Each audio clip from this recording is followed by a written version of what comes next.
city in Brussels, Belgium, Luxembourg. Marathon 25? Yeah, 25th marathon. It's 25 days. Sounds insane.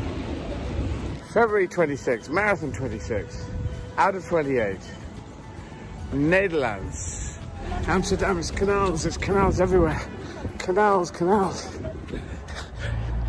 So, this is it, 27th, 28th is tomorrow. And been running through Ireland to Dublin. So I'm in France, I'm in Paris. Let's get the French flag in there, there we go.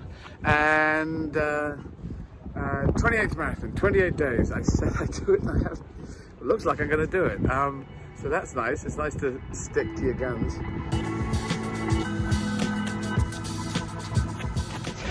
I'm almost at the end, marathon 28. I'm gonna do a gig now, do a stand-up gig. And look at this. Da-da-da.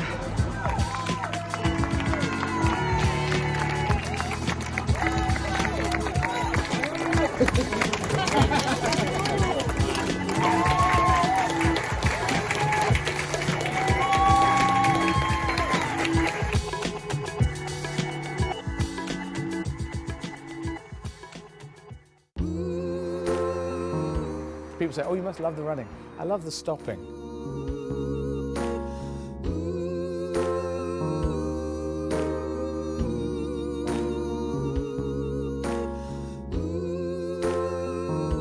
It's not a body thing, it's a mind thing.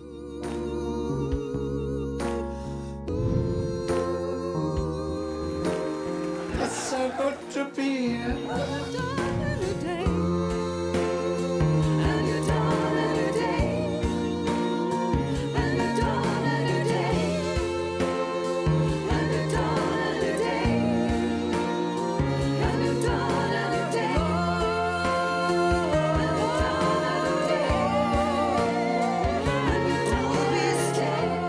Goes to charities that make humanity great, because they do wonderful things out there. Oh, we'll be strong.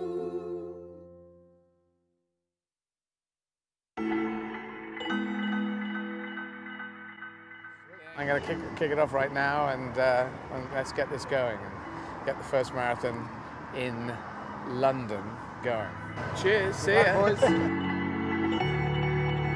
I have just finished in Portugal. There you can see the Portugal flag. Got a train, night train, from Lisbon to Spain to Madrid. So I'm going to start running right from the station. Italy now, yes, there we go. Italy. Running through the streets in Malta, in Valletta. Is it the 6th marathon? Nicosia in Cyprus, which has had its own problems of separation, division. In Greece, in Athens,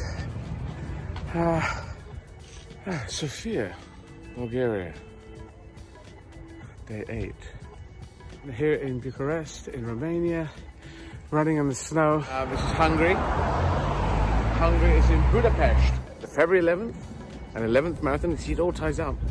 And this is Slovakia, Bratislava in Slovakia. Off to Vienna. Each one I get up and I'm thinking, Zagreb, Croatia. Here we are. Slovenia. Ljubljana. Is this marathon 14? I think this is, when I've done this, it'll be the halfway point. Thank you for supporting. So, I'm in Prague, Czech Republic. I think it's the 16th of February. In Warsaw, Warszawa. So in Vilnius, which is in Lithuania. In Latvia, Riga, about 10k to go. Running in Tallinn and Estonia. And I'm not running, as you can see.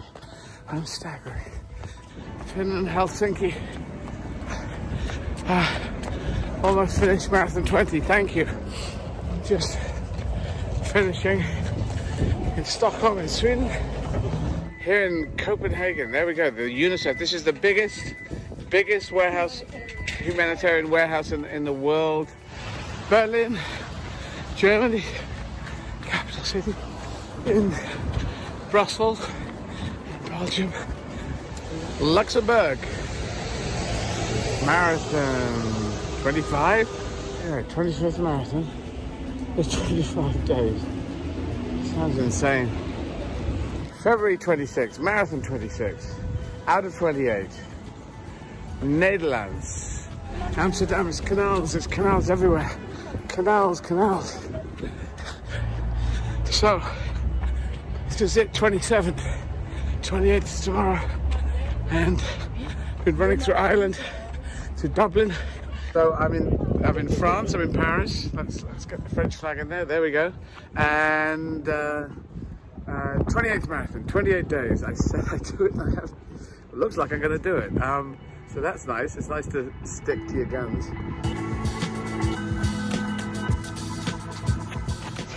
I'm almost at the end. Marathon 28. I'm going to do a gig now, do a stand-up gig, and look at this. Da da da.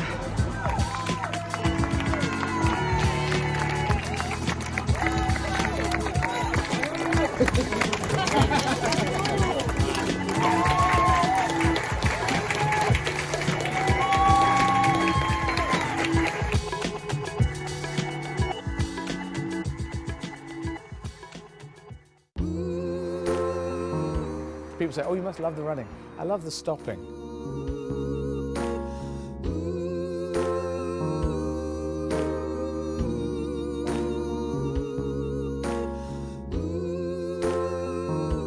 It's not a body thing, it's a mind thing.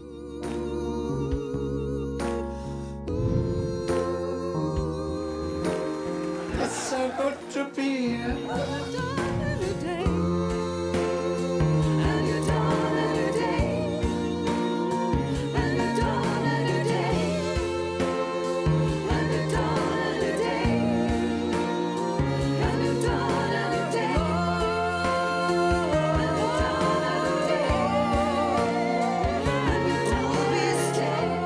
Goes to charities that make humanity great, because they do wonderful things out there. Oh, we'll be strong.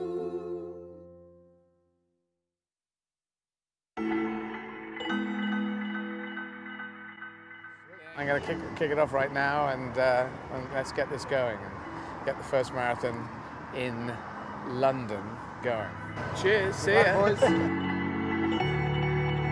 I have just finished in Portugal. There you can see the Portugal flag. Got a train, night train, from Lisbon to Spain to Madrid.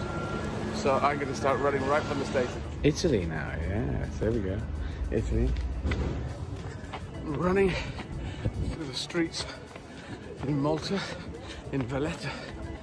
Is it the 6th marathon? Nicosia in Cyprus, which has had its own problems of separation, division. In Greece, in Athens, Sofia, Bulgaria, day 8. Here in Bucharest, in Romania, running in the snow. This is Hungary. Hungary is in Budapest. The February 11th and 11th marathon. You see, it all ties up. And this is Slovakia, Bratislava in Slovakia. Off to Vienna. Each one I get up and I'm thinking, Zagreb, Croatia. Here we are. Slovenia. Ljubljana. Is this marathon 14? I think this is, when I've done this, it'll be the halfway point.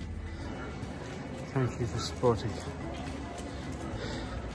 So, I'm in Prague, Czech Republic. I think it's the 16th of February. In Warsaw, Warszawa. So in Vilnius, which is in Lithuania. In Latvia, Riga, about 10k to go. Running in Tallinn and Estonia. And I'm not running, as you can see. I'm staggering. Finland, Helsinki. Almost finished marathon 20, thank you. Just finishing in Stockholm in Sweden. here in Copenhagen. There we go, the UNICEF. This is the biggest warehouse, humanitarian warehouse in the world. Berlin, Germany, capital city, in Brussels, Belgium, Luxembourg. Marathon 25? Yeah, 25th marathon. It's 25 days. Sounds insane. February 26, marathon 26, out of 28. Netherlands. Amsterdam, there's canals everywhere. Canals. So, this is it, 27th. 28th is tomorrow. And been running through Ireland to Dublin. So I'm in France, I'm in Paris. Let's get the French flag in there. There we go. And 28th marathon, 28 days. I said I do it, and I have. It looks like I'm going to do it. So that's nice. It's nice to stick to your guns.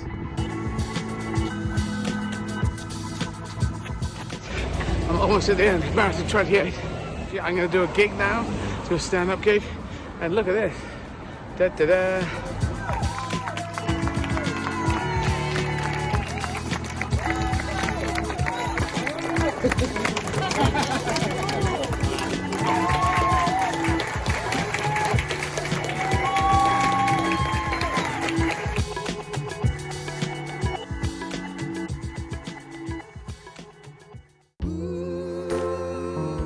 People say, oh, you must love the running. I love the stopping.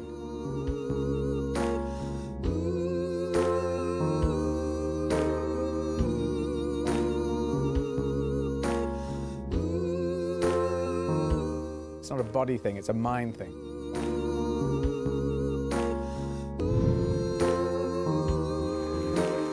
It's so good to be here.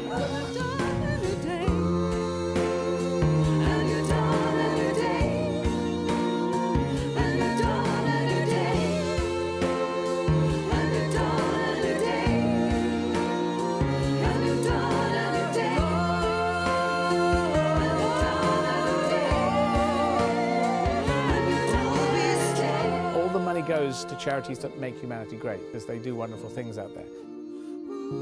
Oh, we'll be strong.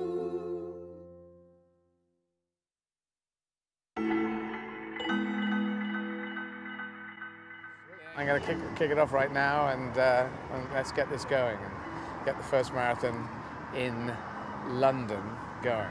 Cheers, see ya. Boys. I have just finished in Portugal. There you can see the Portugal flag. Got a train, night train, from Lisbon to Spain to Madrid. So I'm going to start running right from the station. Italy now, yes, there we go. Italy. Running through the streets in Malta, in Valletta. Is it the 6th marathon? Nicosia in Cyprus, which has had its own problems of separation, division. In Greece, in Athens,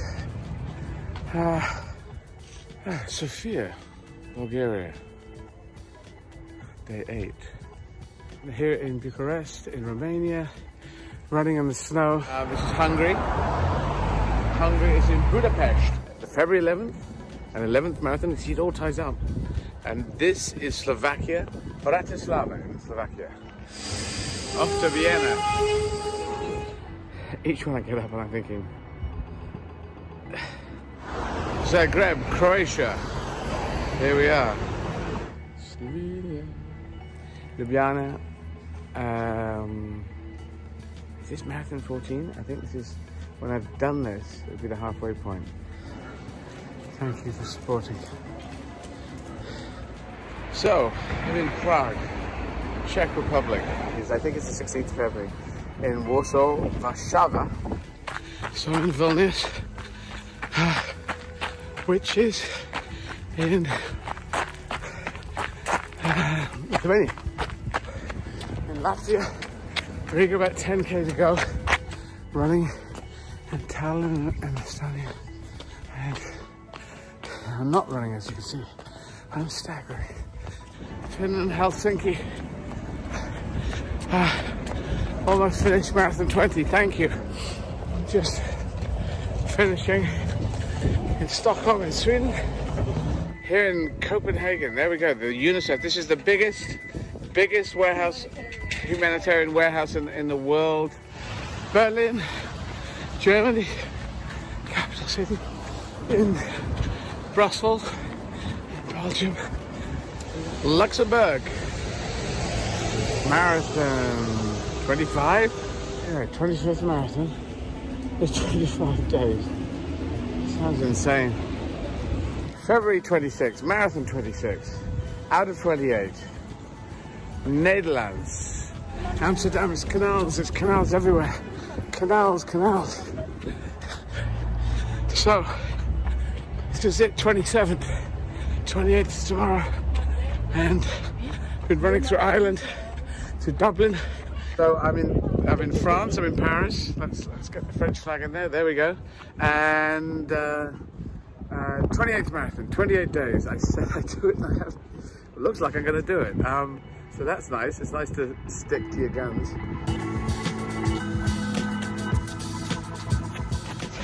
I'm almost at the end. Marathon 28. I'm going to do a gig now, do a stand-up gig, and look at this. Da da da.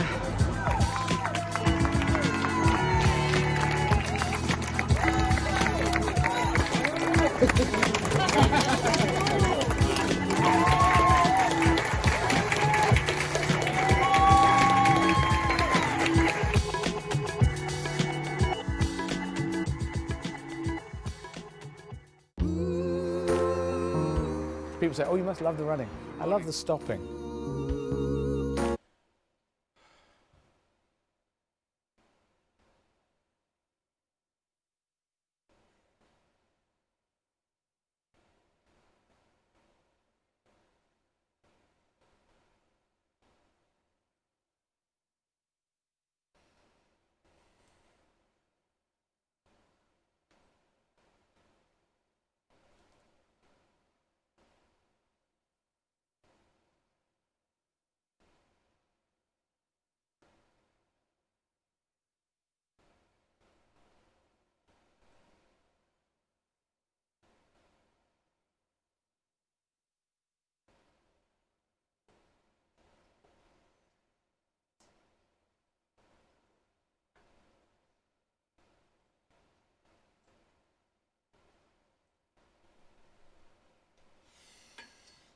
Welcome to the run, today's run. I'm going to be running a marathon. I just took the knee there for Black Lives Matter, and I haven't done it before, not because I didn't want to, but I was brought into sharp what's the best word? It came to mind with the events that happened with the attempted coup, the insurrection, Capitol Hill in America, in Washington, D.C., that if those rioters had been Black Lives Matter protest, they would have been treated very, very differently. And so we need to bear that in mind because we're trying to make humanity great again, not just a certain part of it. So I'm very happy to take the knee, as all the footballers are in the Premier League in England. Anyway, today we run in honor of Sofia in Bulgaria. Hi, some people at the door there, just making donations. The riverside, you can come down, stay COVID safe. If you're going for a walk, you can make a donation and see me running through the windows. Can we swap the cameras in there? Can we show that? Yes, this just happens down there. You're going to have to show, can you turn that camera so it shows people? Oh, it does show them. You have to go around the edge. Yes, sorry. Ignore me, Dave. So that door is open, you can see there, but there's a barrier outside that we just let the air go around. It's a COVID safe precaution. And yeah, so I'm running with the Bulgarian flag today, and there it is, along with the European flag and the United Nations flag, because I'm proud of being British, proud of being European, proud of being a world citizen. And that's what we're running for. At a time when some people are saying separation, let's move back, let's be very nationalistic, let's use hatred towards other people. I'm saying no, let's make even stronger connections than we've had before. The people who are positive, who understand that humanity has to go forwards. We can't go forwards if we're going backwards. And retreating into isolationism is a negative step for humanity. So I'm going to fight on always to take humanity forward. Some people want to go back to the 1930s and say, let's try that again. And I said, nope, didn't work then, never was going to work. And it is divisive. Donald Trump is a divisive man. He's been trying to just encourage hatred, encourage people to break in. People have died. Those deaths are his responsibility. So that is not making humanity great again. But we will attempt to. So if you'd like to donate, Izzard.com, anywhere in the world you could donate in pounds or in euros or in American dollars. And if you're in the UK, now, Dave, we've got something to donate. In the UK, it is up there, thank you. Yes, to donate £10 in the UK, to donate £20 in the UK. Text, so we've got text numbers that work in the UK on UK phones. I'm afraid only that. But anywhere in the world, you can see the donate button. We're up at £42,000, which, Sarah, if you've got an exchange, can we bring Sarah up into the screen? I'll do my app. Yeah, do the app. Okay. And double check what the amount is as well. So, £42,000. Well, actually, just do the 42,000. Is in euros and in dollars. 57,000 US dollars and 46.5 euros. 46,500 euros. $57,000. Are you sure about that euros number? Because I thought that euros are quite close to. Yeah, it seems to have shifted slightly. Oh, it's shifting around. All right. Very good. Yes. So, when I start off, I'm going now. What's going to be happening? 12:30 today, London time. So that's in. Down there. Bear with me, guys. I'm just going to slow my.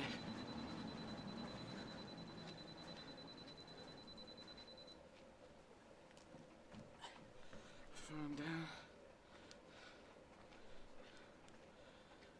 I'm just saying to Sean that I can do Thursday, Sarah. That's okay, isn't it? Next week. Let me check. Next week. Yeah. Should be. Or is it this week? Where are we now? Oh yes, we're definitely. What day of the week are we? Hang on. What day are we? We're Friday. So it would be next week. Yeah. So that's okay, isn't it? Yeah. So. Okay, just working out things for next week. I'll put the message out. 9 to 10 a.m. That's interesting. I went online about a quarter of an hour to about 10 to the hour, and I had 0 Zwifters nearby, and now I've got 66, which is amazing. Adam Lewis is on 74 kilometers. Been doing very good. Let's jump in the mouth. So, yes. So if you want to go on Facebook at 12:30, at half past this hour, so 12:30 London time, I'll be doing Facebook questions in, I'd say, just under 25 minutes.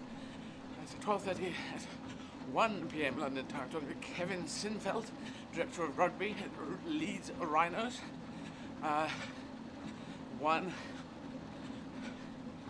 1:30 p.m. I'll be doing questions from Faith. Now, hang on. Can you see the list up here, Dave? We've We seem to have Facebook up twice, 12:30 and 1:30. I think 1:30 we're now going to do Twitter. Twitter questions at 1:30. And the Facebook one's at 12:30. 12:30 yes, 12:30 Facebook, 1:30 Twitter. Just double check that because it has been changed. Very good. Hi there. Just waving at the window. People coming down, wondering what I'm doing. Yes, so at 1:30 p.m. London time, which is in an hour and a half-ish, just under, you can put questions on Twitter, and I'll answer questions from that to the best of my ability. 2 p.m. London time. Talking to Sean Franklin about walking with the wounded. Sean is the Walking with the Wounded beneficiary. Be good to hear. This hopefully improve Sean's life.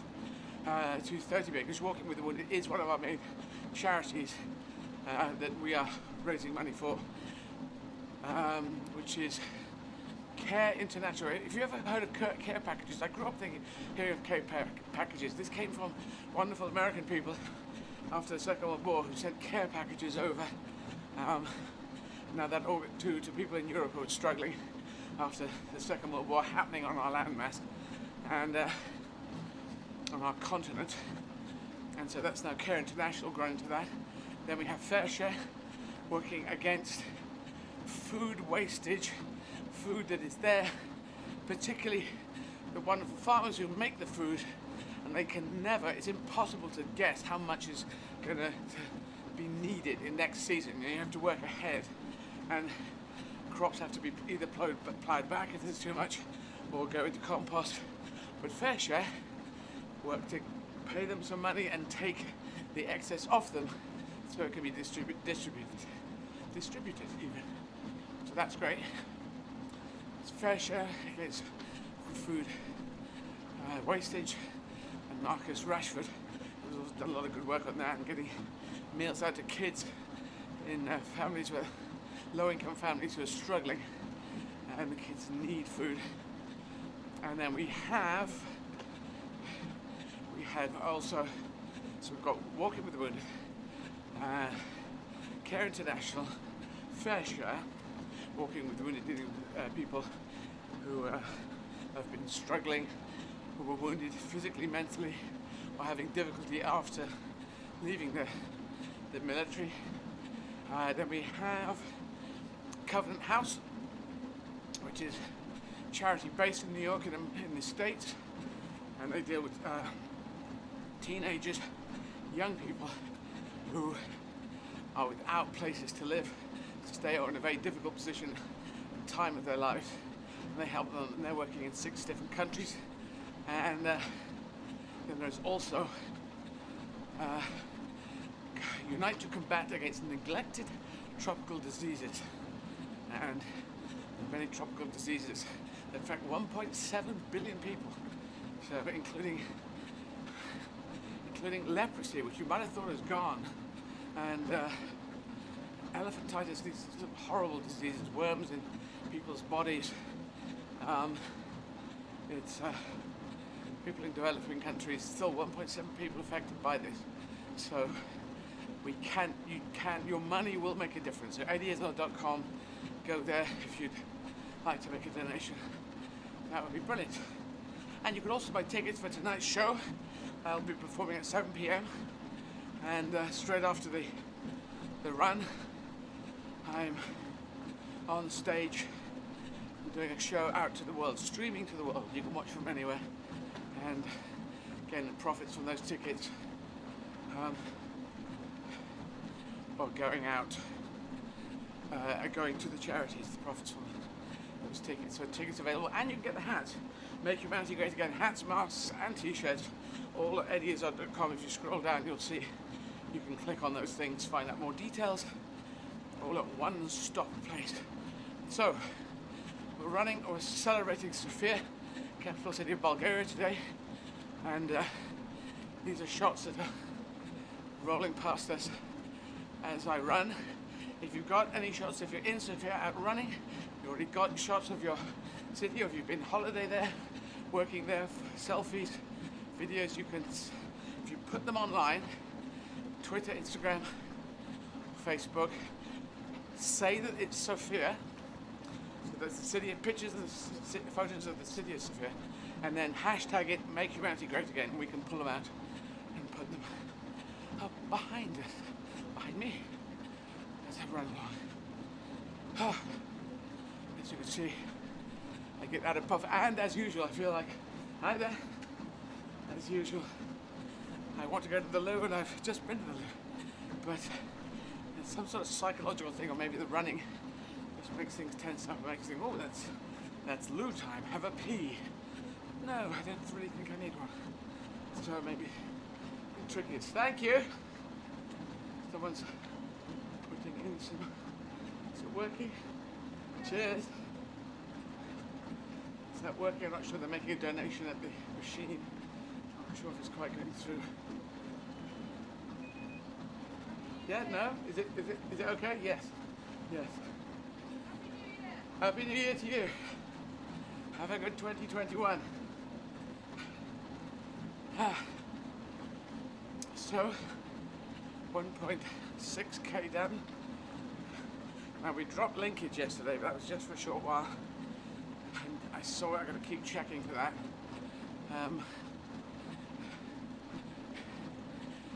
Dave and Chris. Hello. You know at the top you've got the kilometres in the middle. Yes. Clicking by. Do just occasionally glance at it. And I'll keep an eye on it. If that stops moving, actually, it's the speed one is more important. If you look at the speed one, 7.5, if that goes down to 0 and I'm still running, then we've lost sync. And we don't know quite how that happened yesterday. Very good. Thank you. Okay. Sarah, have you got stuff for us?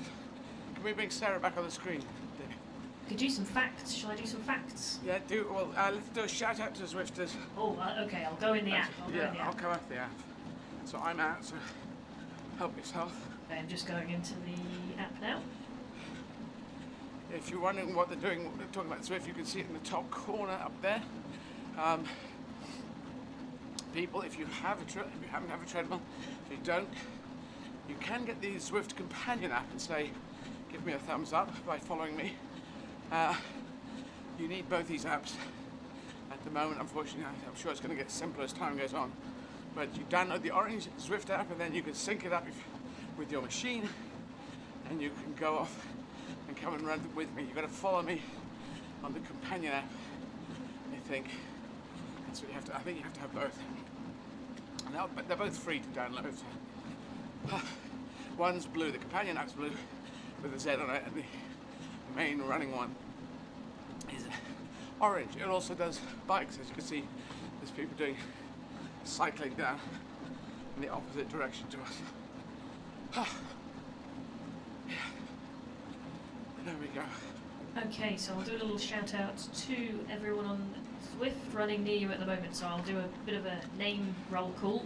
Yeah. So we have Carlo, we have Jay Beams, Luke Van Canegem, sorry Luke, Owen Lyons, Julian Eguren, Nick Cambry, Craig Sankey, Sebi May, Enrico Biali, Michael Wells, Gail Emerson, Max Eigendorf, Papa Smurf, good name, I think from, I want to say, on my map of everyone, it's switched off, it might have been Chile, I'm sorry if I've said you're from somewhere else there.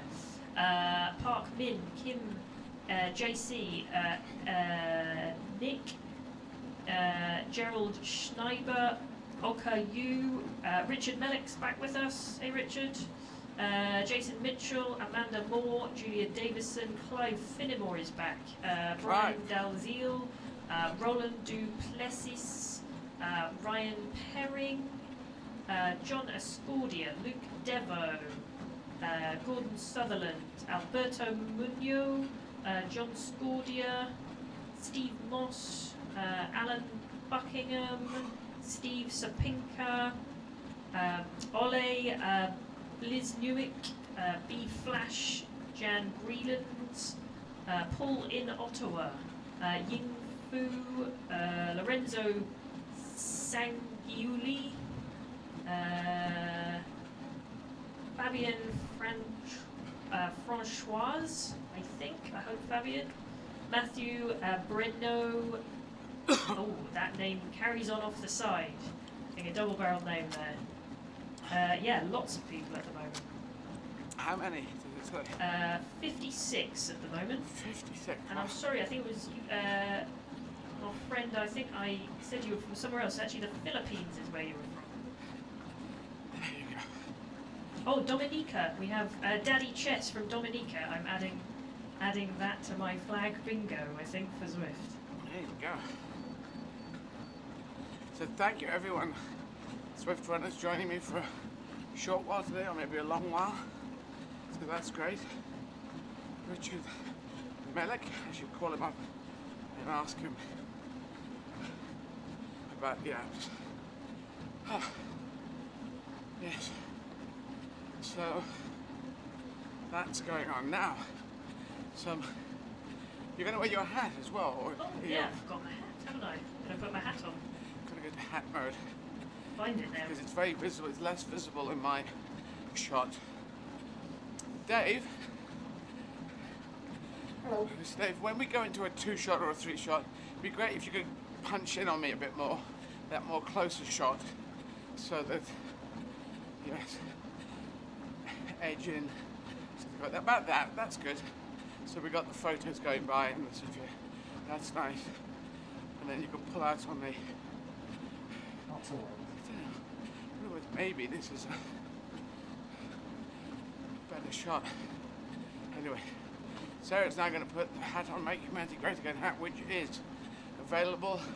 If you go to eddieizzard.com, you scroll down and you'll see it. You can click on, and there's masks and t-shirts as well, which Make Humanity Great Again is some things are a bit niche, some slogans. This one is applying to 7.8 billion people in the world. There is no human being that this does not apply to. It's all part of humanity. There we go, it's a very inclusive slogan we have.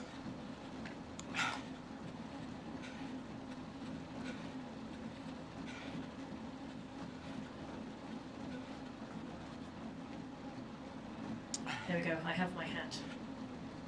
Very good, Jess. There you can people can read what's on yours. So now, facts about Sofia and Bulgaria, if you... Yes, stand by, as that is, of course, when my internet has just decided to stop. It's come back, 1 second. While you're doing that, I'll just say things going forward. So, running through today again, Facebook questions in 10 minutes. Go to Facebook, write down your questions, get on my stream, and I'll answer those between 1/2 the hour and the hour. 1 o'clock UK time, Kevin Sinthel, director of rugby at Leeds Rhinos. I'll be chatting to him. Then 1:30, got media questions from Twitter questions. You can go to Twitter and ask me questions at 1:30 London time. 2 p.m, Sean Franklin walking with the wounded beneficiary. Gonna have a chat how that walking with the wounded charity has helped Sean. YouTube questions at 2:30 p.m. So go to YouTube, follow me, and then you can ask questions there. 3 p.m. interview with David Turner. Weekend Davidson. Have I spelled it? Am I pronouncing that right, Sarah? Weekend Division. Oh, That's it. yes, I think It's like Weekend Davidson. Division. But Weekend Division, I may Denmark. also be wrong. No, that's how it's got to play. So David Turner, Weekend Division, Denmark. Then 3:30 London time, Rishi Persad, sports broadcaster. 4 p.m. London, talking to Erin Conroy from North Dakota, who's someone who's a fan. So that's great. 4:30 p.m. Dame Catherine Granger, chair of UK Sport, talking to her at 4:30 p.m. London time, 5 p.m. Talking to Kerry Belber, on with in the Tim cruise throughout. Tim's my physio, and so we talked to Tim and Kerry in the last hour and a half, because I'm being a bit slow in these. Anyway, that's what's happening today. Sarah. Go ahead. Yeah. All right, go ahead. I'm saying, yeah. Now I'm throwing it to you. Oh, sorry. Sarah, I'm trying one to of those get my Wi-Fi Oh, to is it still play struggling? ball. Yes. Will it come up on your phone? Yeah, I'm going to look on my phone, yes. So Just go 4G. I was accosting Chris for technical help. Right, I'm going to go on my phone. Here we go.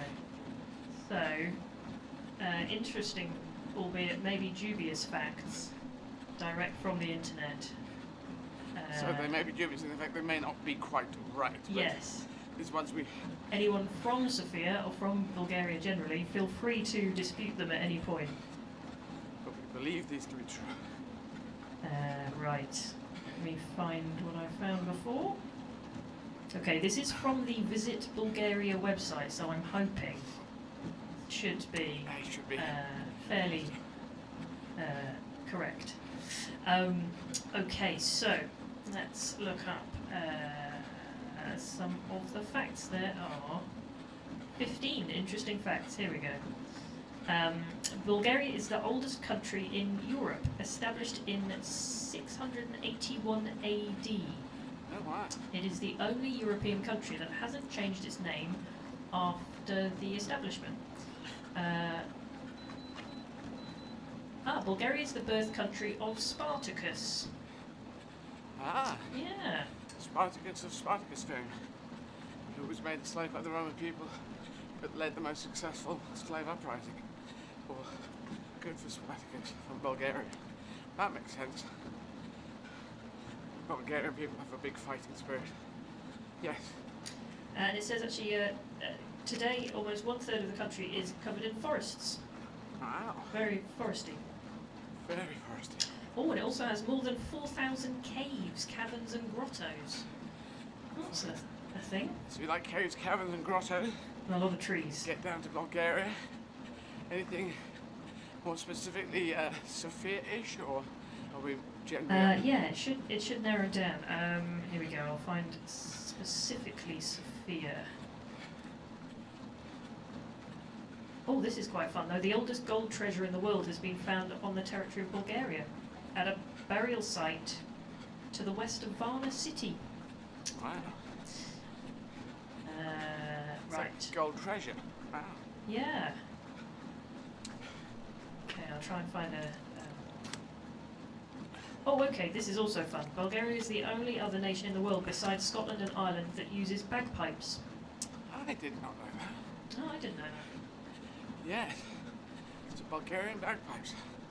The BBs. Okay, I'm going to try and find something that's Sofia specific.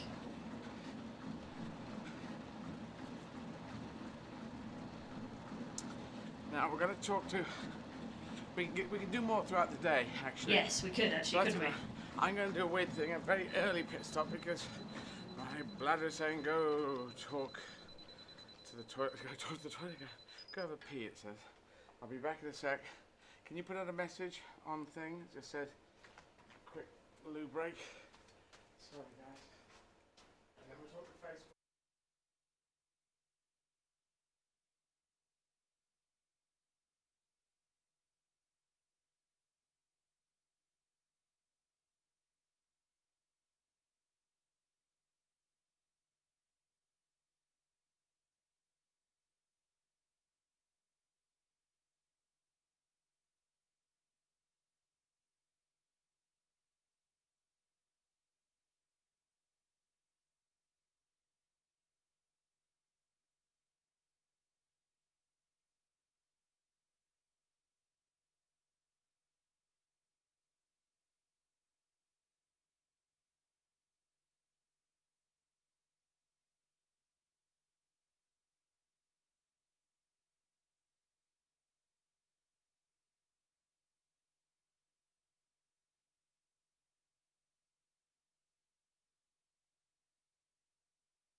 Okay, so if you can use my iPad if you want.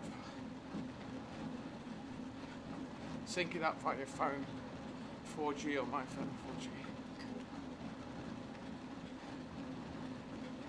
I think I've just switched to our other connection for a second, our Zwift connection.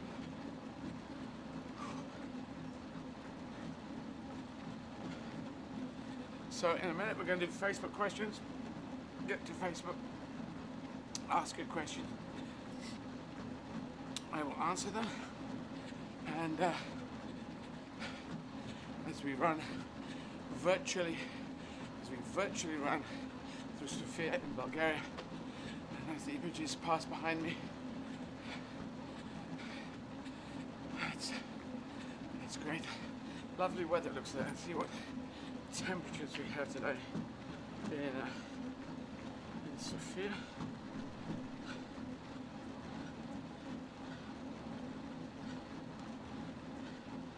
It's 7 degrees. There you go.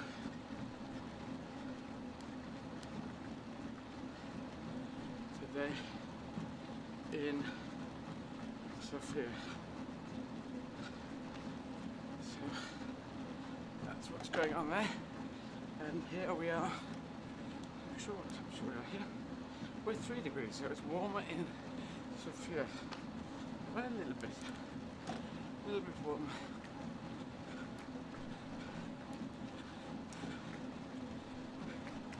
How's it going, Sarah?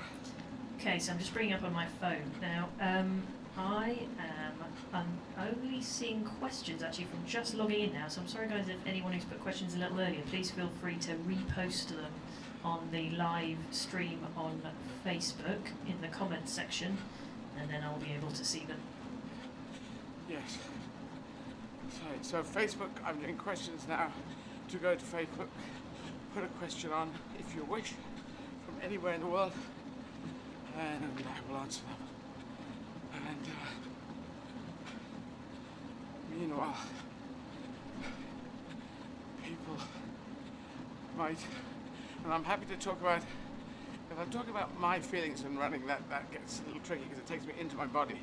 If we talk about anything out there, that's good, that's interesting. So, you tell me, you interrupt me, Sarah, when... Sure, just pulling these up now. Clive Finnemore's running with us again at the moment.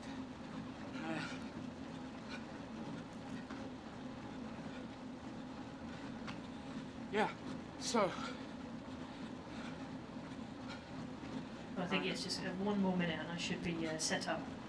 Okay, just trying to get all things streaming, and then we will know.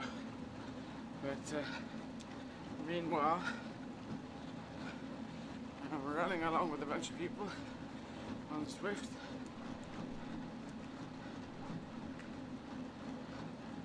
So Amanda Moore's out there, Ryan Perring, Richard Malik, and then Richard, hi Richard.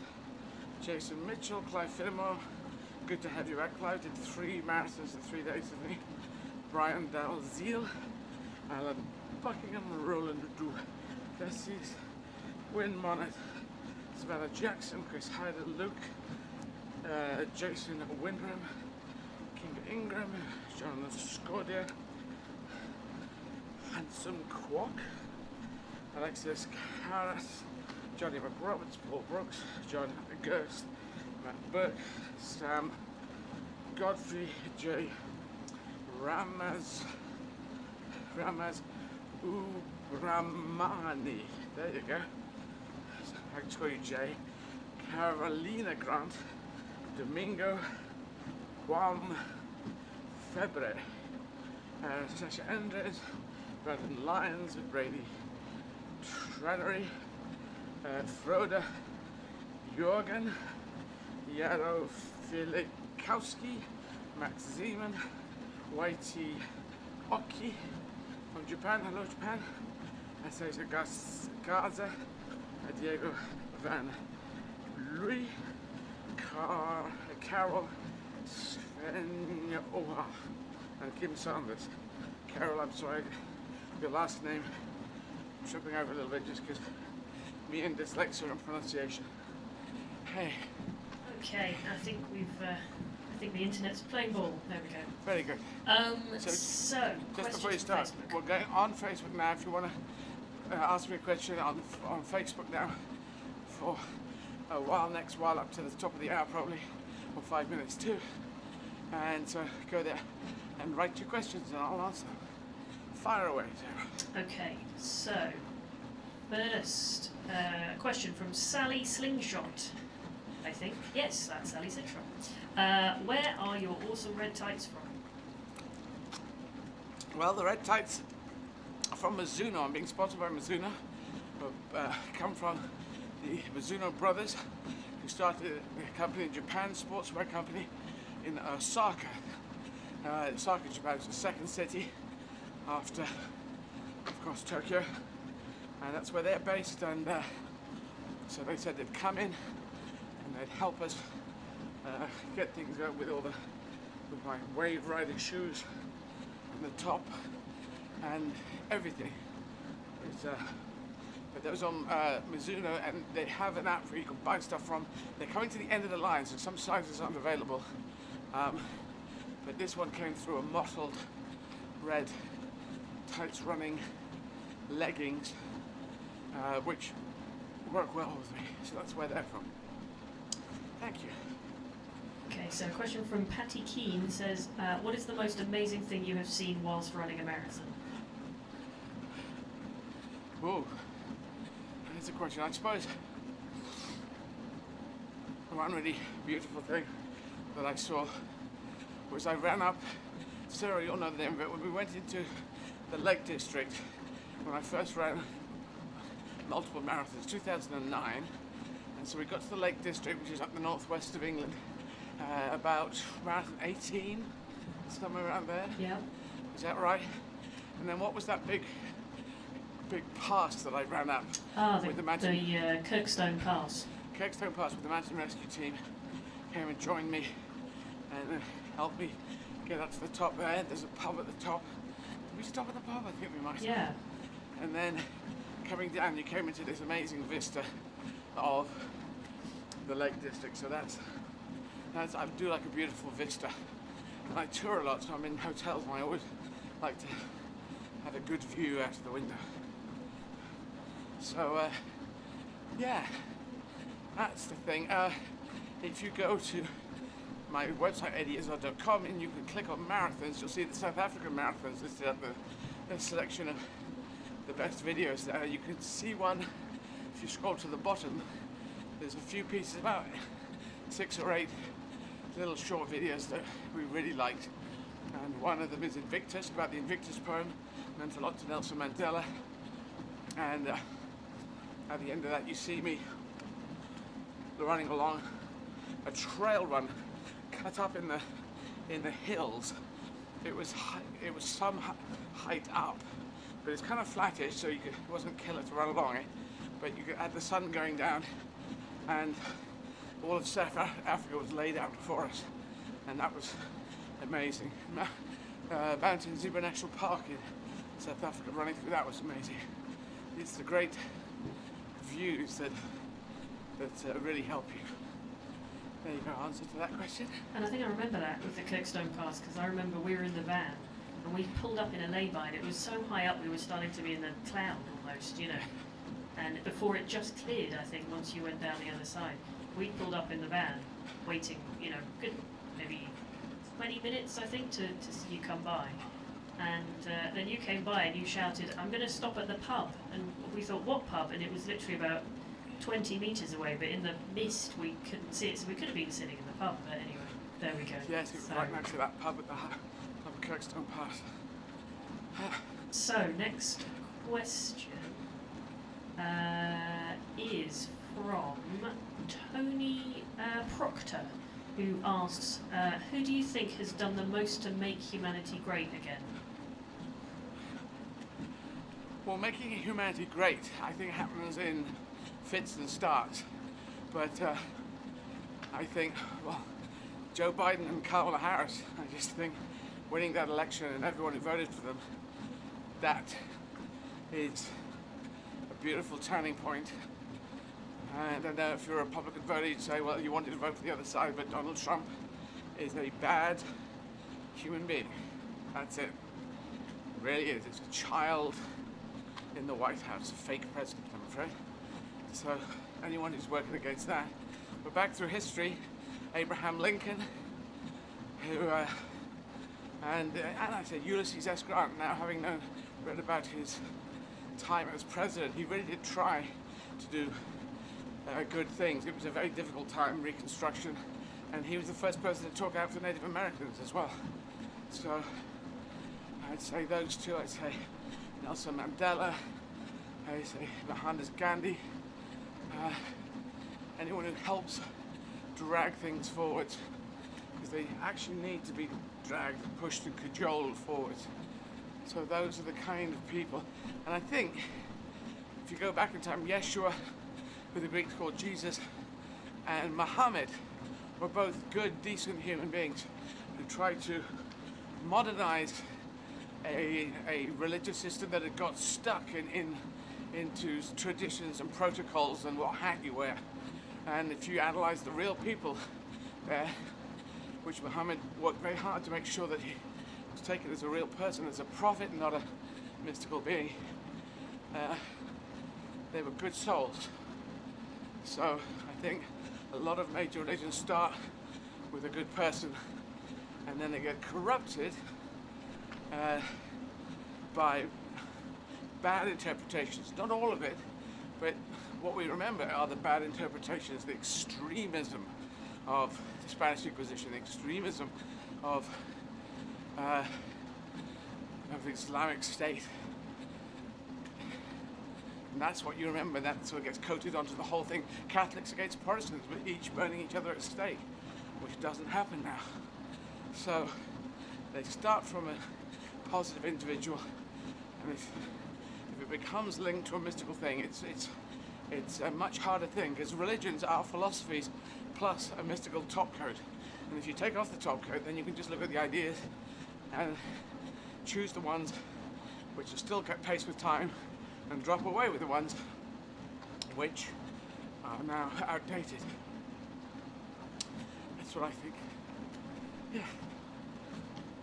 All right, next question from Angie Danby, who asks, or who says, I first saw you acting in The Riches, which I really enjoyed. How was that for you, and what is it like? To be part of American TV, which seems to pull decent series if they don't get enough viewers? Well, I would say this: America, it is the golden age of film drama. A film drama on television or a film drama in a theatrical film. There is no difference in the quality now. There used to be a huge difference, not anymore. John Landgraf at FX gave me the chance to be a co-lead with Minnie Driver in The Riches. It was a great experience. It was my film school and my drama school rolled into one, because I had not been trained in those areas, but I was doing a training while in the field on both of those. So it was great for me. But the way the numbers are worked out in American television, maybe in British television, European, anyone's television, are kind of an alchemy. And I think we had passionate fans, but not quite a big enough army. And even though The Riches is still, people come up to me and say they loved it and they liked it. It's available, I believe, on Hulu in America. I think you can download it from iTunes, and there are 2 seasons of it. And I was very happy to do it. And it was a great experience. But I did go and see at FX the guy who dealt with the numbers of how many people were watching, and they do it, I think, in 15-minute bites or in 5-minute bites, and then you've got viewing coming from streaming and from this and from Nielsen boxes that are in some people's houses, but not all people's houses, and no students have them, I believe. So it really was an approximation, but anyway, it was decided to be taken off, and that happens. Sometimes they go on, but a number of good series have been only 2 seasons and then unfortunately gone away. So very proud to have done it, and yeah, I'm not quite sure how that all gets decided. It's just, I found, I like mathematics, but it was incredibly complicated. So it happened, and we move on. Okay, thanks. next question. Shirley Tutor Perez asks,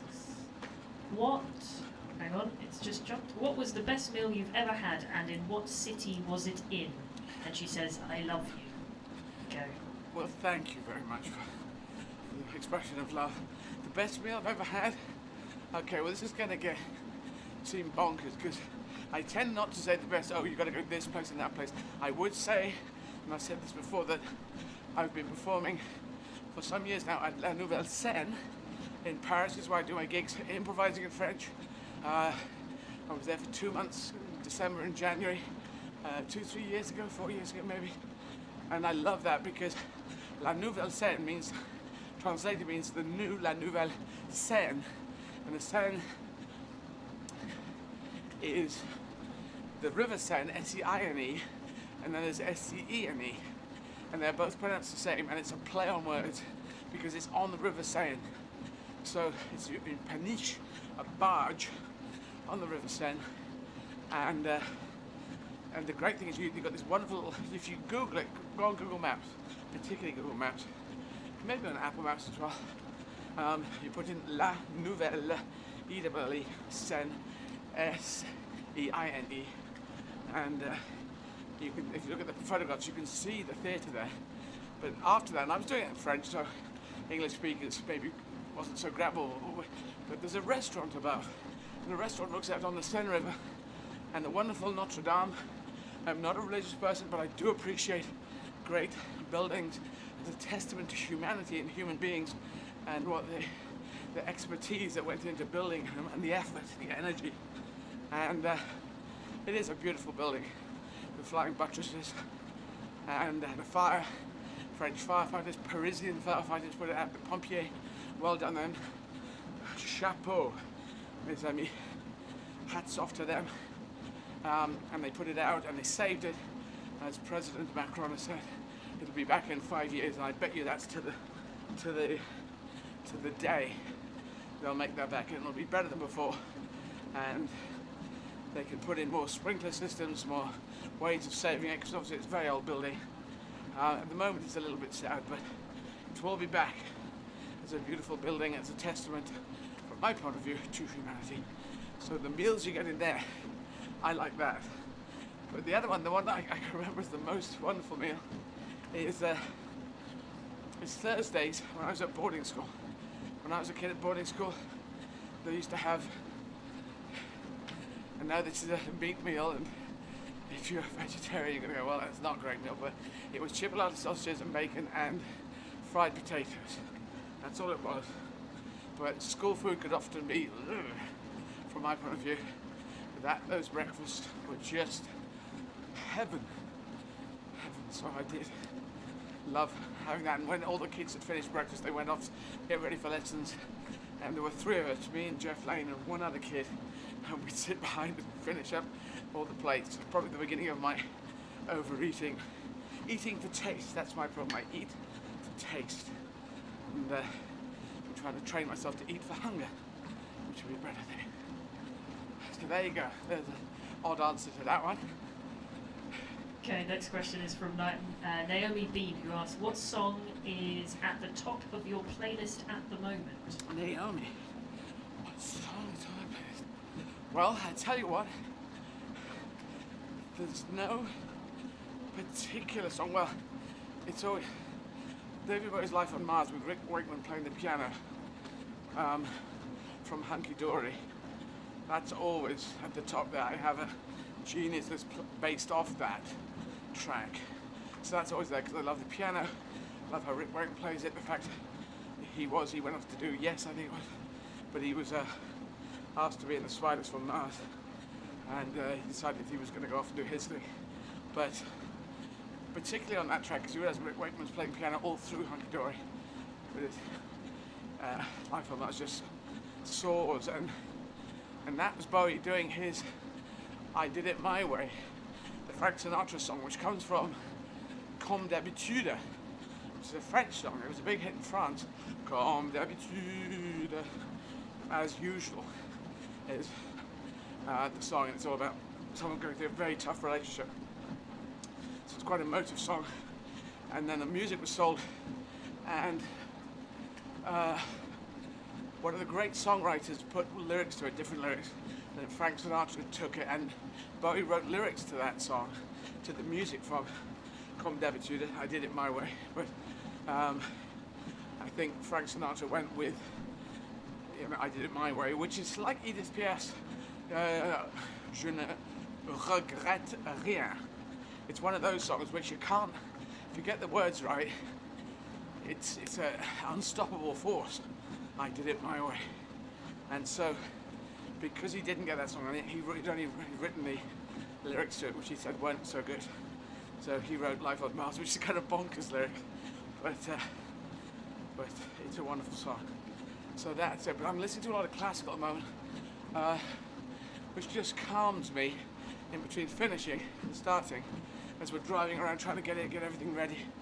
Because my mum used to play classical music, and she sang at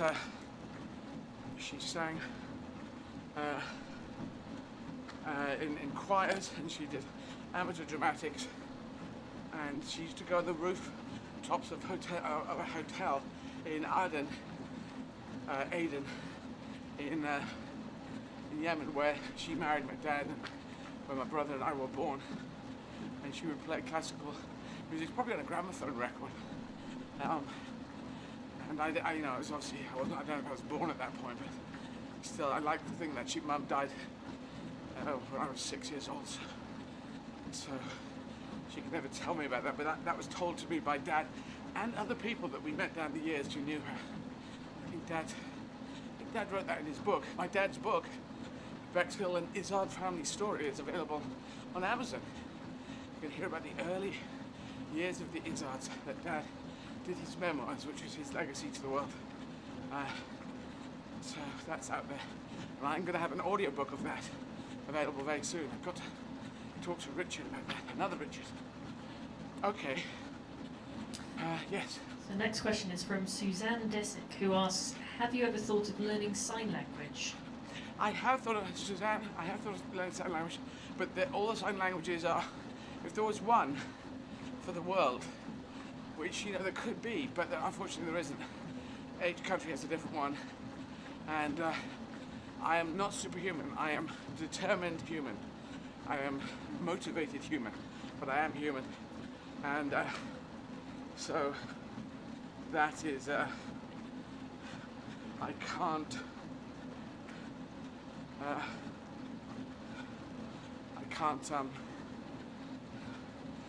learn them all, but I can do the effort. Before I do that, I just had a message through. David Bowie's birthday is today, I believe. Sarah, do you know that? Is it today?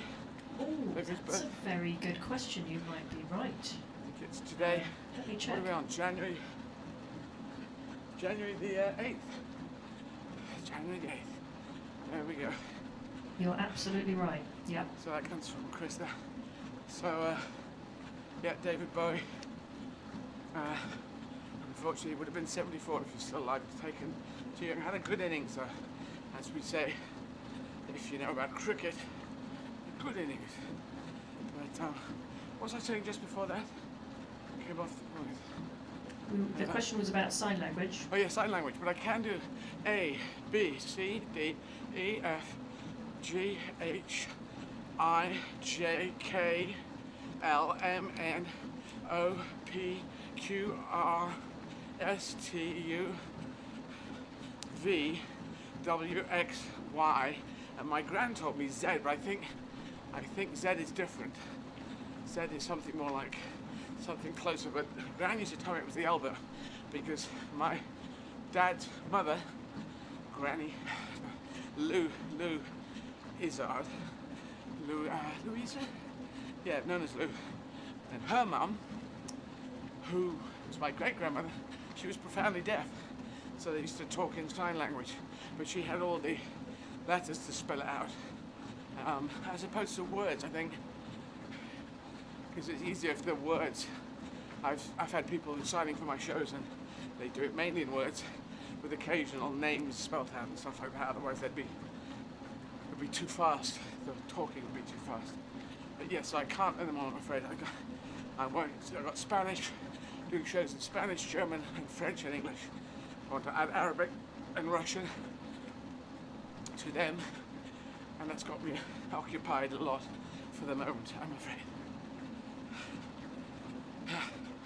Okay, we should maybe one more question and then One more we'll question, then we have talk a to quick- I'll do- Kevin Sinfield, Director of Rugby at Leeds Rhino, on the hour, 1 o'clock UK time.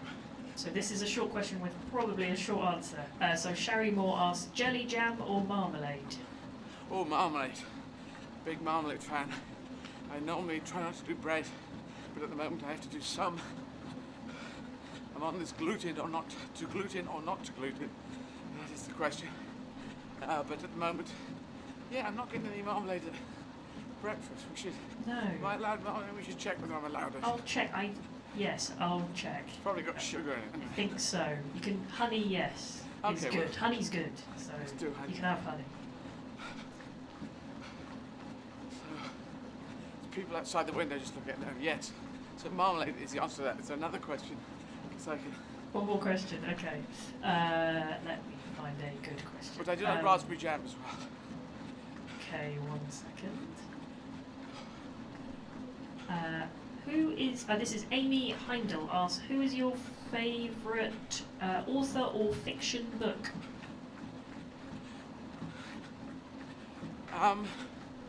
Well, I had a question like this before. I did get into Asimov for a while, and I found his science fiction books I could read. Because I've read very few books because I'm such a slow reader. But Tolkien, I liked his stories. I found his poetry a little bit okay, J.R.R. But I did read Lord of the Rings and The Hobbit, but I was very much a Narnia kid.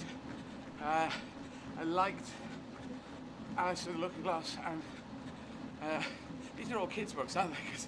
Because I sort of listen to audiobooks now, and they tend to be more factual books, slices of historical documentary books.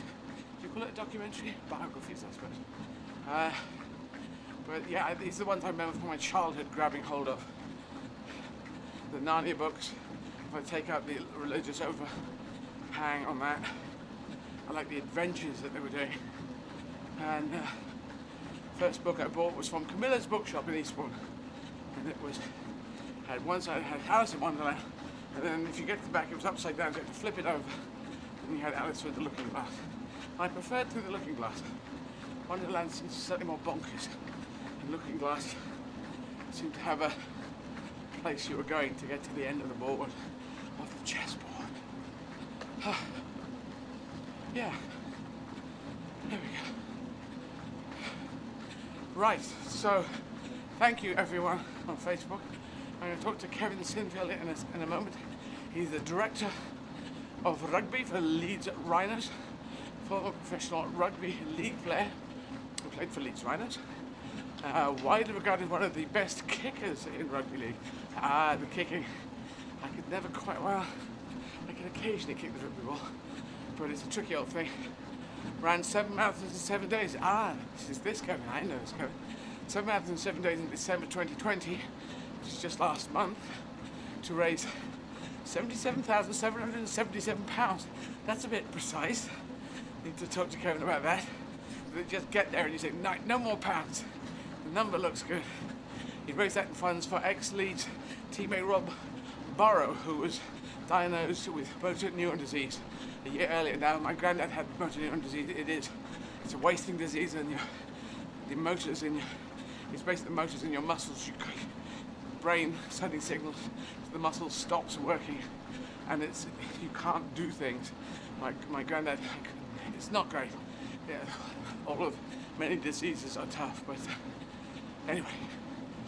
So Kevin began his first marathon on the 1st of December with a fundraising target already exceeded. He'd already got past his target on the first day. We'll have to find out what it is. So I'm ready to talk to Kevin. We are waiting on Kevin at the minute. Oh, we're waiting on he'll be Kevin. fine. All right. 7 days is a nice number. 1 week of marathons. And I assume that Kevin hadn't done 7 before that. So it'd be interesting to talk. Because, well, what am I on? I'm on 8. I've done a week's worth. And I found, you might have heard me say this, but my first 10 marathons are pretty hellish. And then it gets a little easier. The brain and the body sync up. A bit like an app. The app of the brain and the app of the body link up. Oh, stuff to eat. And, thank you.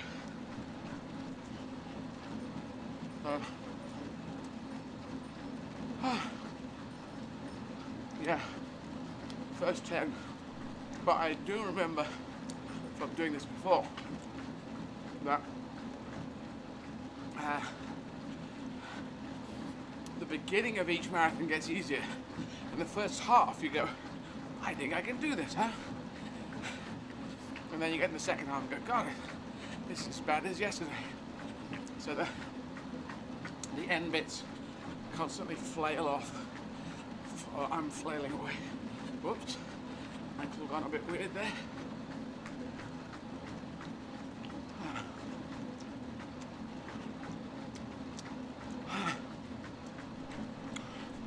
So we should say as well at 1:30 we're going to do some questions from Twitter. Yes. And just to be specific, I think I'm just getting details on quite how to get them to us so we can see them. We have Kevin ready to go. Alrighty. I'll just say quickly, if you can post your questions for Twitter for 1:30, if you post them underneath, in the comments underneath the live feed on Twitter, that's where we'll see them. The comments underneath the live Twitter, that's where you put your Twitter questions at 1:30. Probably don't go there before 1:30 because they might get lost and go up the track here. Yes, I think so. Yeah. Go there for Hold that fire time. on them. Yeah. 1:30, half past this hour, wherever you are in the world. I'll be answering questions on my feed. It shows this feed, and underneath it in the comments section. Thank you. We're now going to talk to Kevin Sinfield. Hi Eddie, Hi. how are you getting on? Well, I'm doing okay, Kevin. Doing okay. Well, you know this thing. You did. I've been reading and telling everyone out in the world. You did 7 in 7 days just last month, yeah? Yeah, I did, yeah, but you're smashing me, aren't you? 131. Yeah, but Respect. I'm only at 8 at the moment, so as you can see behind me, marathon 8. So I'm just at the point where you were when you finished. So did you get stronger over the 7, or did you run out of energy, or did it get better for you? No, it was really good actually. The toughest day was day 6, which Right. in your world will be day 30. Right. But day 6 was, yeah, I think emotionally, because you were so close to finishing. Yeah. But also just, I don't know how you're sleeping, but I just didn't sleep all week, so sort of accepted day 3 that I was going to have to complete the challenge without any sleep. That So I, pretty tired. Kevin, I found this exactly thing. To anyone else, and if you do it again, Kevin, homeopathic sleeping pills. There's one. What am I doing? It's night. Do you know the pill I'm drinking? Eating? Is it Nitol? I think it's Nitol. something like Nitol. Anyway, Something like they're that. available in Boots, but you can get homeopathic ones, which so the people are worried about it. But I found that because I think what you and me were going through was the, as we do mile after mile, kilometre after kilometre, on and on, the body is saying, keep going, keep going, keep going. And when we go to bed, the brain is still saying, come on, keep going, keep going. And I wake up every hour almost if I don't take one of these. So I did that for when I was back in the UK, and I still have a fitful sleep, but I sometimes get about 4 hours in a chunk. So that's the trick for next time, I think. Yeah, I think you're right. I've got to say, before we carry on with the chat, huge respect. I think what you're doing is absolutely incredible, and to do it for a 3rd time, not only have you done several marathons previously, in the charity world, but to go at it again is remarkable, and hats off to you. It's absolutely wonderful what you're doing. Thank you, Kevin. Are you saying that you're never going to do it again? No, I'll do it. I'd love to do it again. All I'd right. love to do it again. Well- Yeah, I'd love to do it again. It might have to be.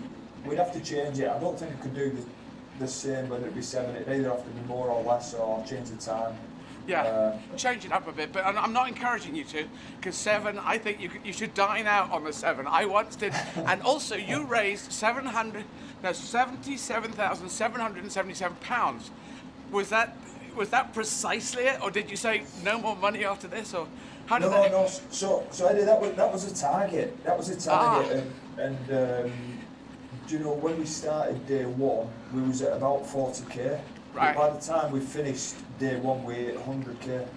Wow. And the support was incredible. I can't thank people enough. We're just short of 2.7 million as things stand. Wow, that's beautiful.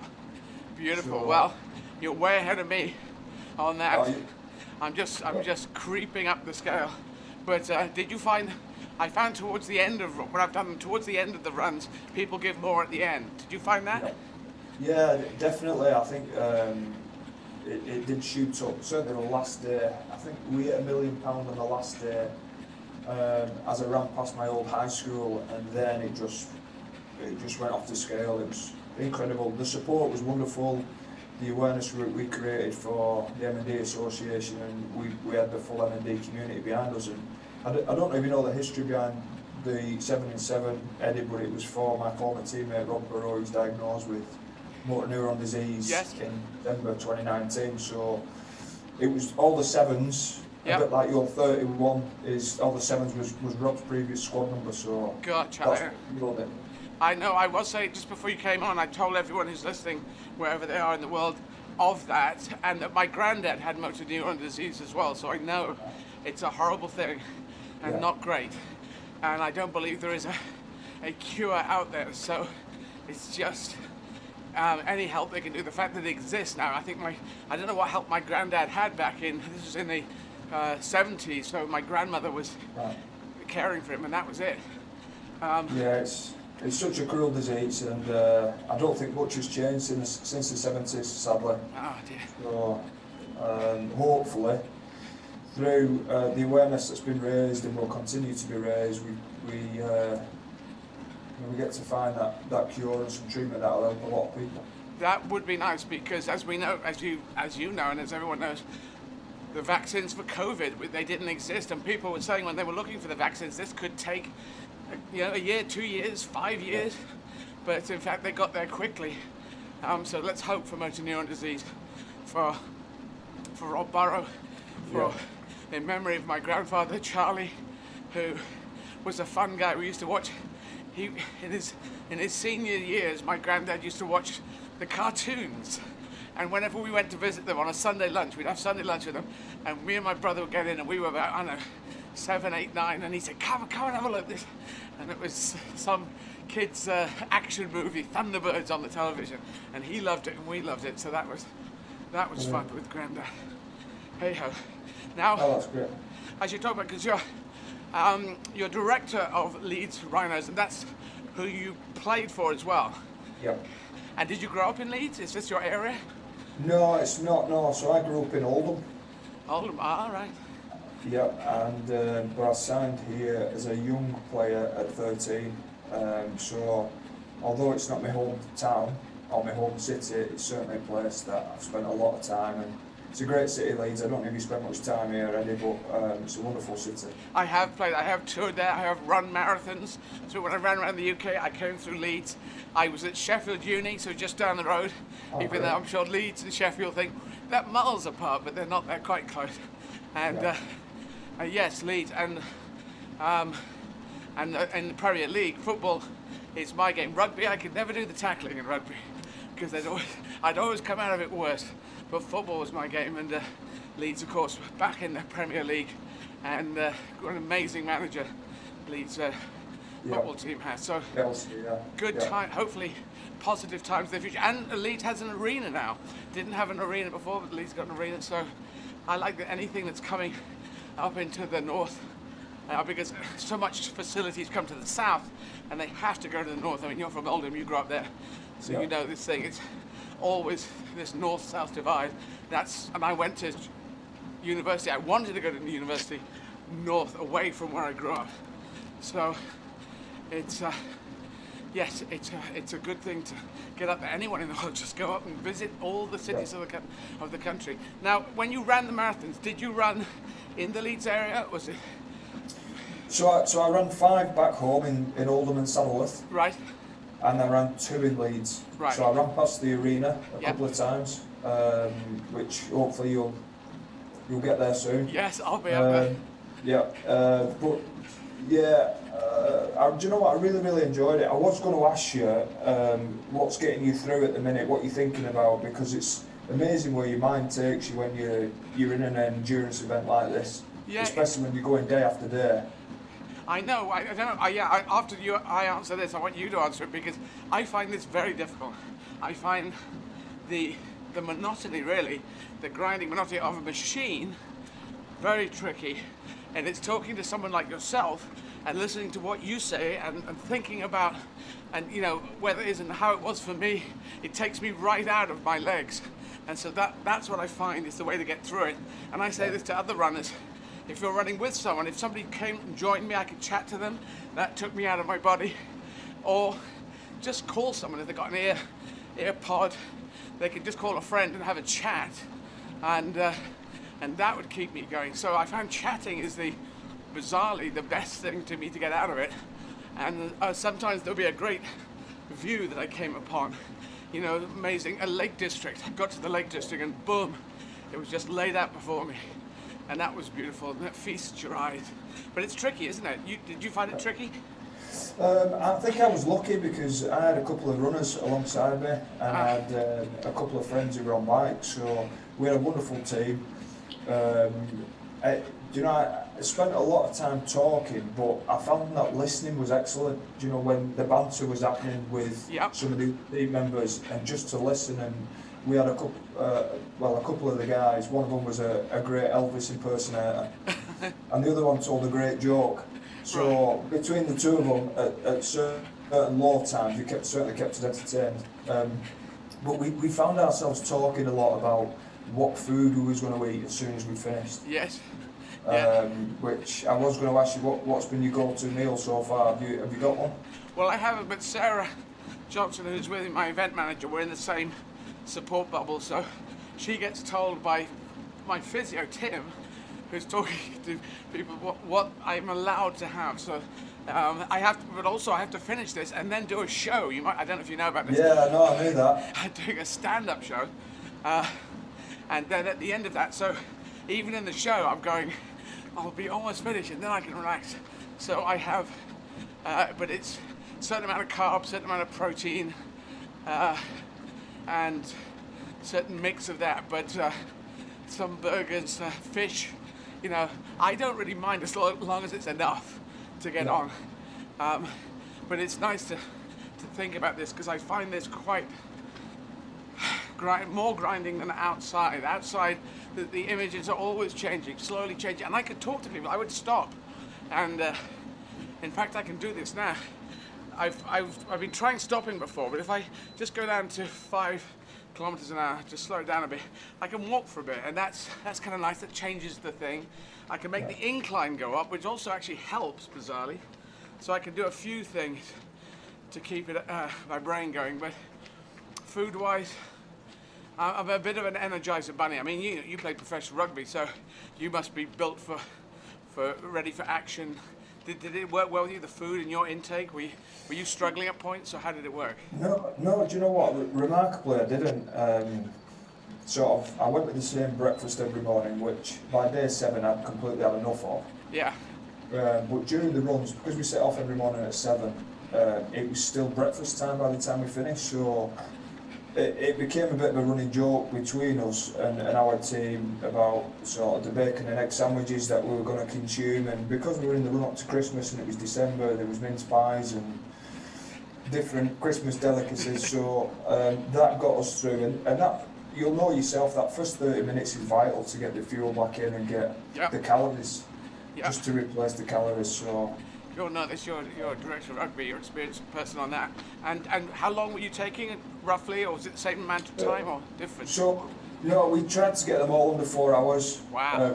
Which we did. I think we averaged out at about 3:41 across the 7 days. So well, you made that. I'm much slower. I'm doing 6-hour marathons, so you know, I just go on and on and on, but I'm much slower than you. Yeah, well, you're doing 31 of them, Eddie. There's a big difference. I think we felt at the time that we needed to put, because we were trying to raise money for Rob and his family and the M&D Association, we felt we needed to put a time on it. Yeah. Because crazy guys like yourself who are doing incredible things and doing 31 marathons and 27 marathons, we just didn't have the time to take off work. So it was 7 and it was short and sharp, and it was just trying to be a bit punchy with it, so we felt we needed to run a little bit quicker. Yeah. Well, hats off to you. And how old are you, can I ask? I'm 40. 40. You're very young, you see. I'm 58, so I'm an aged person. So I'm allowed to go slow. I'm going to say it again to you, what you're doing is remarkable. It really is. And you've got everybody's full support up in Leeds and Oldham. We're all right behind you, and I think what you're doing is absolutely incredible. Well, thank you. The people of Oldham, the people of Leeds. It's great. I think I've definitely played in Leeds, and I'm pretty sure I've played in Oldham as well. I've played in nearly every town and city in the UK, including real crazy ones. You played there? So if I haven't played there, I've probably run there. So it's a nice way of getting out and seeing the country. And tell me about rugby. Were you ever into football, or from a young age, was it rugby's best, or did you do both, or growing up? Yeah, no, I played football at school all the way through, and you know, football was probably my first love. But like most people, they follow what their older brother or their older sister do, and my older brother started to play rugby, and I got the bug. Right. And you know, very, very quickly, you're on a number of different teams, and the amount of time you have to play other sports is taken away. So I'm certainly not complaining about that, because I love my rugby career. So yeah. Now, can you explain to anyone listening the difference between rugby, because you played rugby league professionally, but rugby union? There's a slight difference, but it's not a huge difference, is it? Can you explain the difference? It'd probably take me the next 5 hours while you're on. Oh, right. It's too complicated. But in a nutshell, I'll try and do it as quickly as I can. One team, rugby league, have 13 players. Rugby union have 15 players. Oh, okay. Rugby union, you can keep the ball as long as you have it, yeah, and you can keep it secure. Whereas in rugby league, you have it for 6 tackles, and then you either hand over possession or you kick the ball. So rugby union has lineouts and real scrums, if you like. Rugby league doesn't have lineouts and has a coming together of forwards where there is a scrum as such, but nobody really pushes. And I take it you prefer league, yeah? Or is it just the league was professional and union was amateur or semi-pro? And no, I think it was more because where I grew up. We grown up in Oldham. I didn't realise Oldham had a rugby union team until I was about 18. Oh, right. So it was probably a bit late, and with rugby league being quite prominent in the town, it was just the sport that everybody played at school. Gotcha. But certainly I'm full of admiration and respect for guys who play rugby union and the sport of rugby union. I played a little bit right at the very end. I know you had Will Greenwood on yesterday, he's a good friend of, and I think there's a huge respect between both clubs of rugby now, and as we've seen with the work with Rob Burrow and the M&D Association, our good friend up in Scotland, Donny Weir, who has been flying the flag for M&D for a number of years now. We've all become good friends, and that's union and league boys coming together. Well, good for you guys. Anyone who's getting out there and doing more, they're living their life, but they're putting something else back in. I think that's wonderful. So now, as director of rugby, is that the coach or is that a different role? Are you in charge of more overlook, macro look? Yeah, a more overlook. So you oversee sort of the coaching team, the medical team, recruitment and retention. Much of it is done in tandem with other people at within the rugby department, but in essence, it's my name above the door. Right. We have a head coach who does a wonderful job, and his job is on the grass and coaching the team, but we work very closely together and try and take our team and the development that goes on below that with our junior players to improve who we are and what we do. Right.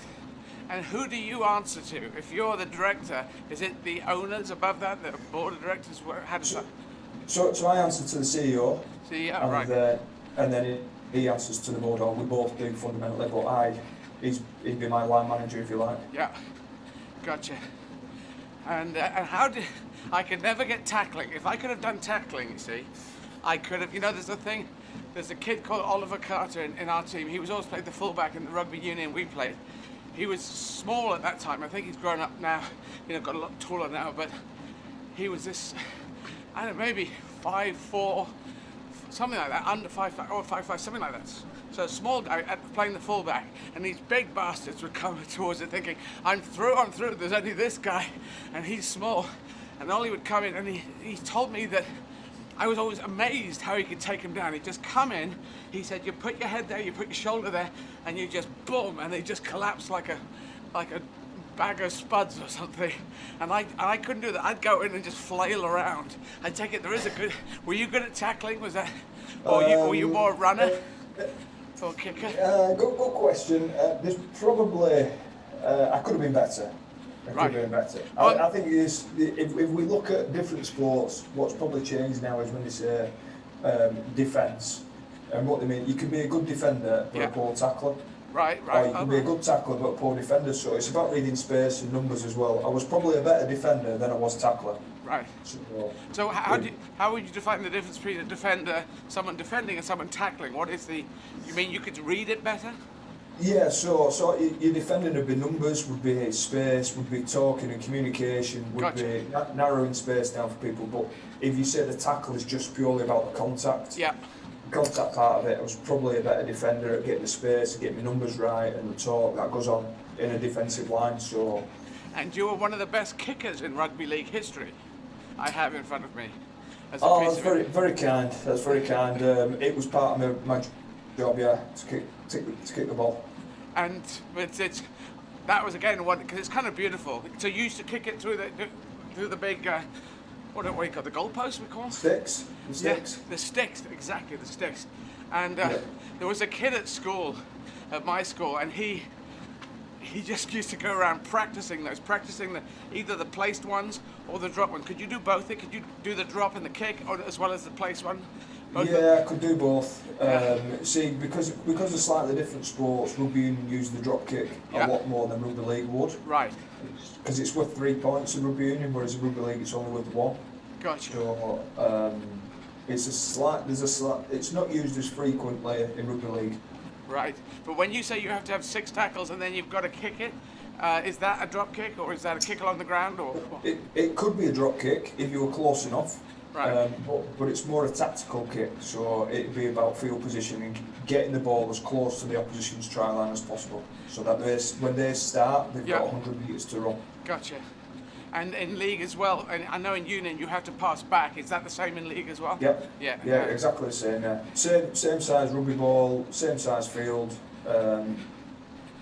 Yeah. Gotcha. Well, well done to you. Thanks for coming on. Brilliant what you did. My granddad salutes you. Because I just know he would have loved to have known that people are fighting, even though we haven't got there yet. Best wishes to Rob Borough and everyone at Leeds and Oldham, everyone in the north of England in these COVID tough times. I take it you are allowed to get out. Are you in a better situation than we are in London? What tier are you on at the moment? No, we're in lockdown like everybody else at the minute. We all are. Yeah, having been living in Oldham, we've pretty much been in some sort of lockdown or tier 4 or tier 3, so or the extreme of them for the majority of the time since March. So we're getting on with it. We're hanging in there. Hanging in there. Hopefully we will pull out sooner rather than later. But thank you, Kevin. Great. Thank you. Listen, good luck. Good luck. You're doing an amazing job. And if I can do anything to help, please get back in touch. Absolutely, and well done for what you did. Salute to you. Cheers. Take care. Take care. Oh, very good. That was very good. That was Kevin Sinfield, the director of rugby at Leeds Rhinos. Had a whole rugby career and just ran, if you hadn't heard about him talking about this, he ran 7 marathons in 7 days doing sub-4 marathons. About 3:41 average, 3:40, which is almost twice as fast as me. I do a gig afterwards, I don't know, swings and roundabouts, doesn't really matter, but impressive. And he got those down, and his total, he was trying to aim, well, he's up in the millions now, so he's done fantastically. So well done him. Now, we're going to talk to, now I've got in front of me, sir, I don't know if you can see our screen, I don't know if you got a picture, it says Twitter, YouTube, Facebook, but it's actually Twitter, isn't it? Yes, we're going to do Twitter. So Twitter, now is what, go to Twitter for 1:30, the half past this hour. I'm going to act like I'm on BBC World Service here. So this is Make Humanity Great Again World Service. And at half past this hour, so in about 4 minutes, I'll be asking questions on Twitter. So don't put them on yet. Just go get ready for Twitter when it hits 1:30 London time, the bottom of the hour. Then start writing your questions on the feed. Just repeat the instructions. So on Eddie's Twitter, there is a pinned tweet which is the live stream. So please put your post your questions on that live stream. So yeah, it's on the top of Twitter. It just sits on the top of Twitter, and the comments underneath the stream. Correct. Yes. Hi there. Hi everyone. Some people out the window there. So yes, that's coming up, and I'm going on. How long have I got? I've got just over 4 hours to go. Coming up to about a quarter of a marathon, so not too bad. Actually, what I could do is a quick pee, so I'm going to do that. Dave, we're going to have a quick pee. I'll do a fast one, so I'll be back for past. Oh.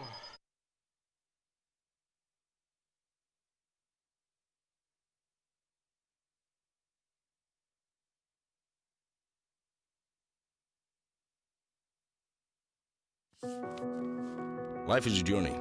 We set out not knowing exactly where we will end up.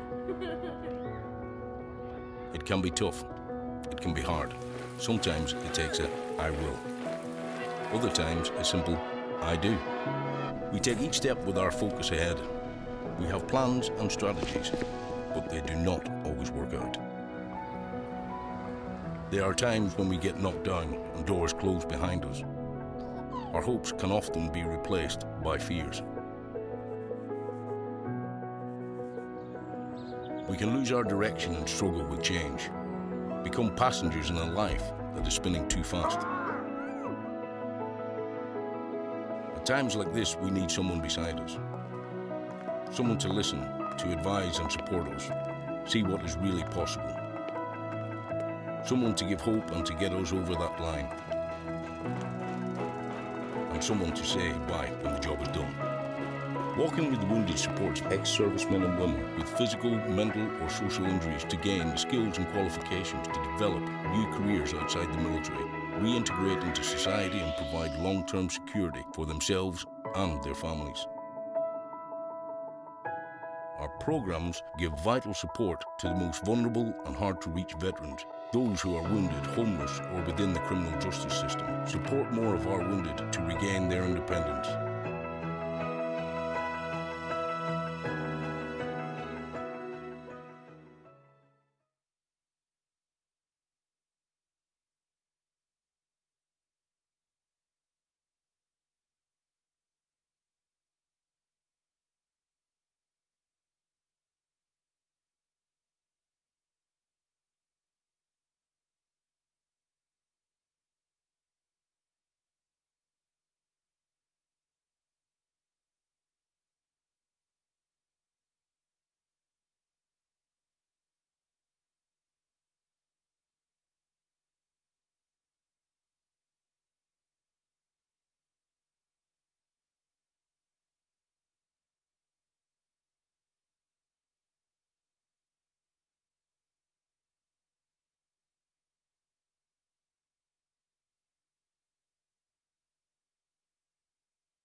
Okay, we're back. So we're going into questions from Twitter. Cheers. So, go to Twitter now. I can answer questions for half an hour, 25 minutes, half an hour, to about 5 to, or maybe a bit longer. At the top of my Twitter feed, you'll find a pinned stream of this, and then there's comments underneath. That's where you put your questions. Okay. Sarah's got to get on there. David. Okay, so I think this question actually was on Facebook as well, and it kind of dropped off. But it's Tina Bujno, and I remember this on Facebook too. Says, asked, what's your favourite dinosaur? Oh, well, apparently the chicken is a dinosaur. So I don't know if that's quite my favourite dinosaur. People are still mollified. People are really into dinosaurs, and I am less so. So, you know, I wouldn't play games with that. I did Action Men when I was a kid. Didn't do dolls, interestingly, being trans, but actually bought a doll. More of a, wasn't a Barbie, it was one of the other makes, but didn't quite work for me. The Action Men did, so I am a tomboy, tomgirl. Well, I've gone off the beam, haven't I? What's your favourite dinosaur? Oh, dinosaur, yeah, you can have toy dinosaurs, can't you? And I remember seeing kids, you know, particularly after Jurassic Park, play with dinosaurs, and that just would never grab me, so I suppose the most intriguing, in a horrible way, were the raptors, because they can think and play banjo, and some of them are doing typing raptors. I'll do a letter, then rip your head off. Tyrannosaurus Rex, that was big, and so I don't think I've got one. Not a great answer, but I'll go with the raptor for badness, I suppose.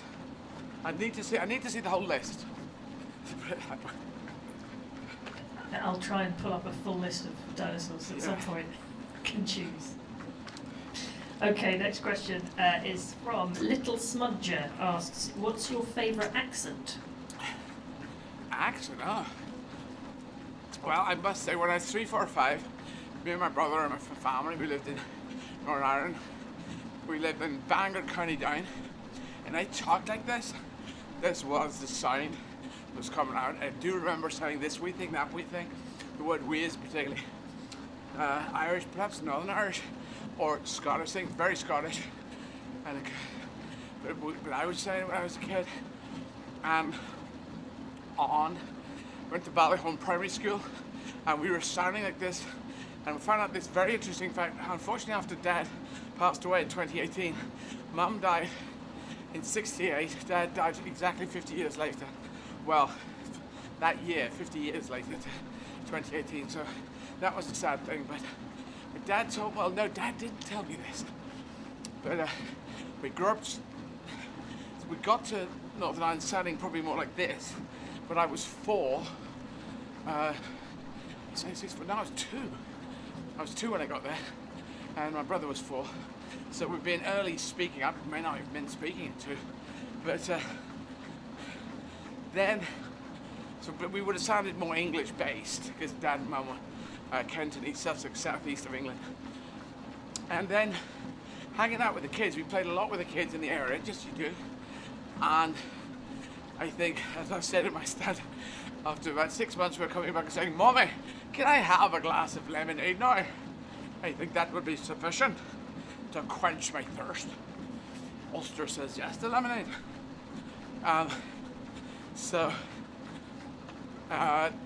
We started sounding like that.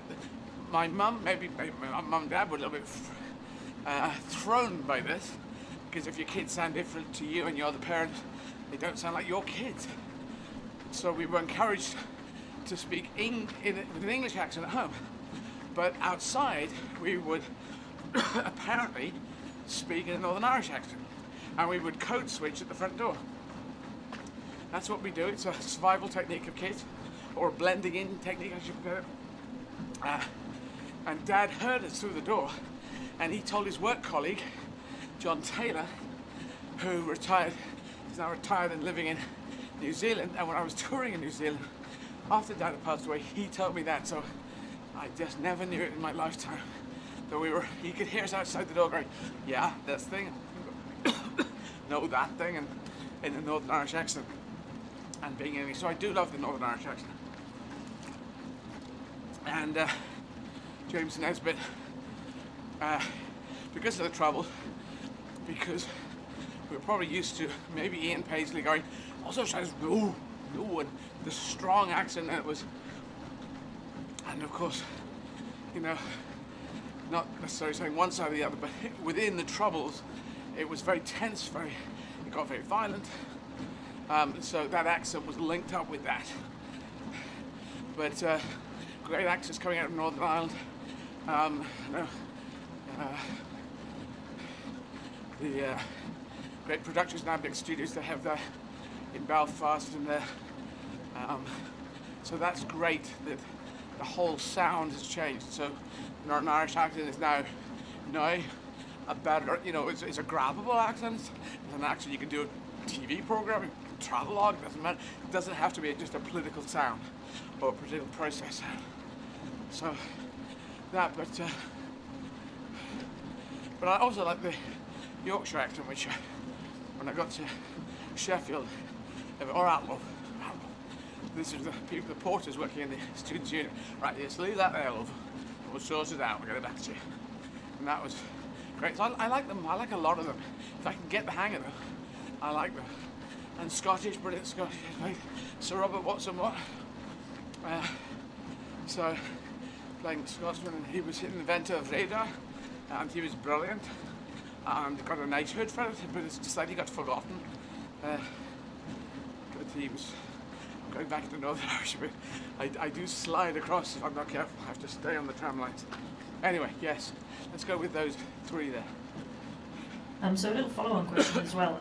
What is your favourite one-liner joke? I don't have any one-liner jokes. I really don't. My jokes, if you look at my story, they're all stories.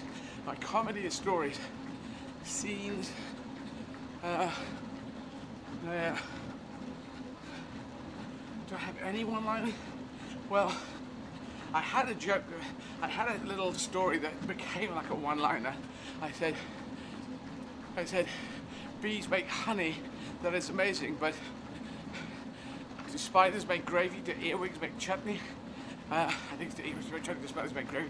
And it's more just a response to the first one, but that sort of ended up as a joke with this. But I don't have any, you know. I've just been sent one. I've been talking about dung beetles in the show. And somebody sent me one, which is a picture.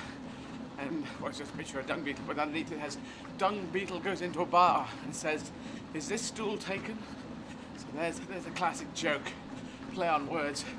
Because stool can mean stool you sit on, or it can mean more poo than you've ever seen. No, just a poo, I think, a stool. Why they chose stool for poo? Why not poo? Can you give us a stool sample? I can give you a pool sample, but if I hack that stool up, it's going to fall on him. Anyway, yes.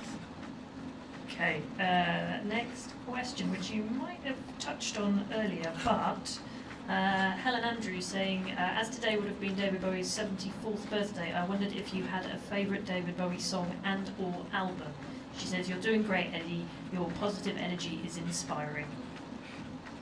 Well, yes, I've already mentioned Life on Mars. The piano where the song came out of. I might be repeating myself here, but he wrote it in response to not getting the music to, well, getting his lyrics accepted for I Did It My Way, because that, the music of that is from Comme d'habitude, a big French hit, and then different lyrics were put on by one of the great songwriters who were part of the group of songwriters who worked on the Monkees numbers. And Paul Anka, I think, wrote the lyrics to My Way. You double check that, Sarah, at some point. Yeah, so that comes from Hunky Dory. But heroes, or even Helden, which is the German version of Heroes, because it was written on studios by the Berlin Wall. I like the sense of, really like that song. And the fact it was written in a time when there was a wall, and if you were alive before the wall came down, we really didn't see any time when particularly it was coming down. I gotta say that Mikhail Gorbachev was the person who changed everything.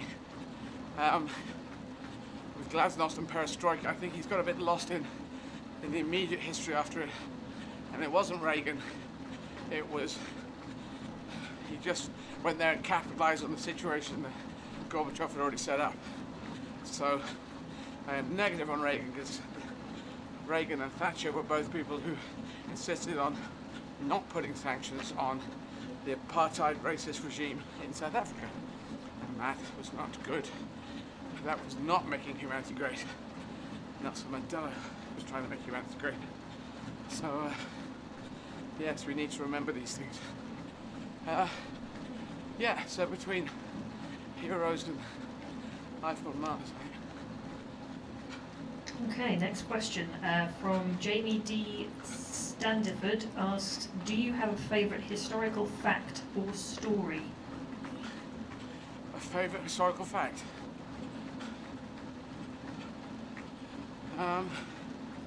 These are tricky. If you do favourites with me, that's tricky, because I just don't have lists of stuff like this.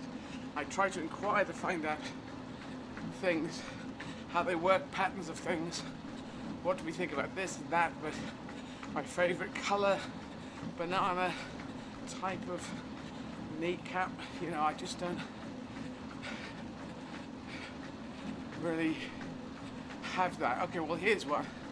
Abraham Lincoln became president, and when you become president in America, you're usually, I suppose Trump is outside of this loop, but it's a very bad example. But the good example was Lincoln was a lawyer before that. He'd been at one-term Congress, but a person, member of Congress, representative for 2 years, and that was it in his political experience. But it showed that he could come in, be very wise, be full of humanity, and at a time when the South was pushing to say that they wanted to continue slavery,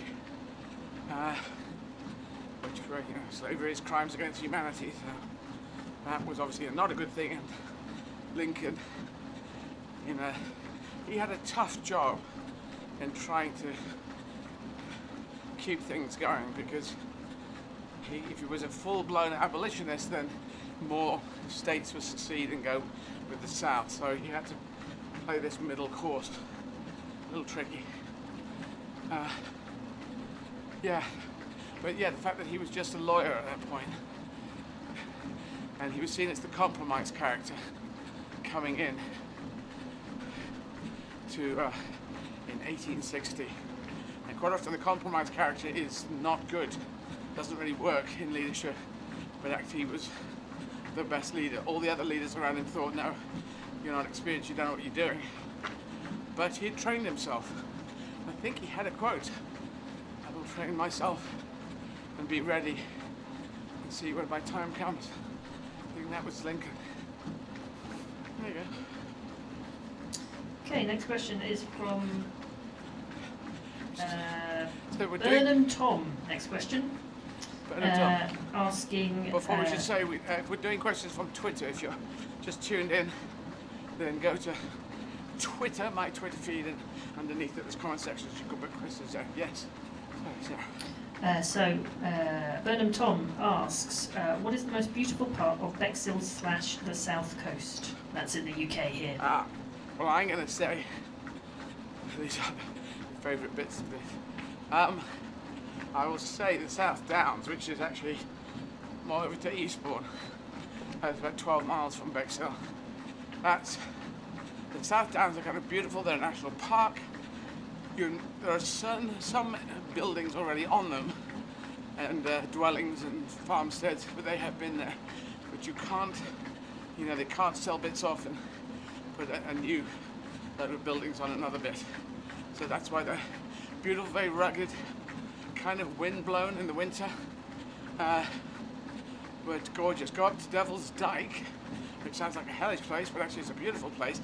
And the actual dyke is this inner bit, which it's above Brighton, and the road up to it, they obviously made the road straight to Devil's Dyke, because there's this, so when they say dyke, it's like a quite sharp valley bit. But on the other side of that, there is the end, is the northern edge of the South Downs, and the view, you can see, I don't know, maybe 100 kilometers, 60 miles from there. On a good day, people sit down. There's a pub up there, which might be called the Devil's Dyke. Pub bistro there, and National Trust car park, interestingly, which is separate, but it's there. So you can park your car, you can look, you can get out on the thing, on the hill. You can just sit there on the hill and look out over the south of England. And a lot of hang gliding happens up there as well in the summer months. So quite beautiful, and it's on the South Downs Way, which goes all the way from Bede School, Duke's Drive in Eastbourne, where I went to school. Right from that point, that's the beginning. And it's an absolute beginning right there. Outside my school, boom, the down started off. And there's a place called The Kiosk, where they do nice food there. And I know the people there very well, and I have to drop in there because I've known it since I was at school. That kiosk was there. But it goes on to Winchester. South Downs Way goes on to Winchester, so that's my favourite place. Probably in Sussex, I'd say. Yeah. Okay, next question from FC Barker asks, Rich's film still a possibility? Question mark. Not sure. The Riches series, maybe continuing series, maybe film. The Riches TV series I did in America, it's still floating around, but more hurdles to do to get there, so we shall see. Not sure at the moment, nothing definite. Okay, but next. What's great to do it though. Next question. This is from Rainbow Biz, who asks, Eddie, have you thought about becoming an iFit coach? I think it's like an online sports coach, kind of exercise coach. You would be the most fabulous coach. I'm afraid not. I have so many things to do in life. I don't think coaching for fitness is my thing. Trying to be fit is my thing. Trying to raise money while struggling. But thank you for saying that, but I don't quite see myself. I can be a life coach, a coach to encourage people to think out of the box and try and do things that make humanity great. But I don't think a fitness coach, if that was the only thing available, then I think I have gears, so I could turn myself around to try and make that work, but I'm afraid not at the moment. Okay, next question. Now we've it just disappeared off the feed, the name, so sorry not to name check this one. But someone asked, which pub should I visit after lockdown? The one nearest you, I suppose. That's No way you live. That's an odd question, but yeah, one with an eatery attached. A pub bistro. They're very nice these days. Yes, because that's probably going to be the first place that will open. Will be food with the drink. So yeah, I'd go to that. The nicest one near you. That's a tricky question to answer, I'm afraid.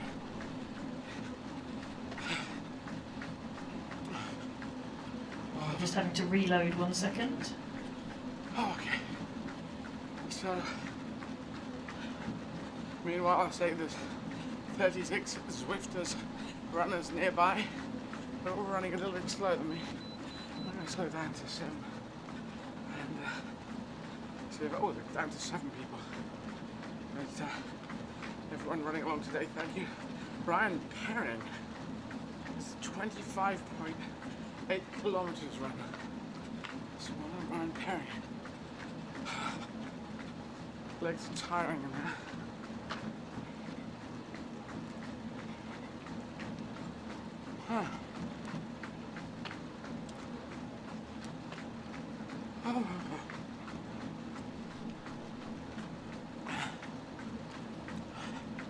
I've just gone slightly go slow on Twitter.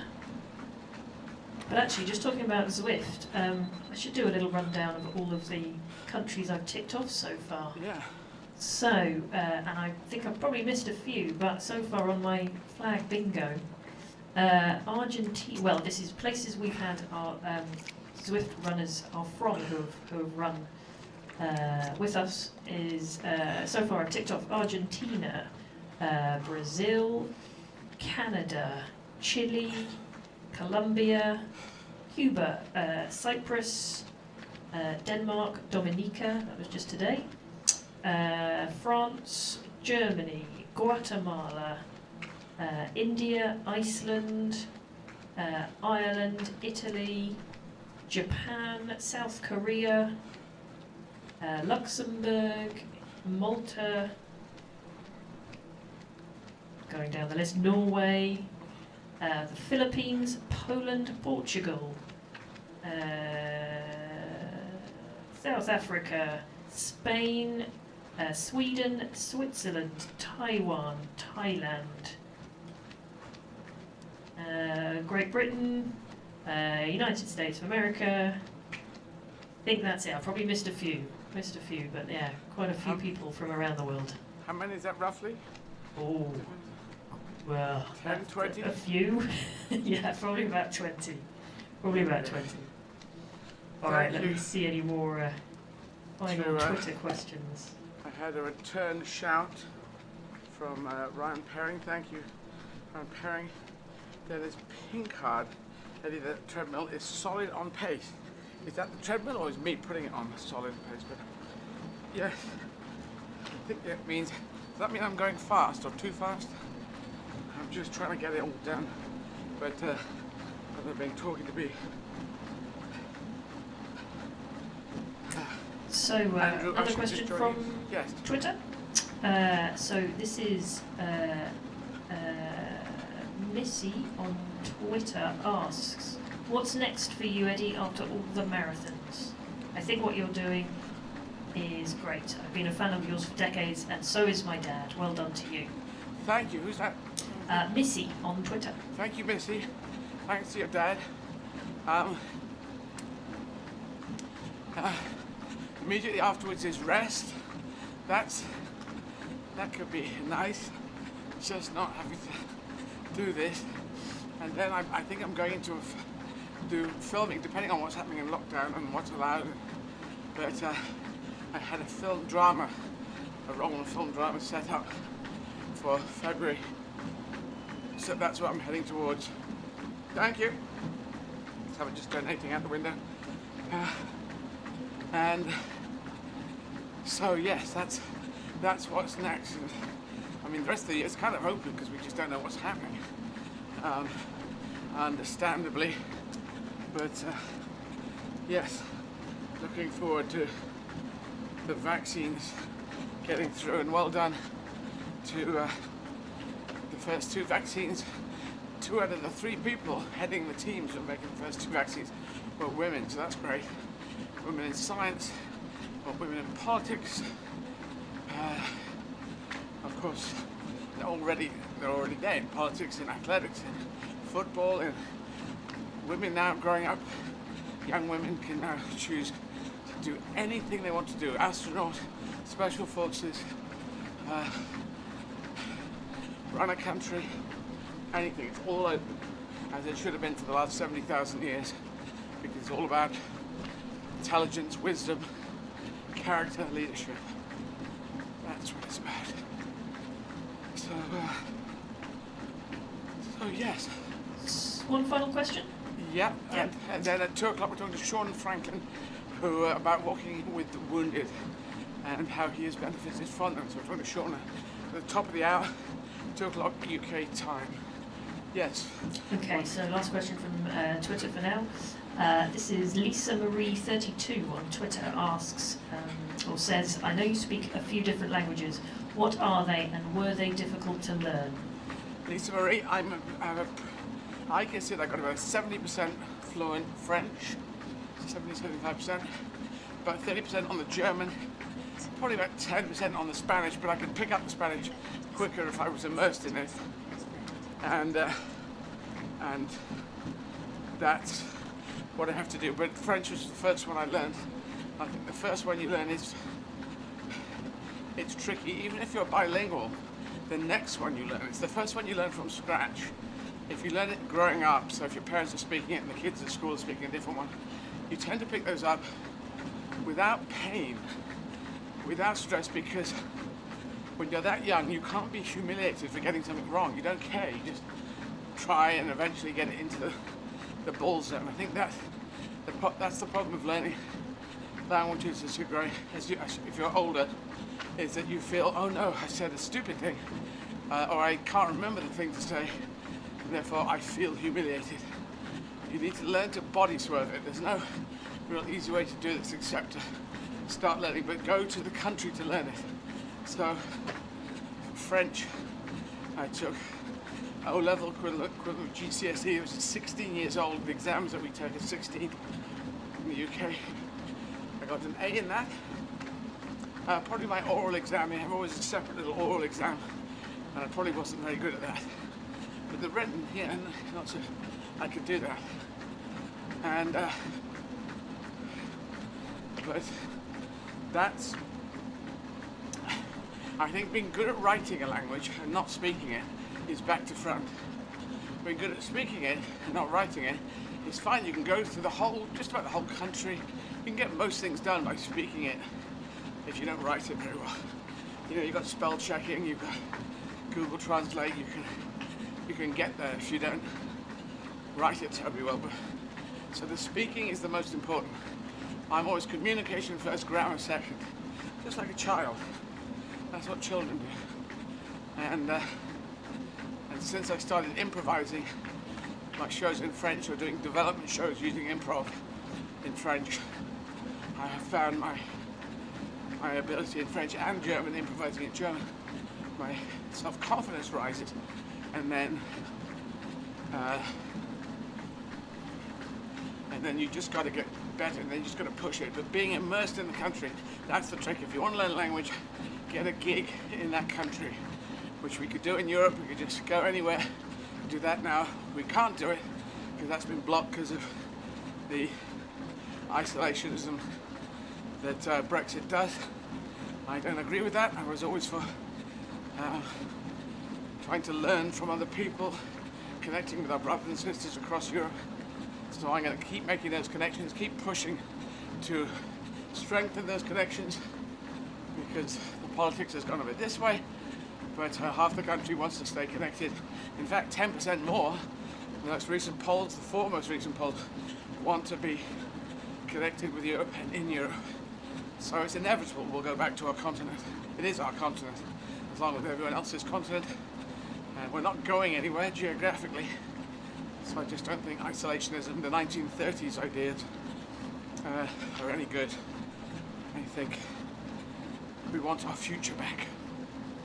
So that's what I'm pushing for. But now it's 2 o'clock.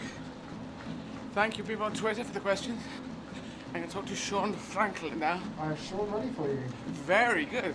Put Sean on, please. Take you through now.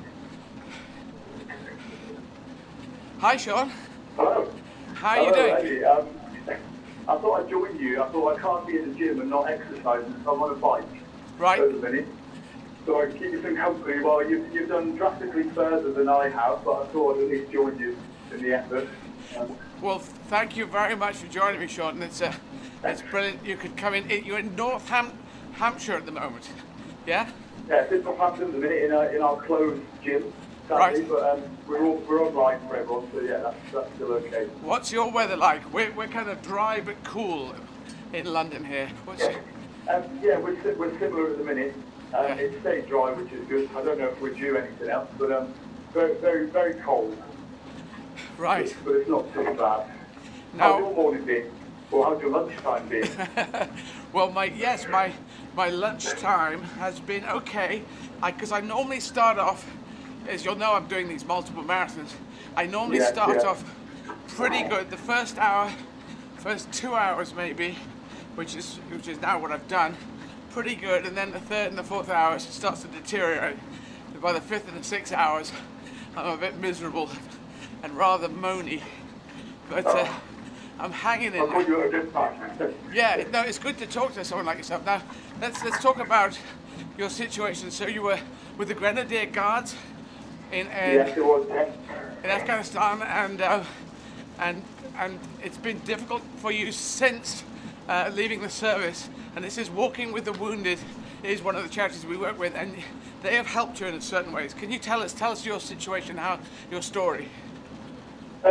Yeah, so when I first left the military, I thought I was okay. My partner had said, you seem like you've had a really good transition, apart from the normal transition to civilian life in terms of maybe language and understanding. It's very different. Yeah.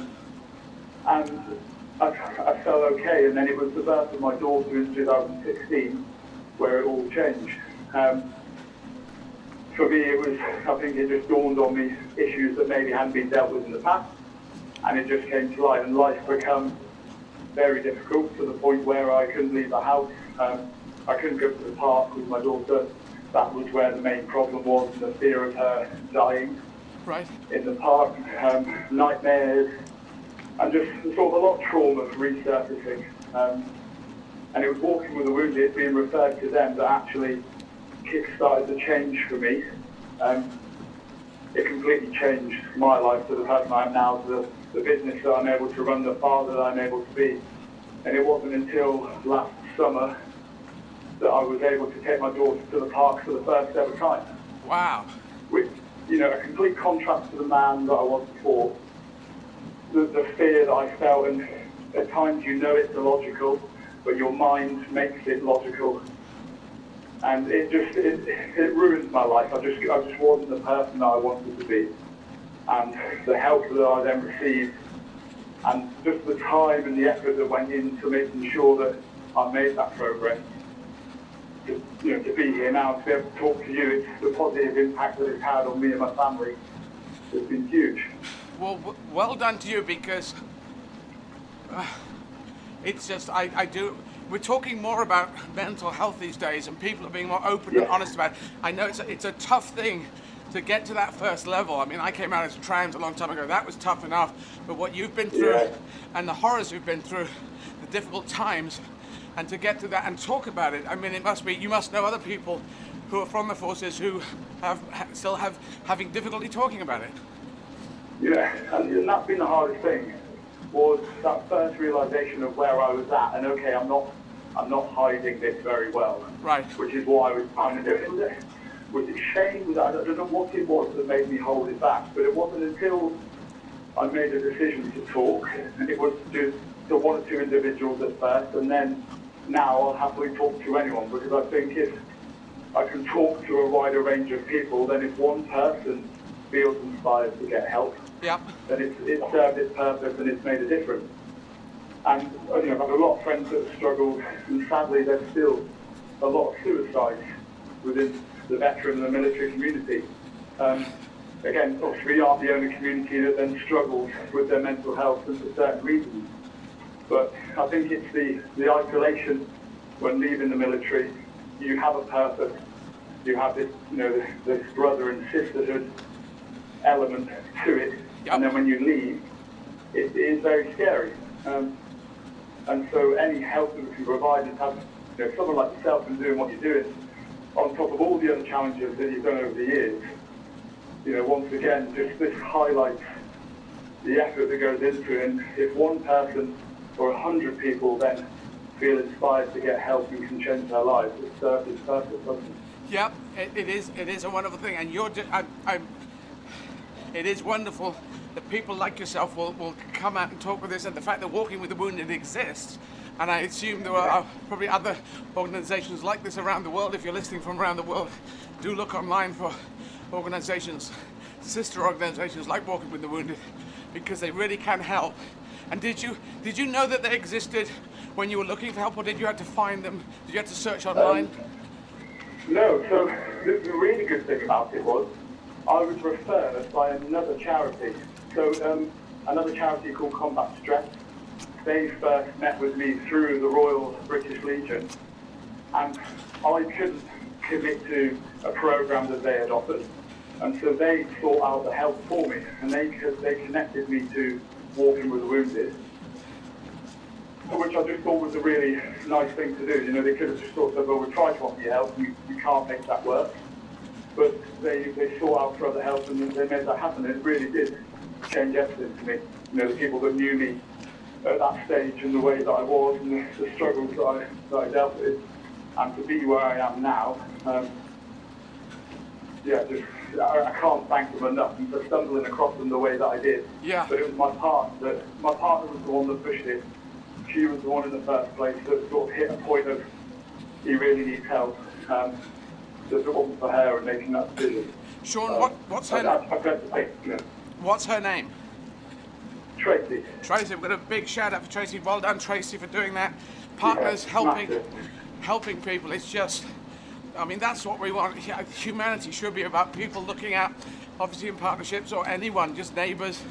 And you were talking about another organisation that passed you on. I think the NHS, I believe, has a link to Walking with the Wounded as well. Do. Yeah, which is... They do. And it's amazing that you have that many different avenues to help now. Yeah.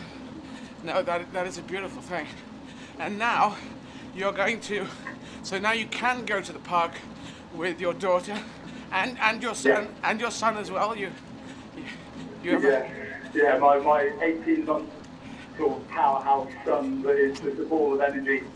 They never stop. They're going to keep you. They're going to keep you young. And you've built, and this is your own business, yeah? Your fitness and wellness business. Tell us about that. So the business Chamber Health and Wellbeing originally started with myself and my business partner, who's also ex-military. And it was on and off chance. We started working with young offenders and with the police. And that was the start of the business. Not that we knew it at the time. And for us, it's always been bridging the gap between mental and physical health. It's all linked. And people think that big gestures or big changes what they need, but it's the little things that matter. And the more little things, the more ticks in the boxes that you get, that amounts to the big change. Right. And so for us, trying to bridge the gap between the mental and physical side, and it's a huge community and culture-focused environment that we try to create. The flags behind me are members. So members donate the flags. So when you walk into our gym, you understand that every flag actually has a story behind it. Yeah. Which connects to the members, and we think that's quite a nice thought. Yeah, that's good. Well, and you've never run a business before this, and this is your first business you set up, yeah? Our first business, and we have put some business partners on now who have become invaluable. To the point of myself and my business partner, we're not business owners, but if we're trying to show people that use the professionals around you, you have the idea, you have the passion. Now use the people in the right areas to help that become a reality, and that's what we're trying to do with this. So anyone in the Northampton area, what's the name of your business so they can look it up? So that do a plug for your business. It's Chamber Health and Wellbeing. Chamber Health and Wellbeing. So look up online, and them, and that's and you're in this in Northampton, yeah? Yes, in Northampton, yeah. In Northampton. Excellent. Now I can also see, I've got information in front of me that you're planning to carry a rowing machine up a mountain to raise funds for Walking with the Wounded. Yeah, so I mean, nothing as drastic as you at the minute as the amount of days back to back, which is phenomenal. But for us, we've done things in the past where we've crawled on our hands, so they're crawled on our hands, the distances for charity. Right. 24-hour events, and now the latest couple that are coming up, we've got carrying a rowing machine across the Cumbrian Mountains for 20 miles and rowing 20 miles whilst we're doing it. So we'll do that hopefully in May, and then we've got the Snowdon 24, which is up and down Mount Snowdon as many times as you can in 24 hours. Great. And so that, I think that'll be quite a fun one. That'll be quite fun. You're making these up as you go along, trying to grab people's attention. That's good thing. Yeah. But the one with the rowing machine, you're going to carry it for 20 miles and then row 20 miles. Explain how that works. How do you do that? So the route that we're doing has 13 peaks. Right. So at each peak, we'll just break down a distance, and ensure that by the time we get to the finish line, Gotcha. we've rowed the 20 miles to match the distance that we've covered. And that is yourself and other people? So that is myself and our head coach here, Right. Richard. He's going to help me do that. James was meant to, but James is going to be competing in the Invictus Games for Team UK. So, yeah. Okay. So you're the one that's doing the rowing. He helps you get it there, and then you do the rowing on the 20 Yeah, miles. definitely. Yeah. Really? Well, it's great. You're using your imagination, like as you'll see. I kept changing my level, so the numbers go up. No days off. I'm putting a stand-up comedy gig at 7 p.m. every day, which is tough, I tell you. I have to say, it's quite a challenge. I've almost falling asleep some of the time. It's just really tricky. I think what I found phenomenal watching your journey on it is the fact that you're in that one place. Whereas if I'm listening correctly to things you've done in the past, part of it was being outside, Yep. being in the nature and without music on and without. And so I'd imagine this creates a completely different challenge in itself because Yes. it's static. It's sort of kind of mind-numbingly boring, the relentlessness of this, but I get to talk to people like yourself, which I wouldn't do if I was running out in the big wide Yeah. world. So Yeah. it's different. I'm talking to someone like yourself because I need to hear what you're saying, understand it, and then Yeah. I want to think about things that I'm doing. I compare, contrast, what can we learn, what can people outside learn, and it takes me right out of the legs. I'm not worried about my body anymore because I'm talking to you, Sean. It's like leader's legs. Sorry? It's like leader's legs. So when you're leading, you don't necessarily feel the pain that you would feel if you weren't concentrating on the exercise. That's it. I'll go with leader's legs. I find I'm in my head, and I'm talking to you, and then the legs keep saying, "Remember us," and I'm going, "No, forget about you. I've got to talk to Sean." Well,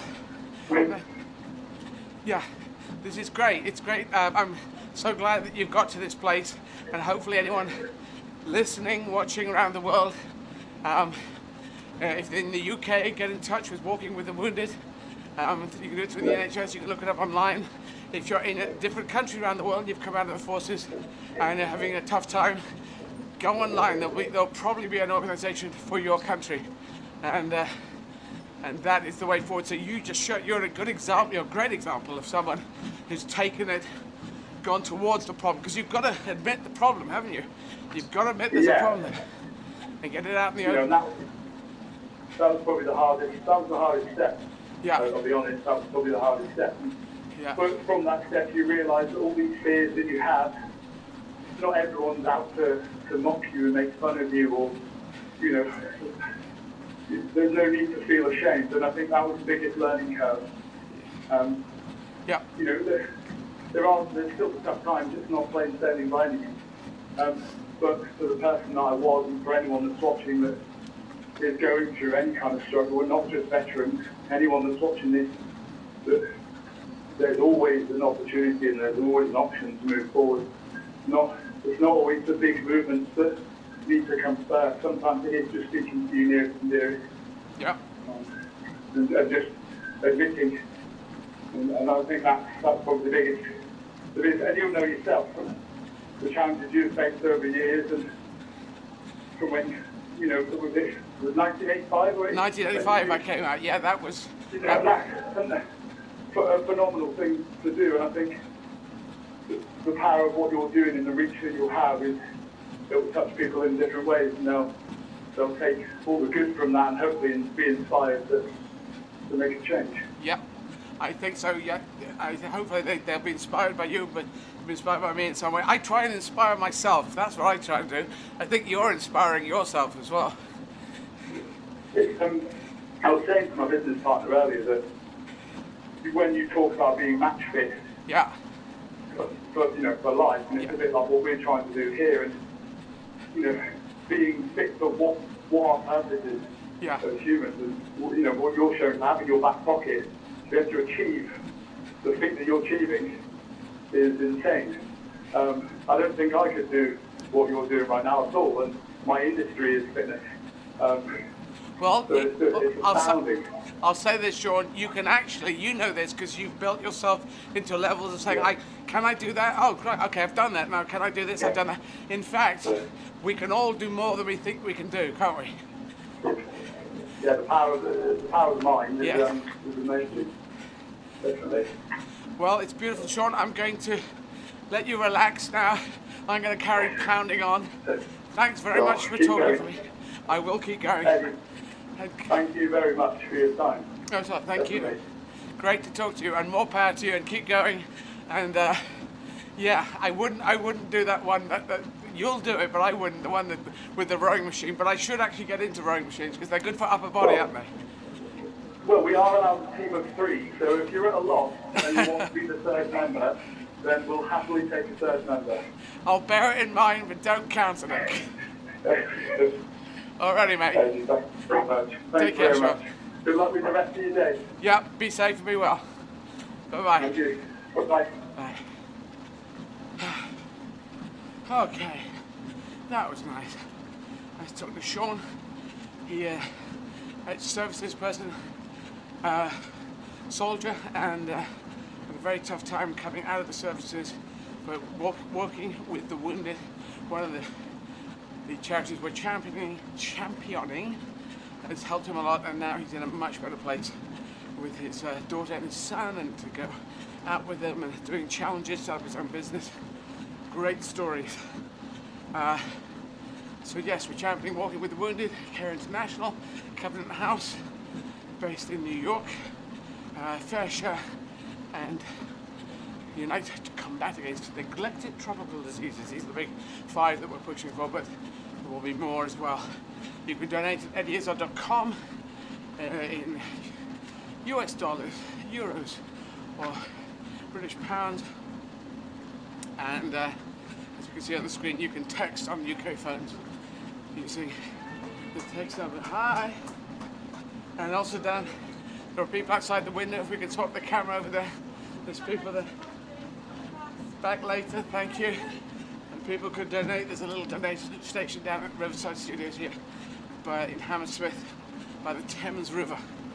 And I'm now going to have a little, well actually I'm going to slow down. It's at 5 kph.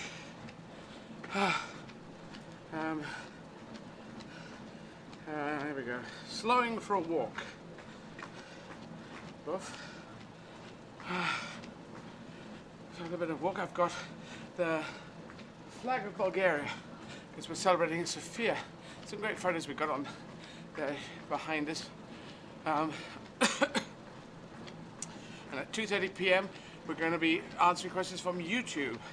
Not before 2:30, but at 2:30. So if you get there for 2:30 on YouTube channel and follow me, and then how does it work, Sarah?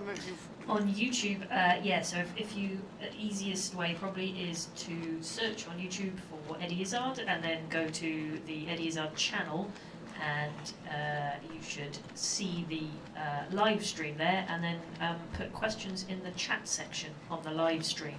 That's it. But actually, the easiest way is, yes, just follow the channel, and then you'll always have it to hand. Yeah. Follow the channel.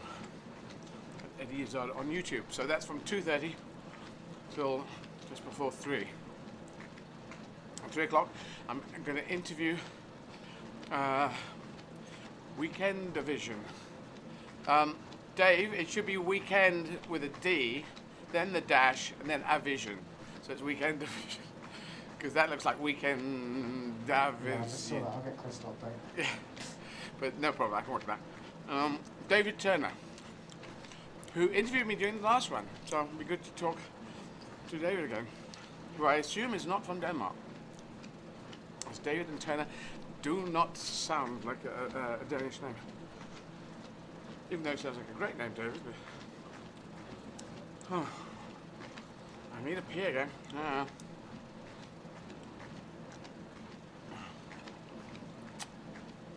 Guys, I'm gonna go for a quick break. Sorry, full stop, having a pee break. Come out as a letter P.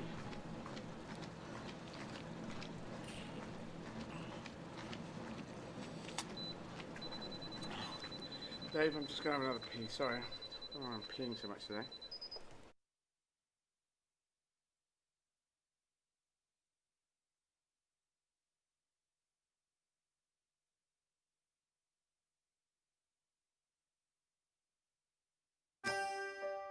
It started with a box, and 2.8 million more just like it. Rations meant for war would now help those victimized by it. Passed from hand to hand, they moved together across land and sea to a place where everything was broken, where everything had been lost. The box revealed its gift: food, survival, hope. The knowledge that someone, somewhere far away, wanted to help. Goodwill put into action, a world embraced, and yet only the beginning of the story. The need was bigger, deeper, more fundamental. It still is. A chronic absence of food and clean water. Hunger, starvation, desperation.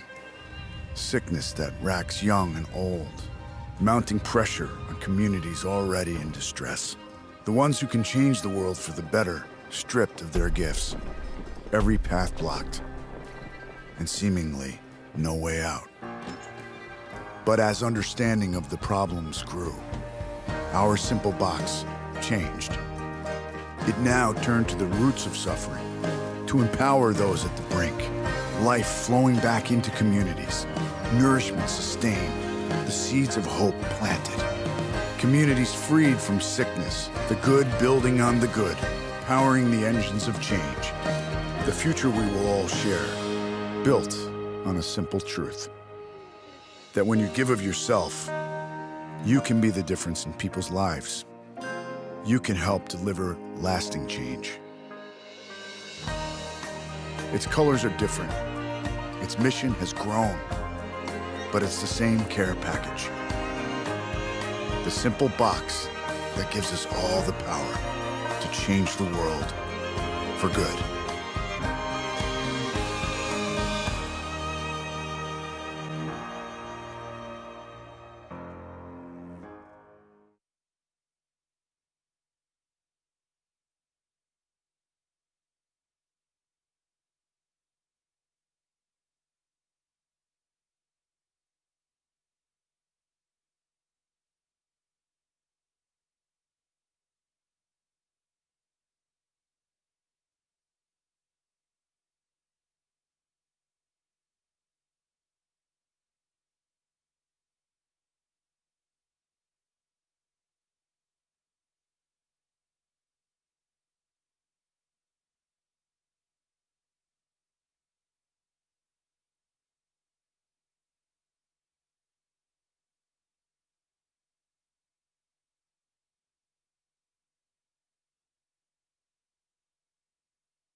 Back running.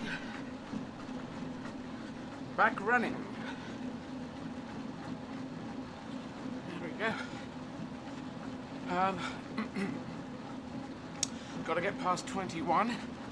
Okay, we got questions from YouTube at 2:30. So not before 2:30, but start piling your questions on YouTube. Follow me on YouTube. Go to my site, and then you can put questions on the streaming bit. Is that right?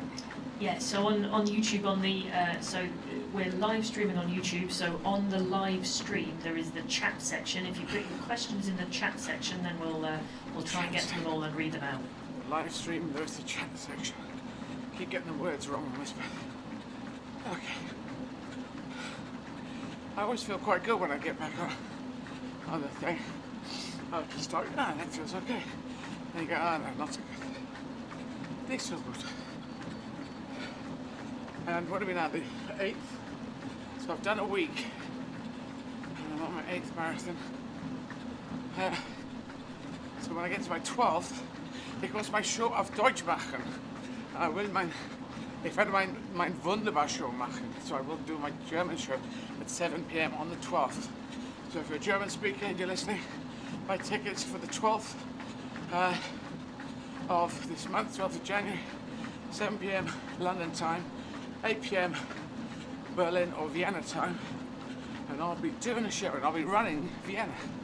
I'll be running a virtual Vienna.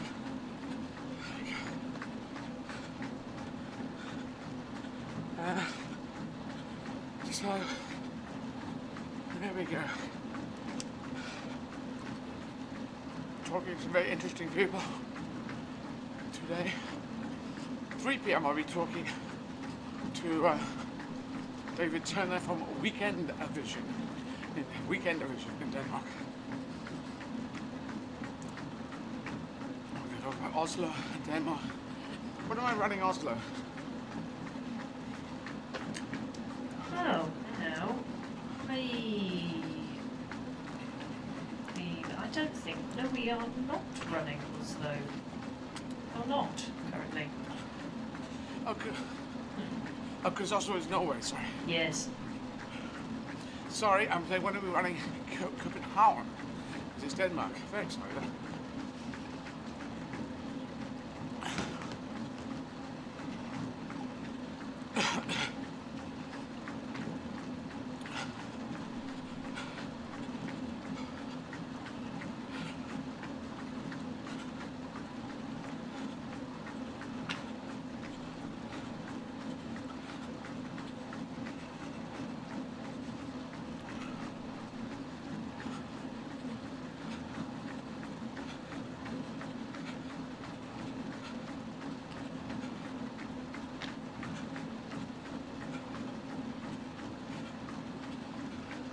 Copenhagen?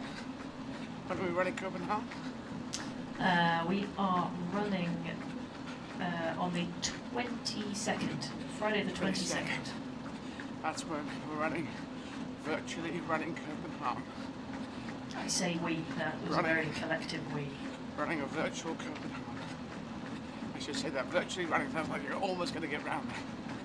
But running a virtual Copenhagen, the capital of Denmark, that's what we do.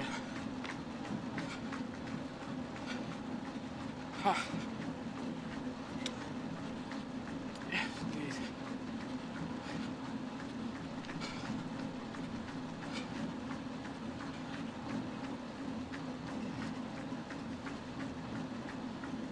So I think we're YouTube questions now. Oh, I think, yeah, aren't we've got past the go by date.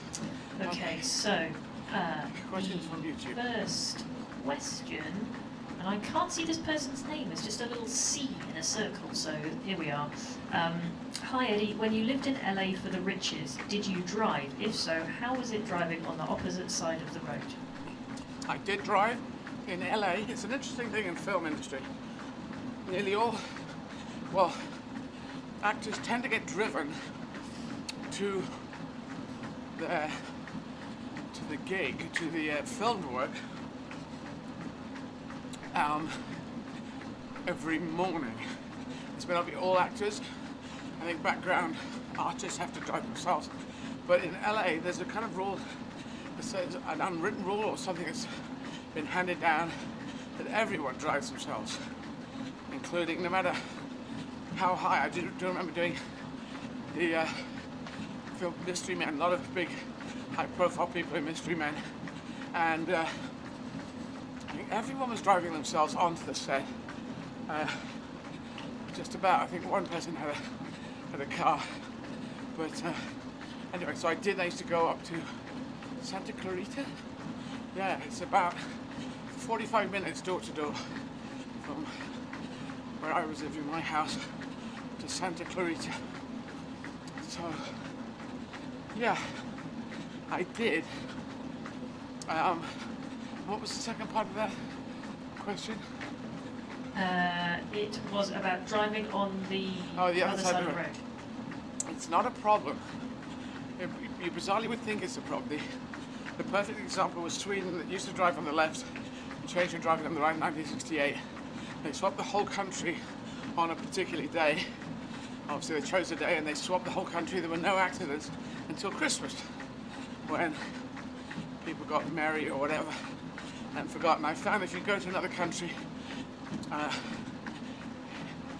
I just never find a problem. I don't really think it is that much. I think we can adjust because most of all the other cars are, well, let's put it this way. It's easier if you've got more cars around. The other cars, you follow the other cars and you go, I'm on the other side of the road. So that's easier. What gets harder is at night time or on country roads.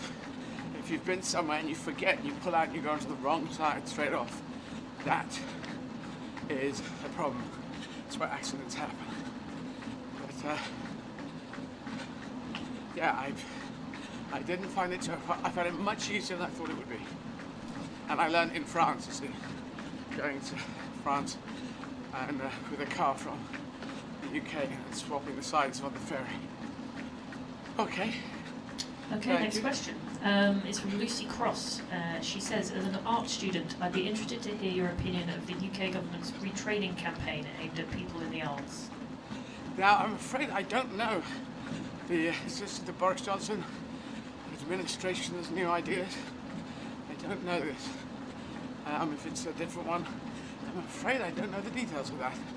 So, I think there was an advert that went out, which apparently went out earlier than when it got picked up. It was to do with a ballet dancer called Fatima in the advert, and it was suggesting that Fatima could retrain in cyber. I think that was the advert. It was promoting training in cyber. well, so, like if you're a dancer, dump it and retrain as something else. Yeah, I think it was.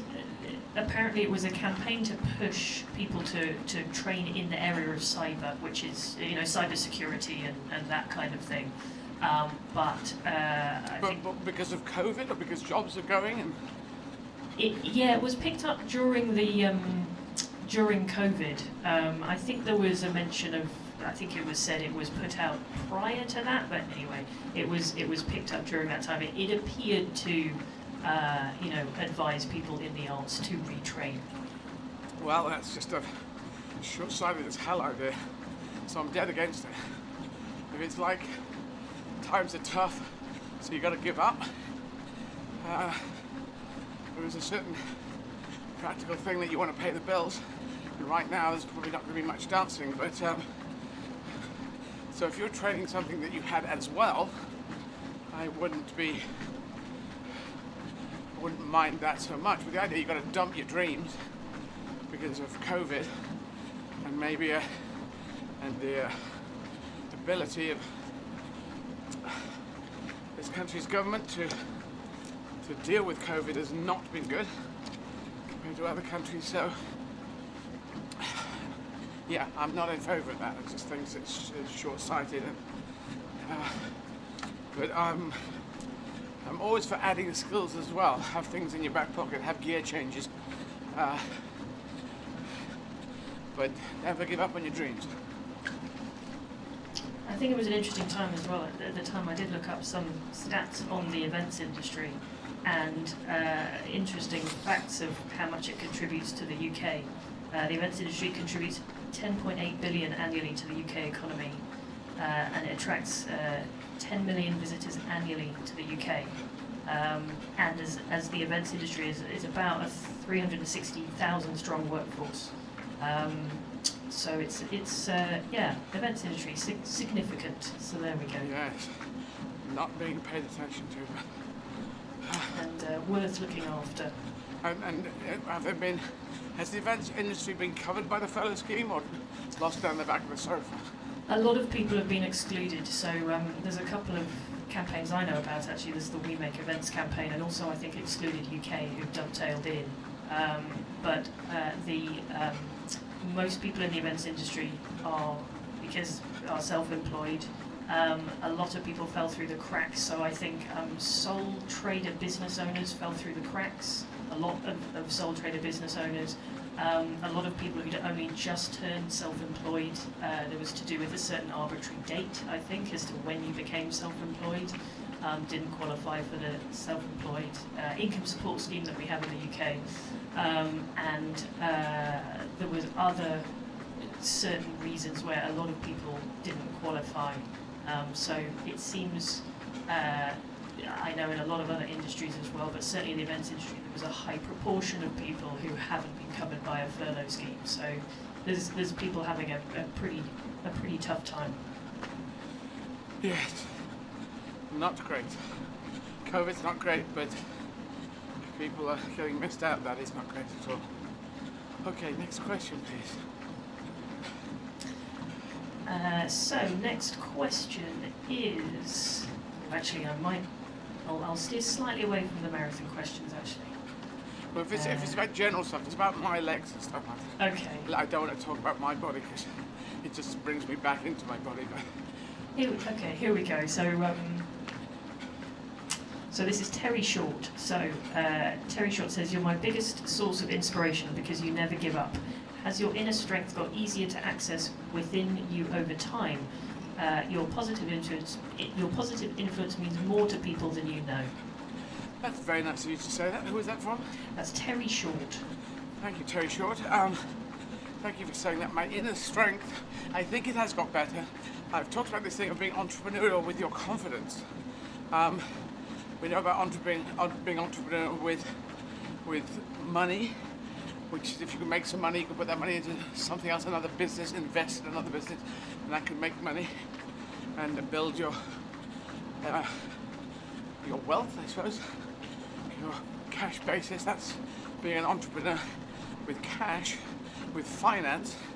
But I'm an entrepreneur with my confidence, and so I said this a number of times, coming out as transgender back in 1985, that was so hard to do mentally. If you think about the mental health aspects of that, power of the entire world would have basically turned around to me if asked the question and said, "You are toxic, you are a toxic person," and I felt I wasn't, and I felt any trans people weren't, and they've been demonized down the centuries and down the millennia, so I needed to stand up for that. And I'm gender fluid as well, so boy genetics, girl genetics, and I decided to come out. So that was me putting the confidence I built up in life, I suppose. At the age of 23, I went all in poker terms.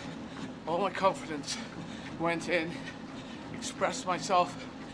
I was wearing a dress, I was choosing my clothes, it was a more feminine expression of myself, and I chose to do that at 23, and I came out and I stayed out for 6 months.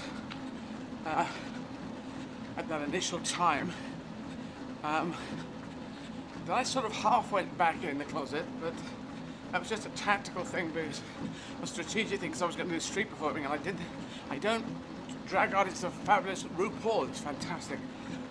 Paul O'Grady, Lily Savage, fantastic. Julian Clary, I suppose that would be Julian. That's fantastic things. A number of people do great drag performances, have characters. It's not quite what I want, because I felt I was trans, and I felt if I did a show at Covent Garden and I was wearing a dress and looking very boyish, then it was, this is a drag show, and I wasn't trying to do that. I was trying to do knockabout comedy. Eventually, because Monty Python were my, even though they often throw on a dress, but they played the Pepper Pot, and theirs was more theirs was more of a thumbnail sketch of a feminine identity. Oh yes, Margaret. It was mainly what they did, and I felt Kids in the Hall in Canada were much more modern in their any female characters that they played. They were much more embodying a female spirit, but Python were much more, well, I don't know. The Towns Women's Guild doing reenactment of great battles in mud scenes. It's just very funny. But anyway, so yes, but that made the inner strength. It is more easy. So I'm going around the houses here a bit, but I can access it easier. I now try and put it into projects, certain things. I mean, if anyone watching, they probably know that I want to be a member of Parliament. I want to be elected, try to get elected. I will keep pushing until I can do that. I'm not having a go. This is something I'm going in. I'm going to put the rest of my career into hibernation. Like Glenda Jackson did for 23 years, she did. And so accessing my inner strength is easier. I know it's there, and I just try and live my life day to day as the same person. I'm always me.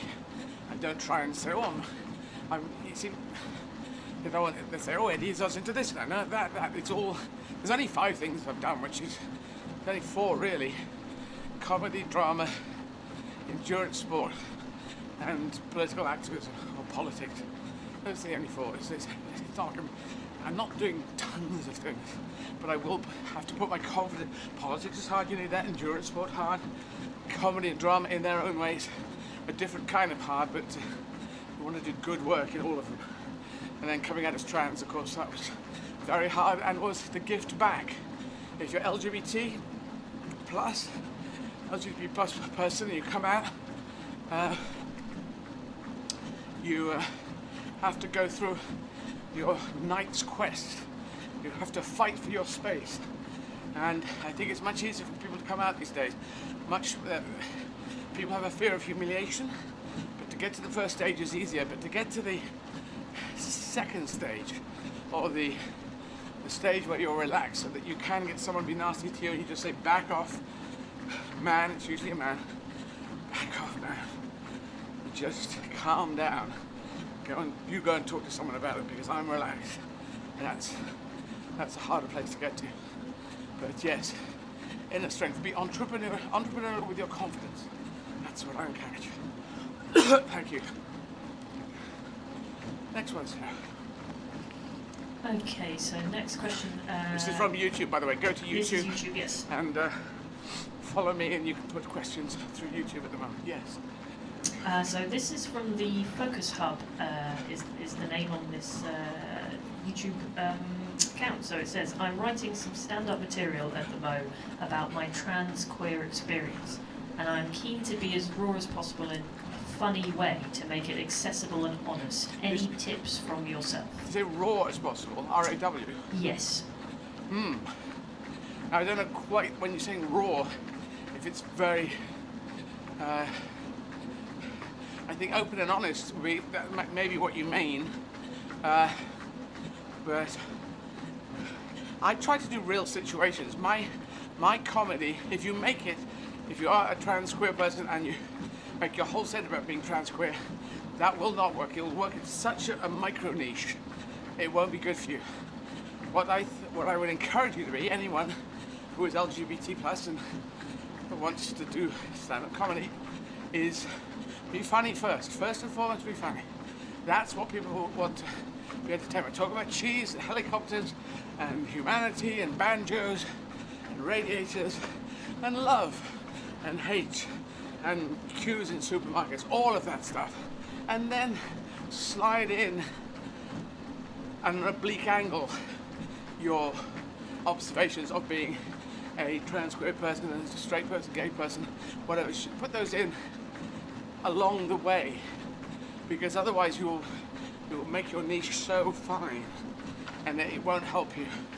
So I happen to be funny, hopefully someone in my stand-up who does funny material, bonkers material, out there material, and happens to be trans. And most nights when I'm on doing my gigs at 7 p.m. like every night, do buy a ticket on eddieizzard.com for my 7 p.m. show tonight, London time, streaming around the world. But you'll see that the comedy has almost nothing to do with being trans. I don't think I mentioned it. It really is. It's like playing tennis or something. If you happen to play tennis, you might mention you play tennis. I happen to be trans. Because it's not part of a straight person's thing.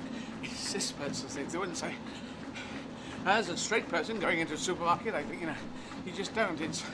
So that's how it should be if it comes up in someone shouted at me in the street, or I used to talk about going into a shop, being in girl mode as they call it, and looking rather boyish, and the person in the shop might go, because I was less relaxed in those days, they'd look and they might go, what you gonna do? I go, I'm gonna buy a Mars bar. A Mars bar? How can you, a transgender person, buy a Mars bar? Well, I've got cash. You got cash? They give you cash? No, I earned it. Oh my God. So the old days, that doesn't happen now. And you might think I'm recognized every step of the way in the streets, and I'm not really. I am quite spent about half the time, I suppose. And when I'm performing in other countries, not so recognized, quite a lot in America. But I'm always ready to, I'm just always being an ordinary person. Sometimes you go, oh, hello. And then I just move on.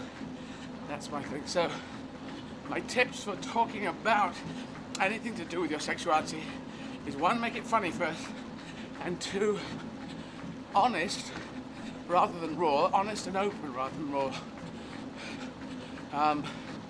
That's the way.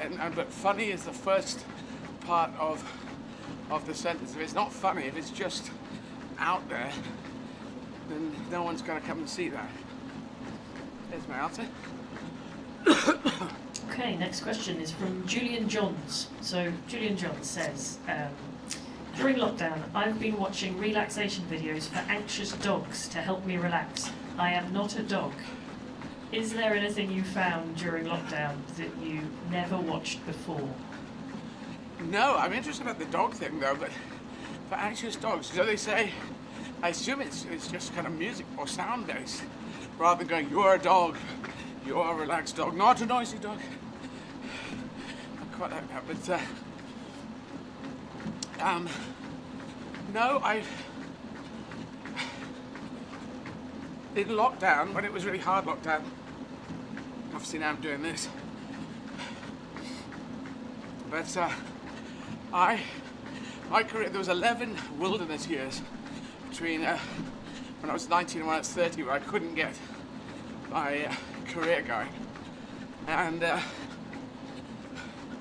so when I did get a career going at 30, I just decided to work about 2, 3, 4 times as hard as I'd ever worked before. I try and stay 4 steps ahead of level, so that, because I like doing the career that I'm doing, and even though I'm going into politics and going to put it into hibernation, I do like doing it, and I want to come back to it, but I think I've got to try and do it very well and be 4 steps ahead. So when I went into lockdown, I slept a lot.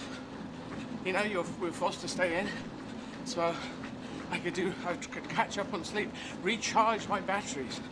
And I'd just run 29 marathons through February of last year, before we went lockdown about March, was about March 15, yeah. Somewhere around there, 20th. So,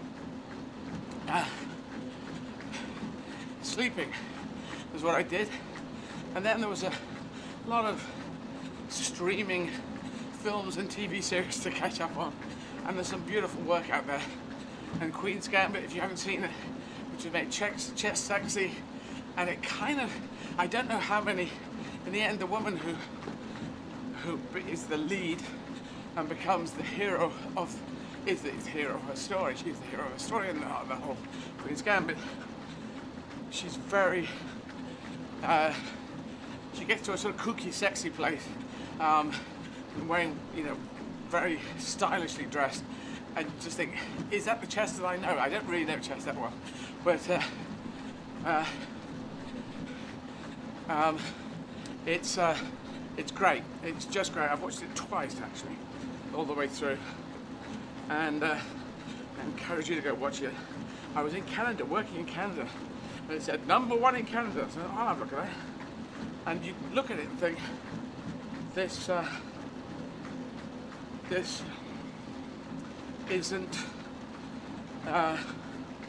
doesn't quite make sense. But but it is kind of wonderful. Anya Taylor-Joy and Beth Harmon, Anya Taylor-Joy and Thomas Brodie-Sangster. Thomas Brodie-Sangster's done a lot of good work over the years, and probably Anya has as well. And everyone in it just great. It's kind of wonderful because it's a story you think, I don't think that exists. There should be more women playing chess. Are there tons of them? Is she? Because she's kind of the one in chess. And if you think about chess, you think, I haven't seen many great women chess players. It's a kind of nerdy anorak area, and I come from that area.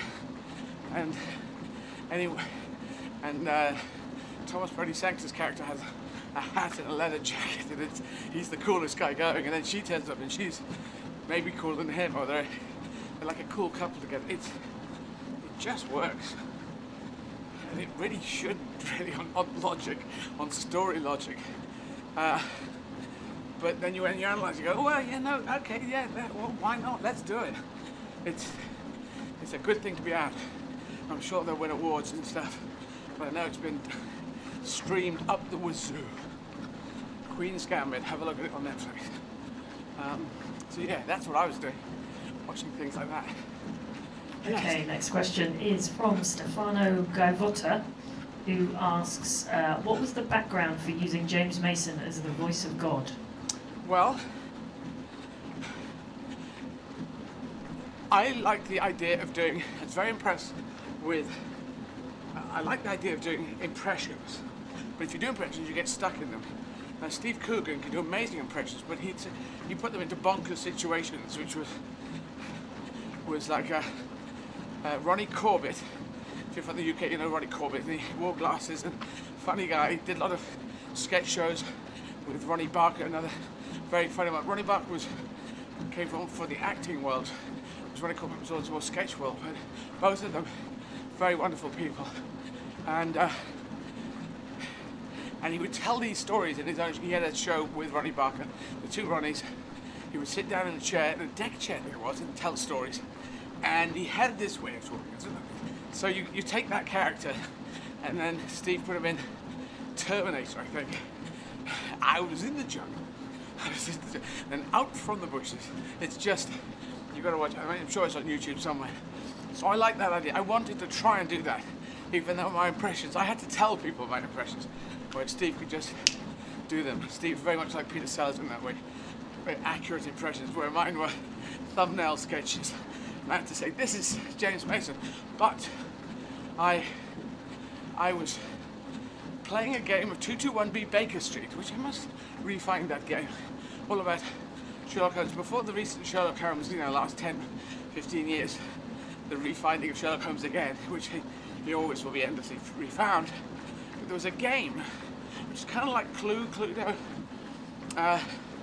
In America, that game's called Clue, and in Britain it's called Cluedo. I don't know why. But kind of like that, who's done it, and pick up a card and all this stuff.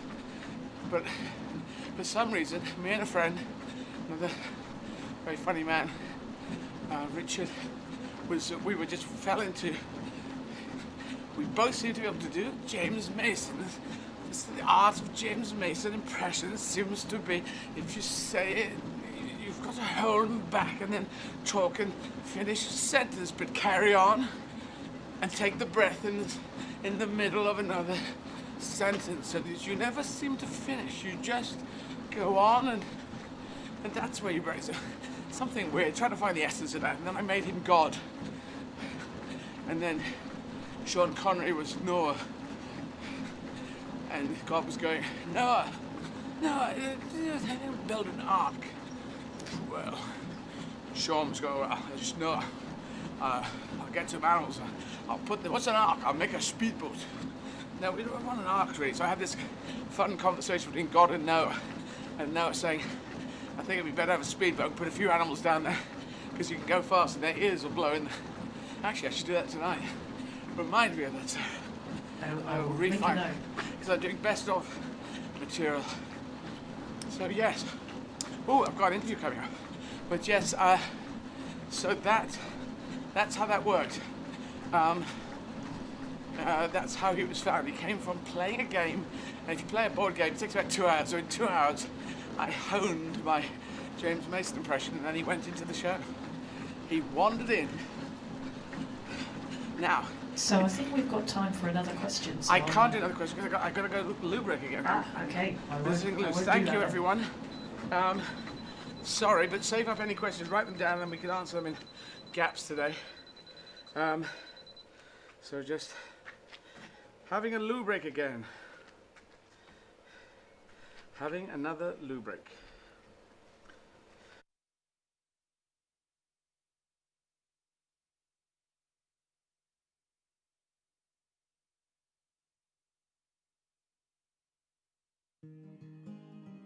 Shockingly, over 2 million tonnes of food a year is wasted within the UK supply chain. FareShare is tackling this problem in a strikingly simple way. We work with farmers, producers, distributors and retailers to save good quality fresh food from being wasted, so we can get it onto people's plates instead.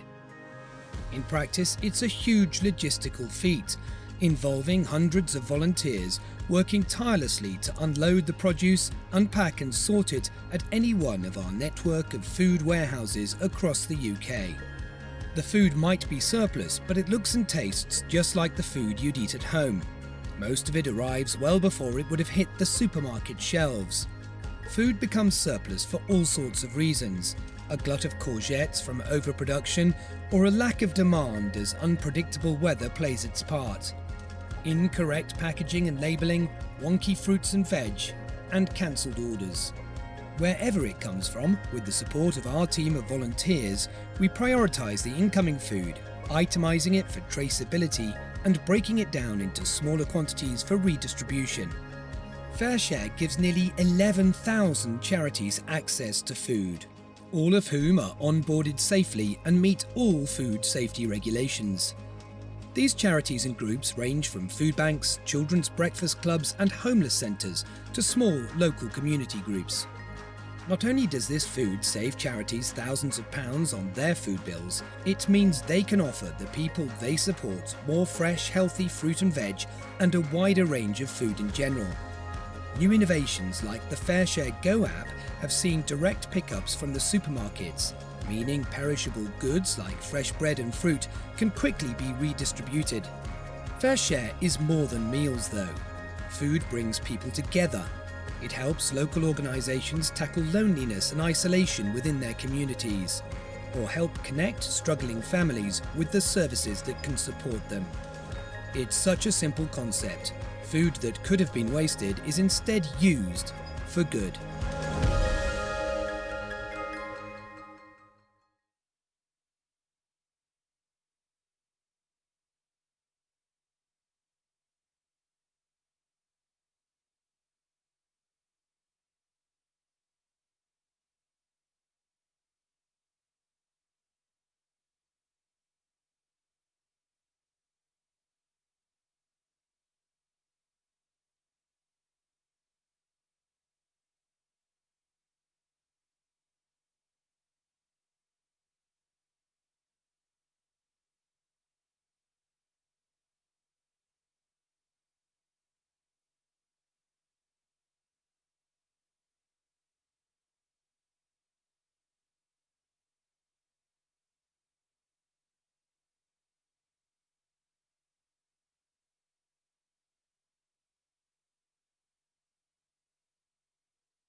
NTD.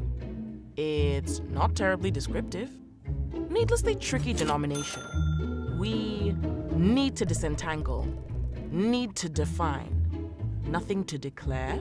National Turnip Day. Never tickle dinosaurs. No, that's daft. Now the disclosure. Neglected tropical diseases. Not that difficult. Neglected though? Deserted. Disenfranchised. Desperate. Dying. No, that's dreadful. Now these diseases need to discontinue, need to disappear. Never mind the difficulties. No more tedious delays. Now's the decade. Nations together declare no to disease, no to discrimination. Nobody treated differently. Neglected tropical diseases. End the neglect.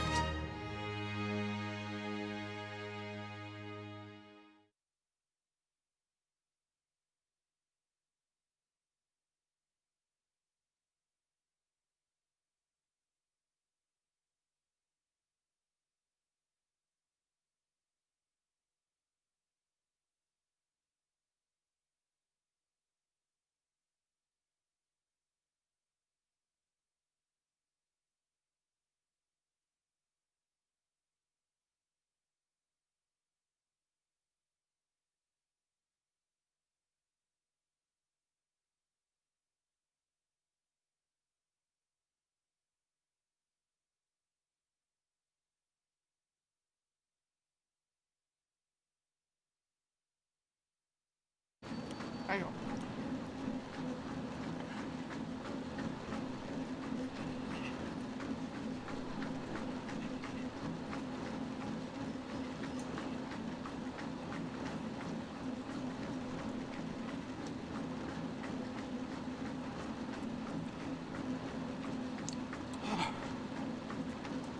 Okay, we're going to talk with David Turner in a minute.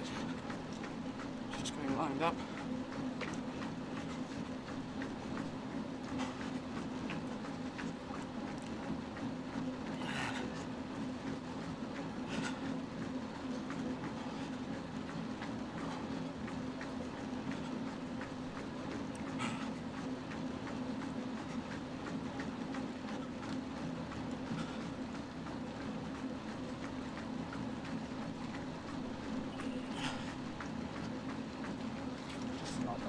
Sorry? Just not no word from David at the minute. We're trying to get. Okay. Thank you. Can you put up who's at 3:30? What we're doing at 3:30 when you have a sec? Yep. 2 seconds.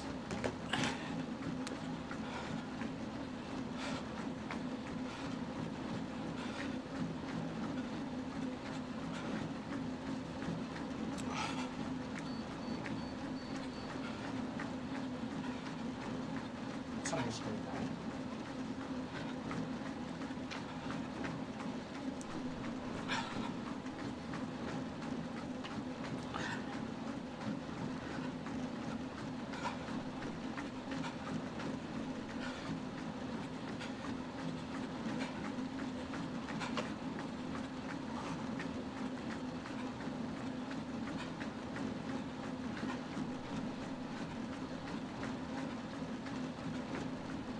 Ooh.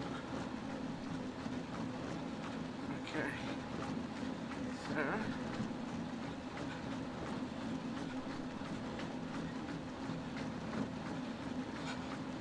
That's right.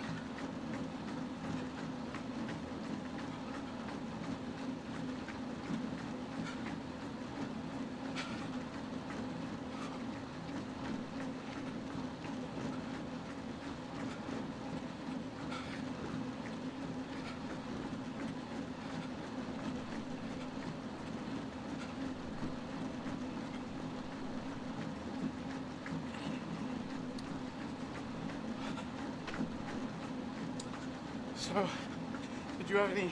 Eddie, I have David for you. David? Putting you through now. Hello, Eddie.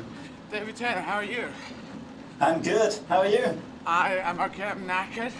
I'm just about the halfway mark. Which is... Very impressive indeed what you're doing. Well, it's good to, once you pass the 21-kilometer mark, that's good.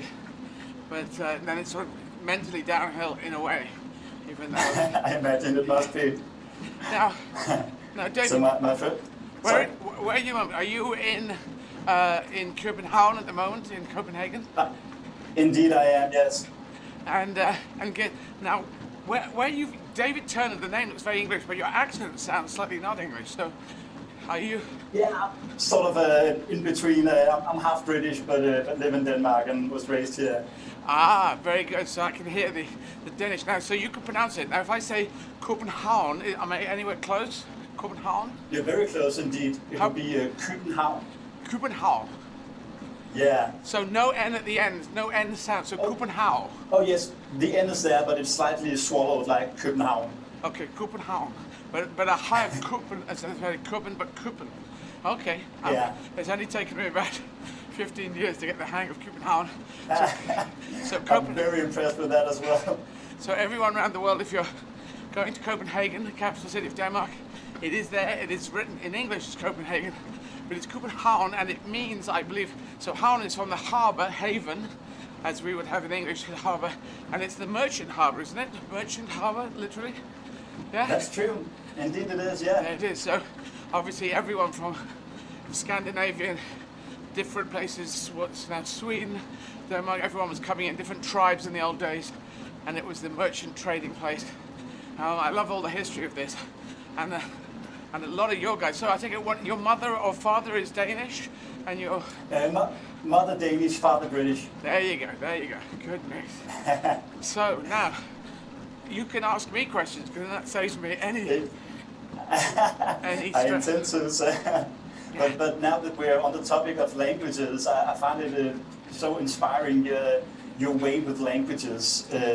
So I'm wondering, what is a language to you? Is speaking German also thinking in German, and does French come with a different perspective on the world and so on? Okay, very good question. I think for me, speaking the other languages, I have no different perspective whatever. I'm just myself.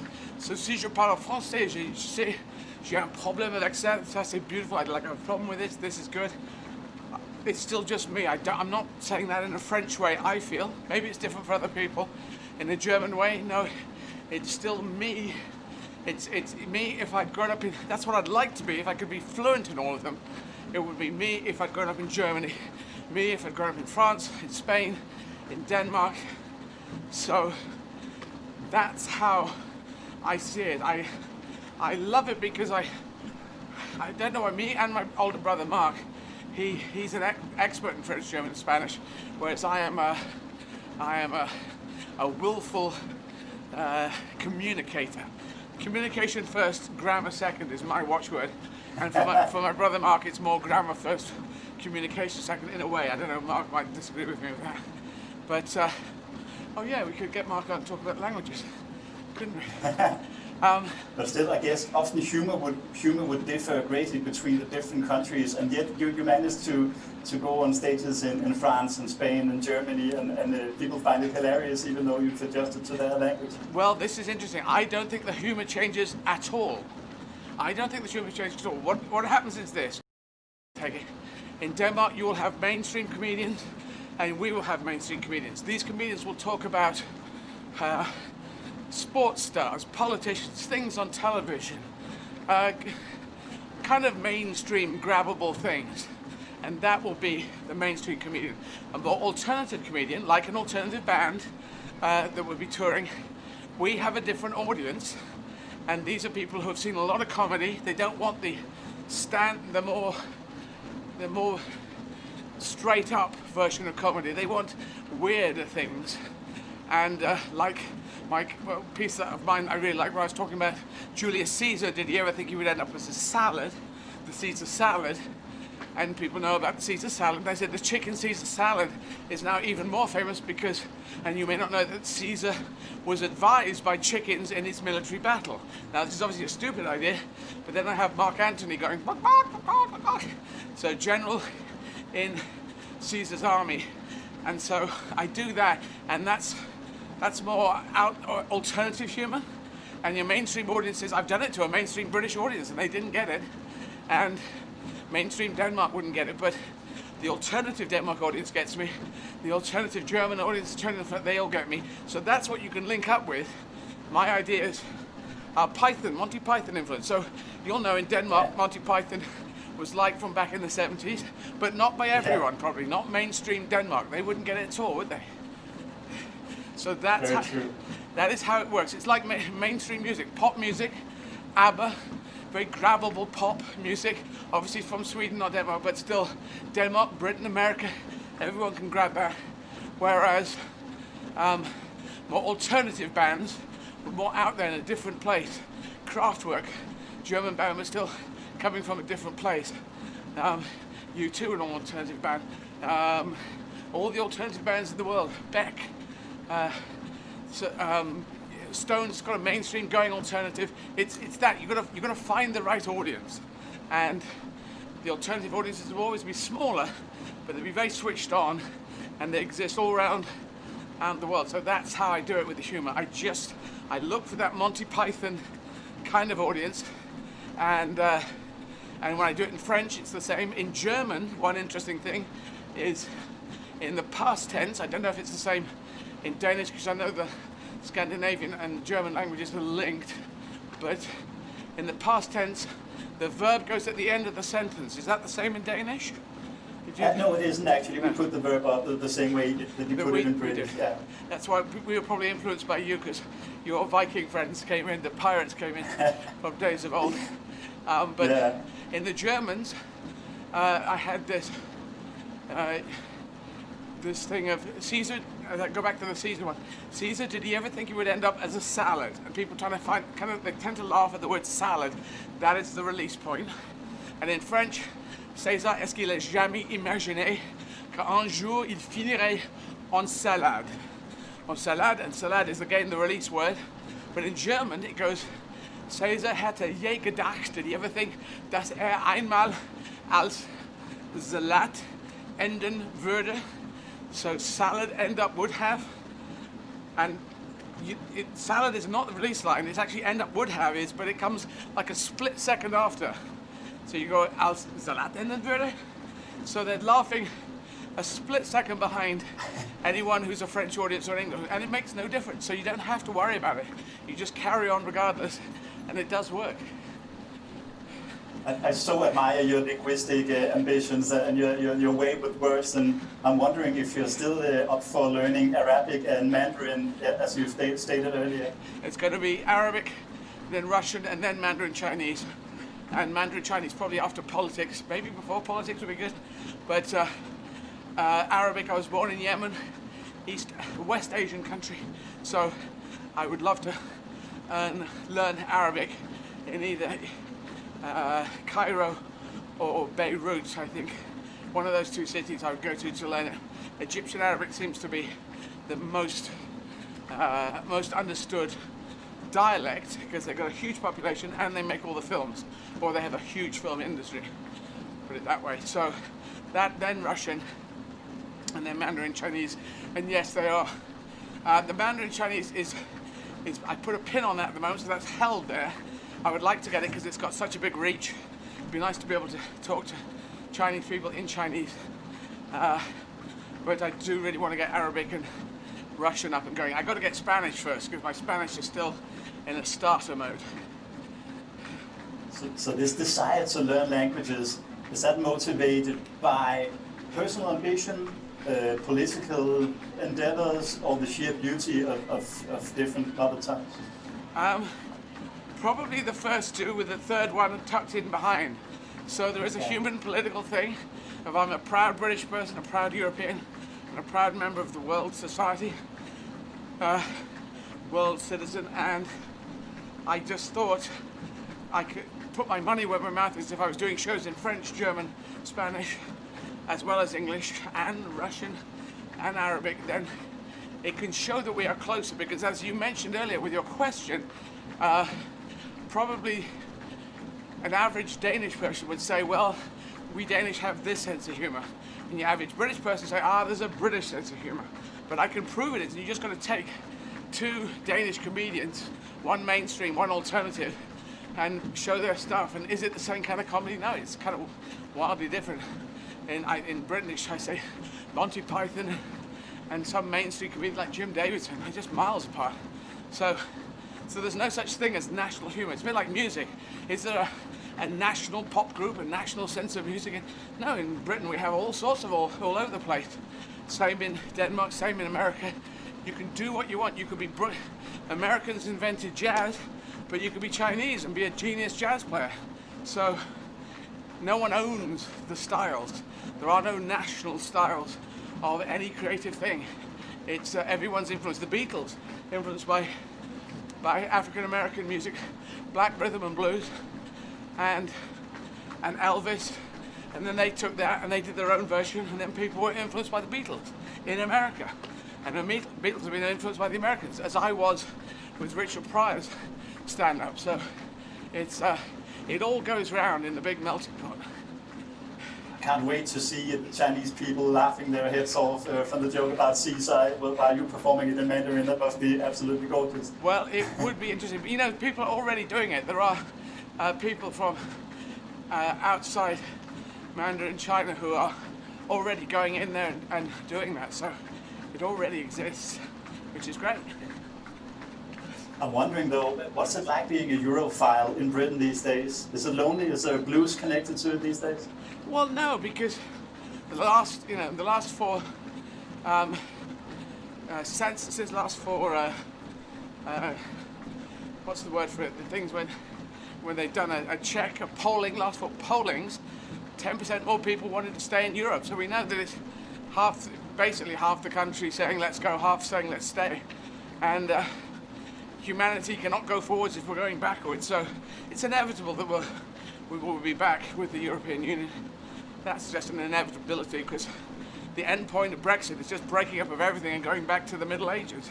So we have to go forwards, and humanity has got to learn to live together, work together in some shape or form, and you can't go forwards by going backwards. So I'm not worried about it. It's just, this was bound to happen. If you think about it, it was bound to happen, and we've been promised £350 million a week going into the NHS. That's the government's not going to do that, so that was a fundamental promise they made. So we've got this very weird referendum that happened. So there's going to be a third one. It's inevitable. The third one comes. The first one was back in '75, which everyone forgets about. But no, it doesn't matter. It's humanity. We need to have it so the entire world has the right to have a fair chance in life. That's what we're pushing for. And this COVID nationalism, financial nationalism, all nationalism, all my country is better than your country, does not work. Not good. Trying out the 1930s again. We're not going back there. We've got to encourage us all to drag ourselves towards the 2030s. Donald Trump is on his way out. He was a very bad leader. All this lying, using lies as a tool of politics. If lying is allowed as a tool of politics, then humanity dies. And so that's been used a lot by Donald Trump. Just use that as every other word that he said. It seemed to be a lie. It's very weird. It's just so long. And here you are, sort of tying our continent together, one marathon at a time. Yes, indeed. So I'm wondering, we, your audience, we know you obviously for your extraordinary stand-up shows and your charity running, but this time you're literally jumping straight from the treadmill onto the stage. So I'm just wondering how these two activities compare. What's the difference between the skills needed in comedy and the skills needed in marathon running? Well, that's a very interesting question. They're both mental endeavors, because the mind drags the body on the marathons, but there obviously is a physical component to the running. You have to get the body to do this step after step thing, which I don't in stand-up, but they're both mind things, and stand-up is completely a mind game, a mind exercise. And I have found that I'm so tired I want to sit down. I have a stool. You probably, I don't know if you've seen any of the shows yet. Yeah. Well, you've seen it. There's a stool there, like a bar stool. And if I sit on it, I think, oh, thank God I can sit down, because I've never sat down doing stand-up. But if I do that, I have fallen asleep for a split second a few times now, which is a little scary. Well, it's not really scary, it's a little, it's understandable. If I stay upright, I tend not to fall asleep. But I'm trying to craft my show, get it better and better. I think yesterday Sarah's over here, who was my event manager, who was at the side of the stage. I think it was more like a show yesterday, wasn't it? Yes, yeah, I think it was, yeah. Yeah, so I'm getting more into the style of a show, doing comedy sections, improvising, but in that, as opposed to the very first show I did, the very first one on the first marathon was more of the autobiography show where I was talking about my life. But they're both equally tough, but that one's only an hour of it, this one's 6 hours of it, so that's the difference. But do you also draw inspiration for your comedy on the running sprees? I mean, you must have an awful lot of time to think and observe while trying to distract you from the bodily pain. What that I could use in my show, do you mean? Yeah, like when you've run around Europe, is that also, or in South Africa, is that also a time for you to collect material or to develop material? No, I find I don't. It's interesting. It could be, but I have found not. It's good for my autobiography show, when I talk about my life and what I've done and things. So then I can make nice, interesting stories, vignettes out of things that happen in my life, or running marathons. But it doesn't lead perfectly to, or very well to stand-up, I'm afraid. Otherwise I'd have tons of material. But no, I started talking about dung beetles the other day.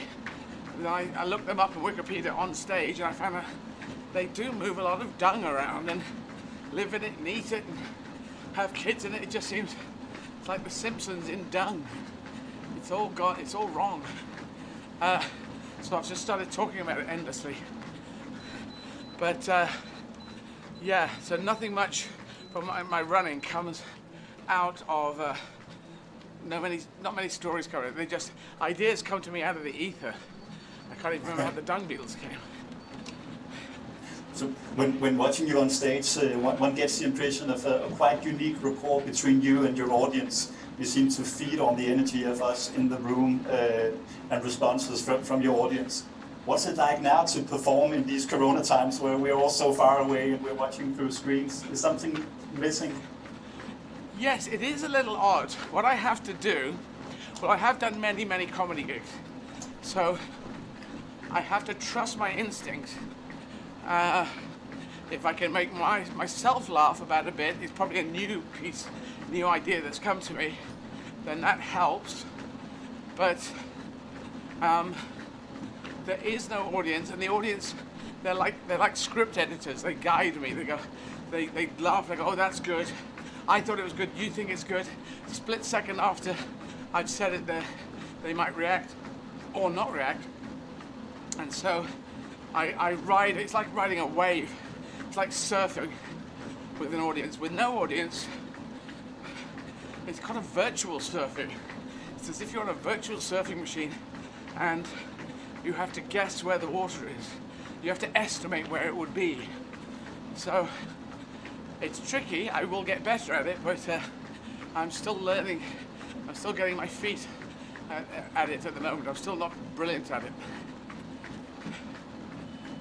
I'm wondering, for many of your fans of my age and above, you would have been the first icon or hero to be a transvestite, or later a complete boy plus a half girl, and later a lesbian trapped in a man's body. And I guess since you began performing, obviously the world has changed a lot in terms of accepting sexual minorities and gender awareness. How do you feel about this change? And have you been part of making that change, perhaps? Well, hopefully I've been a little part of making the change.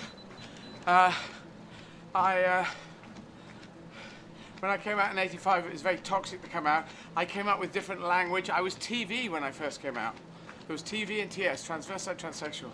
because the word transvestite transsexual was very large and toxic and had been demonized, and it was Latin of all things. So TV, but if you said you're TV, it sounded like you were a TV, you're a television. So then I had action transvestite, executive transvestite, trying to explain. I've always been trying to tell the world more and more accurately what I felt, what was truly going on. So in a world where lies are allowed to be used as a tool of politics for the right wing, it seems good to be telling the truth or trying to tell as much of the truth that I've got in here, the analysis of what's actually where we are. And if people say I was horrible, I said, no, you're horrible. I'm just existing and I'm not causing any problems. I'm just trying to explain things. So 2014 was the tipping point, and it got easier because a number of things happened in America, from Caitlyn Jenner to Laverne Cox, black trans activists, African-American trans activists winning Person of the Year, and the series Transparent winning awards. So that's been the change really. 2014 you can sort of date it from, and things diversity, the word diversity flying around, so things are better. I think you can get to the stage 1 of coming out much easier, but you still have to, there's a 10-year acclimatization period after coming out, and so a lot of people have trouble with that, unfortunately. So it's still tough for them. So obviously these days are about your love for Europe, and it seems like a love letter to Europe. So, but there's also Britain. You've also done the charity running in your own home country, and it made me wonder, what is the best part of Britain and British culture for you? Well, a lot of it. I'm very proud to be British. Openness, diversity, positiveness. I'd like our football to be great. We've got a great Premier League. People coming from all around the world. Great comedy and rock and roll and film tradition. Not as big as America. We're not as well funded as Americans in the film area. Less into our imperialist past. I'm not into that. National health, I'm into that. We invented that for ourselves. Not sure if we're the first developed country to come up with that. Welfare system, loads of great things. Every country's got loads of positive things coming out of it. But this run, Make Humanity Great Again, is bigger than Brexit. It's because Brexit's about this, let's be isolated. And I'm saying let's reach out and make even stronger connections while people are trying to break them. Reach around the world. This is why the UN flag is here as well. And I'm also going to be running marathons. I'm going to be virtually running marathons in other cities as well after we get to the 28. So that are from around the world, and we're linking up and people donating from around the world. So this is about all of us, 7.8 billion of us. That's what it is. At a time when half of our country is saying, come on, let's downsize and move away from our continent, I'm saying that let's get even stronger connected with everyone around the world, because that's the only way humanity is going to work. This century, 21st century, coming of age of humanity, we're either going to make it a fair world for everyone, or we're not going to make it. That's the only worldview that is acceptable. Everyone should have the right to have a fair chance in life. That's it. There is no other one. There's no Trump version. There's no extreme right, alt-fascist one. None of that nationalism does not work, will not work. We will not make it. We won't get out of this century. So I'm going to fight for this, for all of us, and hopefully a lot of other people want to fight for everyone. It's definitely an endeavor worth saluting. Good, I'm glad you think so. Okay, now I have to talk to someone else, so I'm going to say thank you, David. Thank you, Eddie. Great for coming on. Best wishes to everyone in Denmark and in Copenhagen. Thank you so much. We look forward to your show about Denmark. Yes, we'll be doing it on the 22nd, I think it is. I'll be running for Copenhagen. Yeah, 22nd. So take care. Ciao. You too. Thank you. Tak. Okay. That was David Turner. So I assume his father is English. His mother, he told me. Because you might assume one of his names would be more Danish and the other one more English, but they're both very English. But But that is great, chatting with him. We're virtually running. I'm running a virtual Sofia today. Virtually running Sofia? I'm running a virtual Sofia. I think that's what's spread in Bulgaria. Is this? These great photos behind are coming on. So, Rishi Prasad, sports broadcaster. I'm going to talk to Rishi next, very soon. David, what's Just lining up now. just lining up?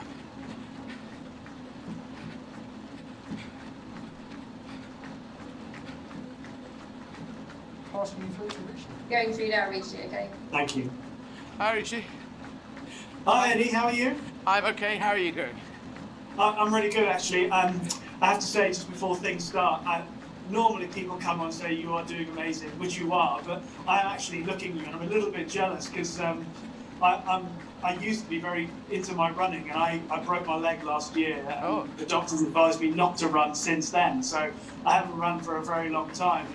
And watching you doing the stuff, there's a tiny, tiny little bit of jealousy in there. Well, do you like running this length of time? I've never run a marathon, All right. so I'm not particularly jealous of the length that you're running at the moment and the number of days. Number of days, the number of days is endless. Now, your leg has been broken last year, I take it, but is it coming back to good health? Is it close? Is it what? Yeah, it had a pin and 7 screws put into my tibia.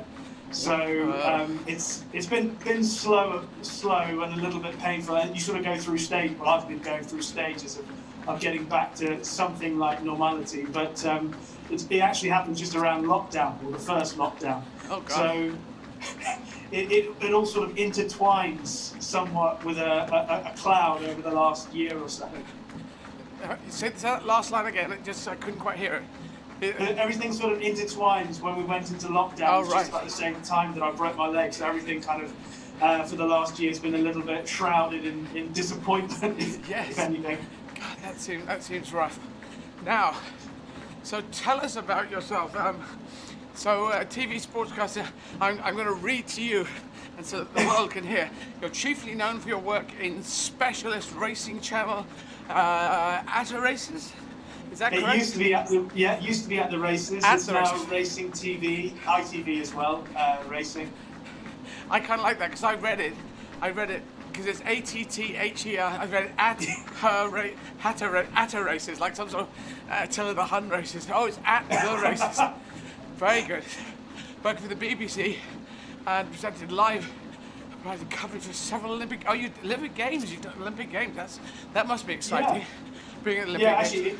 actually, in fairness, it's fingers crossed that things go well this year, and we can have all those excellent sporting events, and the Olympics would be one of them. But in the whole scheme of things, this is actually quite a nice way to start with this particular sporting event and your 31 marathons in 31 days. So thanks for having me on. That's quite all right. Now this is curious because I would assume if you've done the Olympics and also Wimbledon, I'm saying, US Masters and the Open and Ryder Cup. So you've got golf, tennis, and all of the Olympics.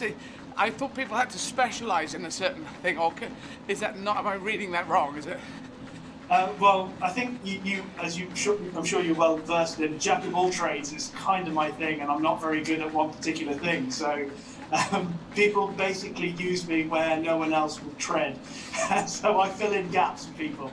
Well, see, I don't go for the jack of all trades because because I'm doing a few trades, and that would have to take my ego into I'm just jacking on this. Whereas I think master of a few trades.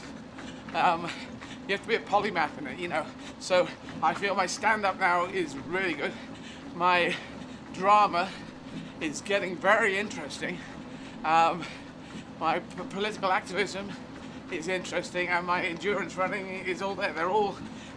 I'm not trying to be the jack of the trade at any of these.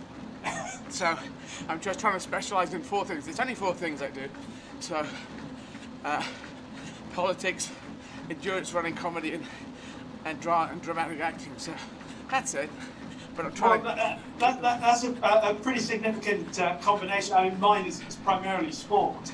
I have dipped into one or two other things, and the longer I've spent in the world of horse racing, the more I've got into not entirely a natural fit to me, but some of the politics and diversity is one of the big subjects that I've got involved with in the sport of horse racing in particular. And I play a very small part in the diversity racing steering group, which is why I'm really looking forward to chat. Why I'm really glad that I've got the opportunity to chat today to you. And you say diversity in racing. Is that horse racing or is that other racing? In horse racing. Horse racing, yeah. And so I take it hasn't been very diverse up to this point. Well, like every other sport, I think it could be a whole lot better. Right. I think just like society, we're waking up to it. Probably a little bit behind the eight ball, in my own opinion. Yeah. And certainly in the last 2 or 3 months, when I actually ended up doing an interview with a friend of mine about it on Sky Sports, and some of the reaction to what I said about diversity didn't go down that well. And it met with a little bit of negative reaction.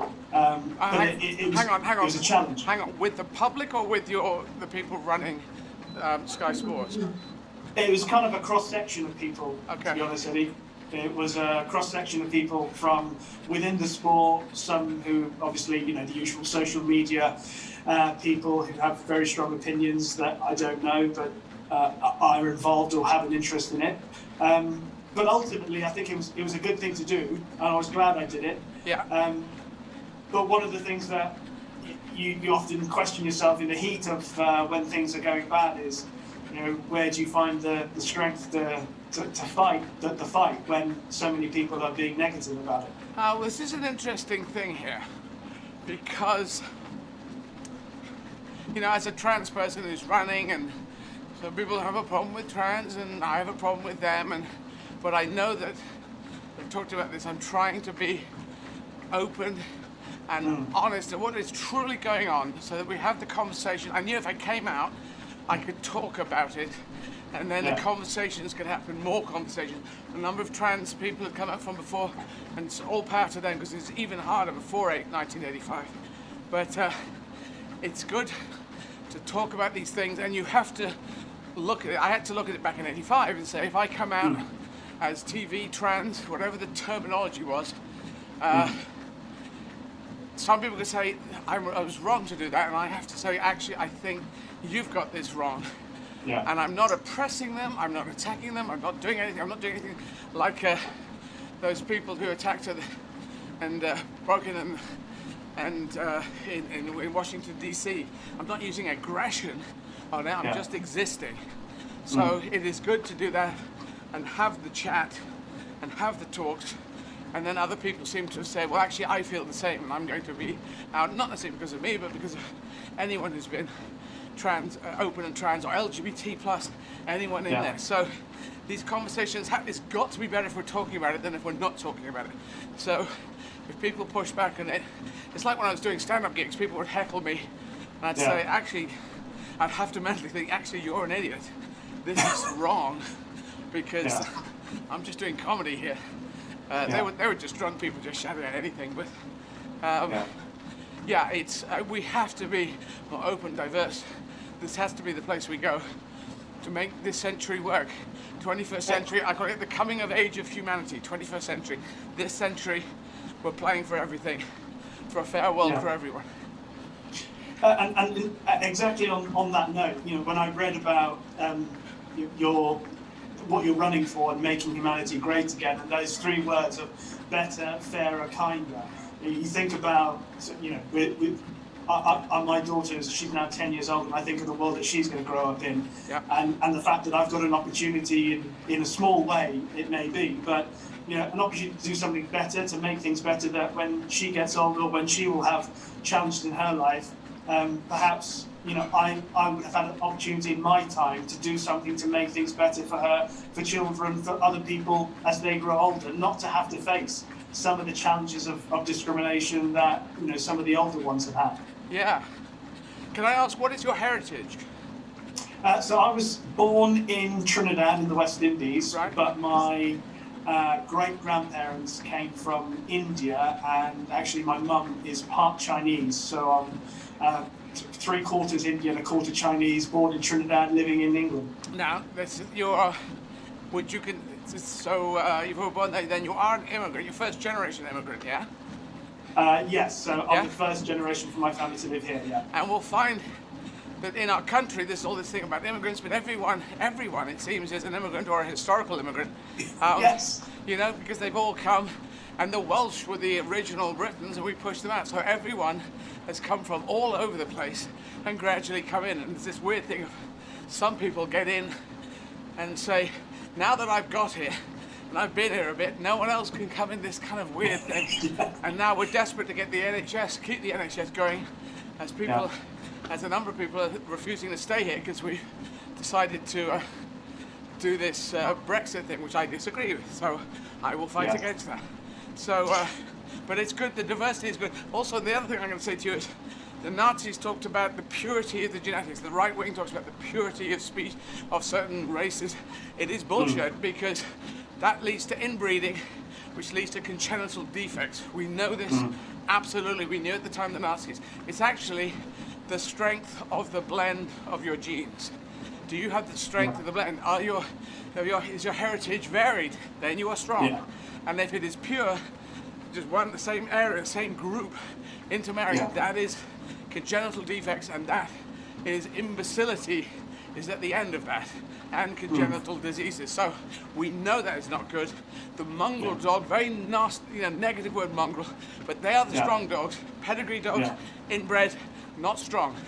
Weird, interesting thing that they've demonized the words over the years, and so I'm quite happy to be a Mongol historical immigrant in this country. You're right. I mean, language is one of the most extraordinary things. Funny enough, I've got a very good friend who sends me messages. He's very, very clued up with what's going on in America in particular, and he often talks to me about how the language of the past is so against. It's in favour of the white race, and that it's negative to people of colour. For example, he's very keen that people change their language in order to understand what people of colour might have faced over time. Right. Yes. Well, I'm just trying to get to. I've tried to become a student of humanity. My brother said I shouldn't say that, but I have. I've really tried to study human beings, especially if you come out as trans when you're 23. You're going to have to study human behavior to see what are the patterns. How can I put this to people to explain that I'm a positive person, I'd like to be a part of society. That was my thing, trying to knit trans into society, which I think it now is.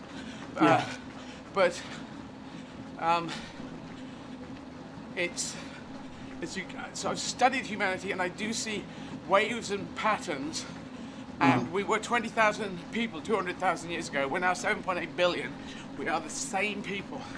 And they spend so much time in fighting and separation, extreme right-wing people, spending all the amount of finance to encourage people to hate other people.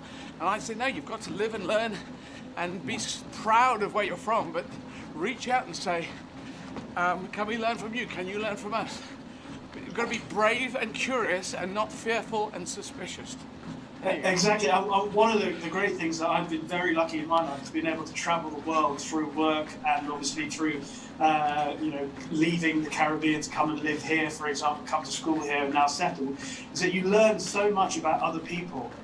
With travel, you learn so much about other cultures, and people sometimes go, "Oh, it's great to learn about other cultures," but just understand that other people have different values, and learn to appreciate other people's values and accept other people's values. And when I think about diversity, that is one of the core aspects of it for me: accepting other people's values.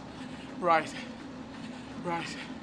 Yes, it's we can all learn from each other.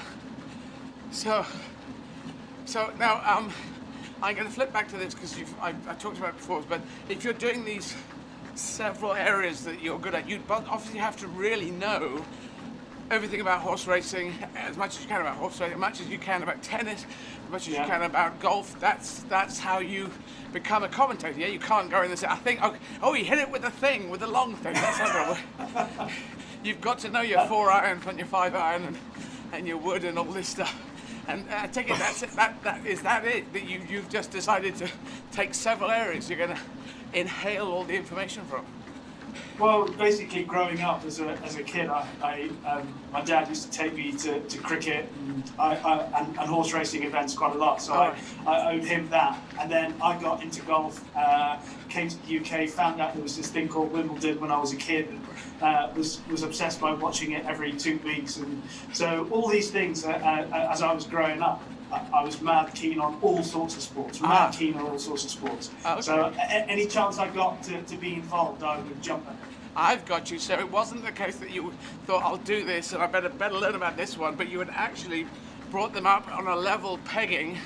God, this tennis thing, that's fantastic. And you're going to as much tennis, as much golf, as much. Wow, that's fascinating. Because most people don't do it that way, do they? Most people tend to lean into one sport, don't they? Or one or two. Most people do, but there are others. I mean, I think someone like Claire Balding, for example, is a very good friend of mine. She's able to branch out and do a whole host of different sports as she has done through her career. People who do that, and I often think that I have to do this sometimes, is you go from one event to the other, and you have to flush out all the information that you learnt about one event in order to fill your brain with information about the other, because it's impossible, at least in my little brain, to try and keep it all in there. So, say for example, during the summer, I'm doing 2 weeks at Wimbledon. I'm doing a week at Royal Ascot, 2 weeks at Wimbledon, a week at the Open, and then off to the Olympics. I'm going to have to flush stuff out after each event in order to make some space. So that is, well, yes, I do understand that. I haven't done the flushing thing. I try and keep, I just trying to expand my mind and put stuff in. But I do feel there's a finite area. People say I should learn all the languages and perform in all. I say I haven't got the space in my brain. But exactly. So when you do Wimbledon, what will you report on? What will you commentate? So at Wimbledon I do the interviews with the players. Normally when they come off, court after in victory, thankfully. Right. So I get the first reaction from them. Oh, you're that guy. All right. Okay. Yes. So, and is that the same in the other sports? In golf, are you doing the after interviews? Again, yes. So when the players come off the 18th green, I'm very privileged to be in that position where they'll come and they'll tell me about their day. Sometimes in golf it's a little harder because they might have had a very, very bad day, whereas generally in the tennis world you only speak to the winners. Oh, okay. Why is that? Why you speak to losers in golf as well as winners, and only winners in tennis?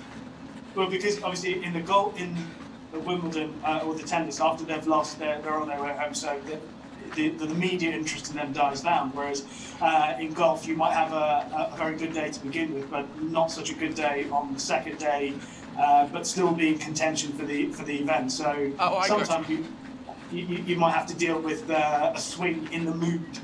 Right. So in golf, they tend to be more 2-3 day events.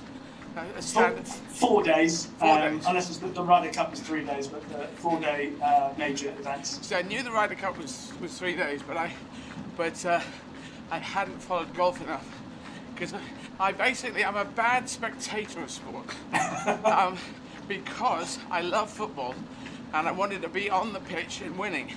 I was in the first team for 2 years when I was 11 and 12, and then I never played it ever again. So went to a school that didn't play it.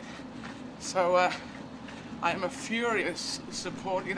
I can get really pissed off with things, and because I can't do anything about it. So it's kind of easier for me to step back from things, because you see on my marathons I always win.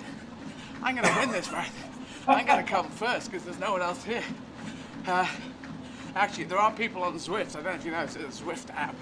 Yeah. And they run along with me. I don't know if you can see it. People running in a screen, but I can see. Yes, I can see them. On a virtual screen. Yes. In a virtual screen, and they're from around the world, different places, different flags. So that's fun. They come, but no one's been crazy enough to stay with me for 8 marathons. That's incredible. but I know Clive Finnemore, he ran three in the first 3 days, ran with me, and other people did too. But getting knackered now. How many times have you said that over the 8 days so far? What, getting knackered? No, you see, you start knackered. Well, it's weird because I build up. You build up a resistance. You build up a, it's like anything. 10. I said the first 10 are hell, and the first 10 are training for the last 21. That's how it works. I'm on 8 now, and at the beginning of 8, I was okay, and the first down, not too bad. Right about now, 4 hours in, I go, okay, it's getting a bit, and the last couple of hours, well, they tend to nosedive off. I found that I remember the past ones I used to do the first half marathon, you go, this is not too bad. And then the last half just nosedives into, God, this is awful again. Maybe around between 10 and 15 before, actually they probably never get good,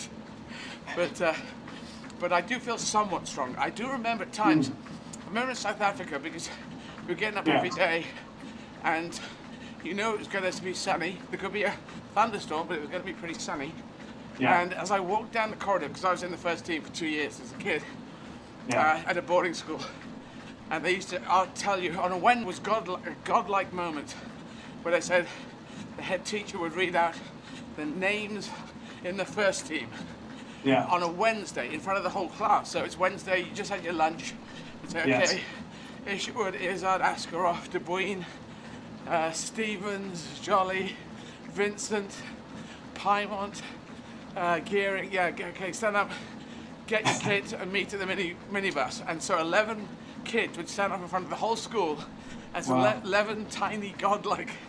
I just felt so good walking out there. I fought like crazy to be in this team. And I love being in this team. And then I never played again, so I lost that. And you remember all their names?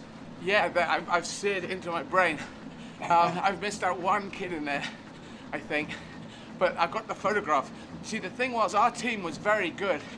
Now, if you see, team photographs at schools, they'll have chairs and then kids standing behind it. If you're sitting on the chairs, those 5 kids are the best. And I was sitting next to the captain in the last year, so felt pretty good about that. We all had our colours. You win your colours if you're very good. Everyone on the team did. We also had a blackboard in front of us with the played 14, won 11, drew 1, lost 2. Because those scores are very, those results are very good. I'd never seen any other school photograph on that school with a blackboard with that on. So there must have been some others, but we were good. Not geniuses, but we were good. And I loved it. And then I never played it again. But I got it back a bit when I do remember South Africa getting up. I had a whole regime for getting up in a certain hour, okay? Then get this on, the clothes on, get ready, strapped on, you got your gear, put it in your bag, because we were always moving and changing location. And then I'd walk down, remember closing my hotel room door, walking down to the bus with my kit bag, and I thought, this is like the old days. You're back in the team. And with the team in South Africa, Team 27, it was beautiful. It was beautiful. It was Rainbow Nation, just like Nelson Mandela wanted it. And did a double marathon on the last day, because I had to drop 1 marathon on the way. It was, at this speed, actually I've slowed down a bit, 7.5 kilometers per hour, that's what I do, and I ran at this speed for 2 of them. Because at the end of each one of these, I'm going, I'm knackered, but I just carried on and did another one. Anyway. Well, it's great hearing those memories about how the childhood memories. You can remember the feelings of those childhood memories and something you do when you get older. How great that makes you feel. Yes. I'd lost it though. I'd completely lost it, and I've sort of got it back. And part of the running was to get back the fitness. Match fit for life is what I said. Match fit for life. These bodies are designed to be match fit for life, as all wild animals. be they a hunter or hunted, a huntee animal. You know, giraffe, gazelle is as fit as a lion and a tiger. They're all super fucking fit, and we should be, and we're not, and that kills us. And I think anyone listening, as you get older, you think, well, I could quieten down. Actually, no, you should almost think about speeding up, because you have to. I notice lions on a safari. The kids, small lion cubs, they play like we do, like any young child version of any mammal.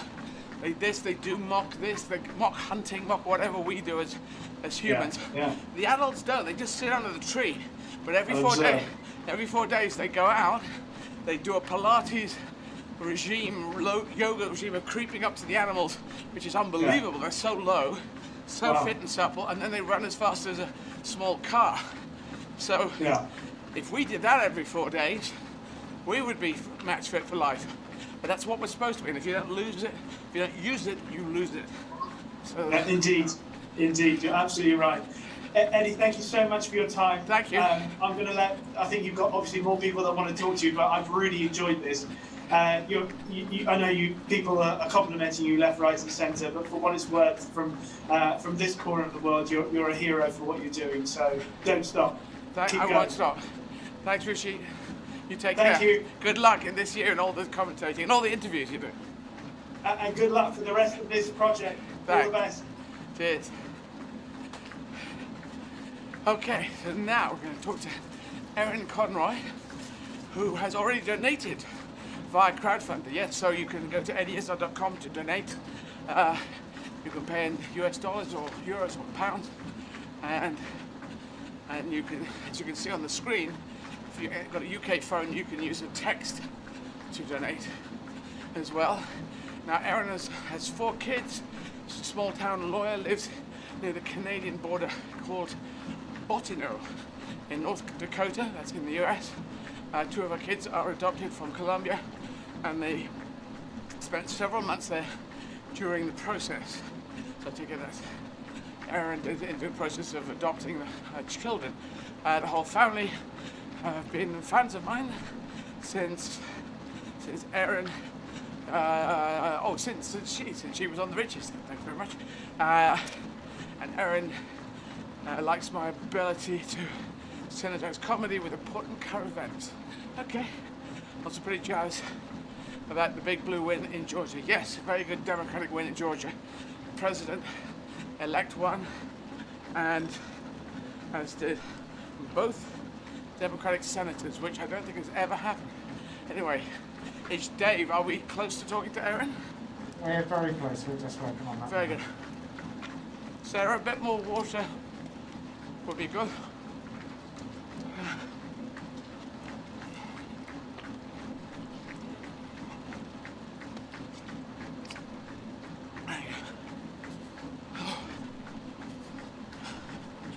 So 27 kilometers. To get to 32, then I count down. Eddie, I have Erin for you. Very good. Ooh. Erin, hi. Hi, how are you? I'm very good. How are you doing? Good, good.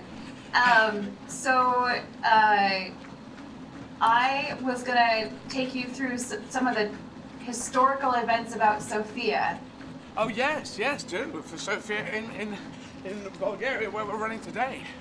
Yeah. So would you like me to go ahead and start, or do you want to chat a little bit first? No, well, no, tell us that stuff about Sofia, Bulgaria, first, and then we'll chat. Okay, sounds good.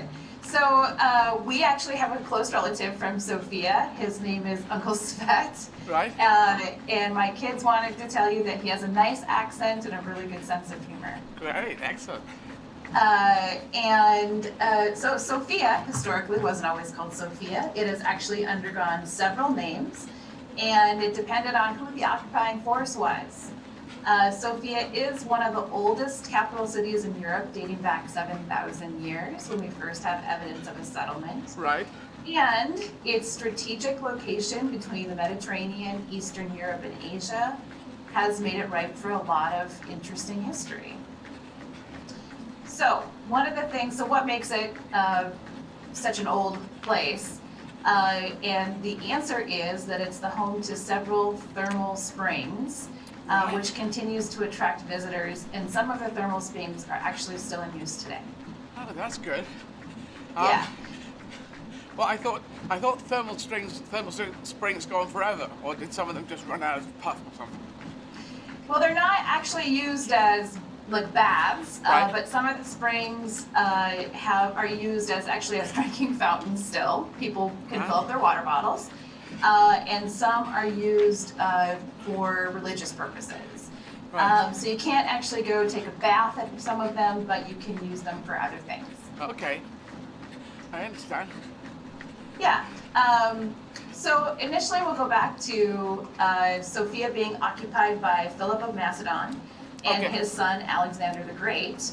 And interestingly, Sophia is the home to two Greek legends, and I didn't know this, so in doing my research, this was new to me. And I should know this because I've been to Greece quite a bit. But Spartacus was born in Sophia, or close to Sophia, Yeah. and the Greek mystic Orpheus was also born in Sophia, or near Sophia, which of course was known as Thrake at the time of their birth. Right. Yeah, I'd heard about that. I heard about Spartacus. So, all hail. Yeah, to I Spartacus. didn't know that. That's How, beautiful. How did I not know that? Well done, Bulgaria. Well done, because Spartacus is a great human being, and well done for fighting against the Russians. Sorry, not the Russians. Forgive me, the Russians. The Romans. Yes. Great Russian people. Second World War. I have been to Greece a number of times. When I first went to Greece was in the 90s, and of course that was immediately following the dissolution of the Eastern Bloc. So I didn't get a chance to actually go to Bulgaria. Right. So maybe that's something after this I need to put on my list. Right. The Romans first arrive in the 1st century AD. One thing, Aaron, you don't need to go through this step by step. You're gonna because I want to talk to you as well. So jump points. You don't have to go. Okay. Yeah, but So- all the most interesting bits. Okay, so I will. Attila the Hun comes in 5th Oh, century, and great. then the Byzantine influence comes up, and then it falls again to Basil, and interestingly, so Hang on one second. It falls again to Basil. What does that mean? Who's Basil? in 1018, the Byzantine Emperor Basil II. That just sounds hysterical. That sounds like Basil 40. Okay, thanks. Carry on. Basil And II. I think I'm pronouncing that right because I was thinking Basel, Switzerland. So Sophia actually has a really interesting history as a trade and arts and crafts center. Again, I didn't know that. Sophia was the place to get your jewelry, your leather goods, your textiles, your pots, your furs.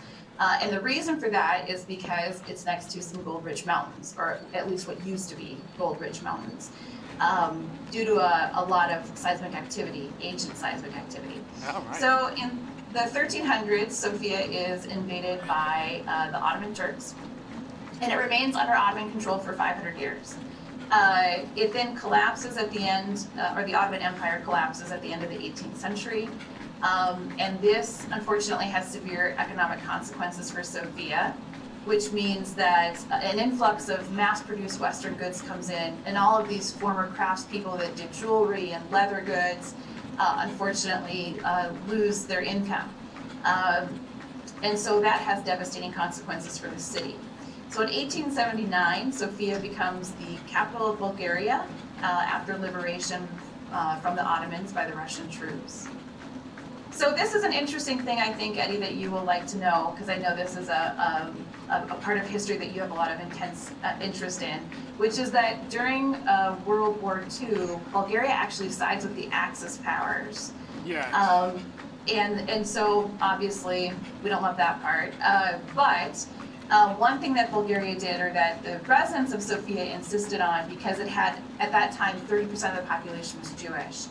And so they insist that the 48,000 Jewish residents of Sofia are not deported to concentration camps and are allowed to remain in Bulgaria or in Sofia. And so, and that was largely because of the citizens of Sofia. They refused to deport those Jewish residents, instead protect them. Unfortunately, as with all history, there is a negative proportion to that, which is that Bulgaria and Sofia were unable to protect the non-Bulgarian Jews. So those refugees who came into Bulgaria from other places were unfortunately deported. Sofia is now the home to 1 million people. One interesting fact that you might like is that Bulgaria has the 3rd largest population in the world of people living past 100. Oh, wow. Yeah. And what are the, does it say what the second and the first are? No, but I'm guessing one is certainly probably Japan. I don't know the other one. Right. But that means so they, healthy living or something, or sturdy stock, good genetics or something. Maybe. So that question came up, and what the country attributes this to is the fact that they have a certain type of yogurt that they claim is the reason everybody lives past 100. It's Bulgarian yogurt because it has a special form of bacteria that is only in Bulgarian air. Okay. Very good. Now let's talk about yourself. I'm kind of boring. That's why I did the historical facts. But go ahead. Well, you're in North Dakota. I'm reading. I just read about some facts about yourself out to the world and everyone listening. And you're very positive about the big blue win in Georgia. Yes. Yes. I'm very excited. Obviously, that was dampened a little bit by the events of the last couple days. Yes. But very excited about the Georgia win. Very hopeful that the ACA will stay in place, which is important to me. What is the ACA? Explain the ACA. The ACA is Obamacare. Oh, right, yes, Obamacare. Yes, that's Affordable Care Act. Yes, I mean, we had that since 1947. We had the Affordable Care Act, National Health Service in 47, and you're still struggling to get it in. So, and well, the Democrats now control both houses of Senate. It's kind of, this has, so he's got 2 years, Joe Biden, in which he can do things. Yes. We have 2 years to get some stuff done. Yeah. And hopefully, obviously, not just keep the ACA, but strengthen it in some way, shape, or form. Because most Americans do have pre-existing conditions, and the ACA protects them from having their insurance yanked because of those pre-existing conditions. No, just take me through this, because I know that came in, obviously, under Obama, the Affordable Care Act in America. Donald Trump talked about pulling that out, knocking it down. He hated Obama, he hated anyone Democrat, seemed to hate ordinary people getting affordable care. What was he, then he realized, I think, that he had to do something. So what did he do with it? Did he not manage to get anything done? Did he chip away at it? Did he affect it? Or is it still there as it went in the first place? Yeah, so that's kind of interesting because obviously there's some debate about that. Because most of what he accomplished was really by executive order. There was no meaningful legislation in terms of the Affordable Care Act. One thing, though, that was accomplished, obviously, was the imposition of very conservative judges, a huge swath of them. And so one of the things about chipping away at the ACA is that there's this argument by conservative folks that the ACA is somehow unconstitutional. So the concern would be that they would bring up a portion of the ACA in litigation, which would then go in front of a conservative judge, which would strike it down as unconstitutional. So that seems to be the main strategy that they've employed. So that's my concern. And one of the main things is the pre-existing conditions. Right. And on your Supreme Court now, what is the balance of Republican to Democratic Supreme Court judges? Yeah, so with the passing of Ruth Bader Ginsburg, right now we are at 5-4 in favor of the conservatives. And arguably even 6-3 with the conservatives. So it's imperative that we have somebody in place that's going to nominate, liberal or moderate judges. Why arguably 6-3? Is one judge not is on the border? Yes. Yes. What's the name of that person? Which judge is that? So let me just make sure that I'm not saying the wrong name. Don't worry, you're not supposed to be a political expert, so if it isn't coming to mind, don't worry. But No, okay. well, I'm a lawyer, so I really should know. Right. But it used to be Kennedy. So there's 9 judges from... Yeah? So, Kennedy. Sorry, Kennedy or Benedict? Yeah, so he was considered a conservative, actually, at the time that he was appointed. And he's turned out to be, moderate. I think now we would consider him moderate because I think the Overton window has moved substantially. So now we would consider him a moderate. And as it turns out, for instance, Robert, Sorry, and his name is Kennedy, like the Kennedys, but not related to the Kennedys? Or am I mispronouncing that? Right. Not part of that family, but has the same name, Kennedy. Yeah? Right. Gotcha. Okay, sorry, carry on.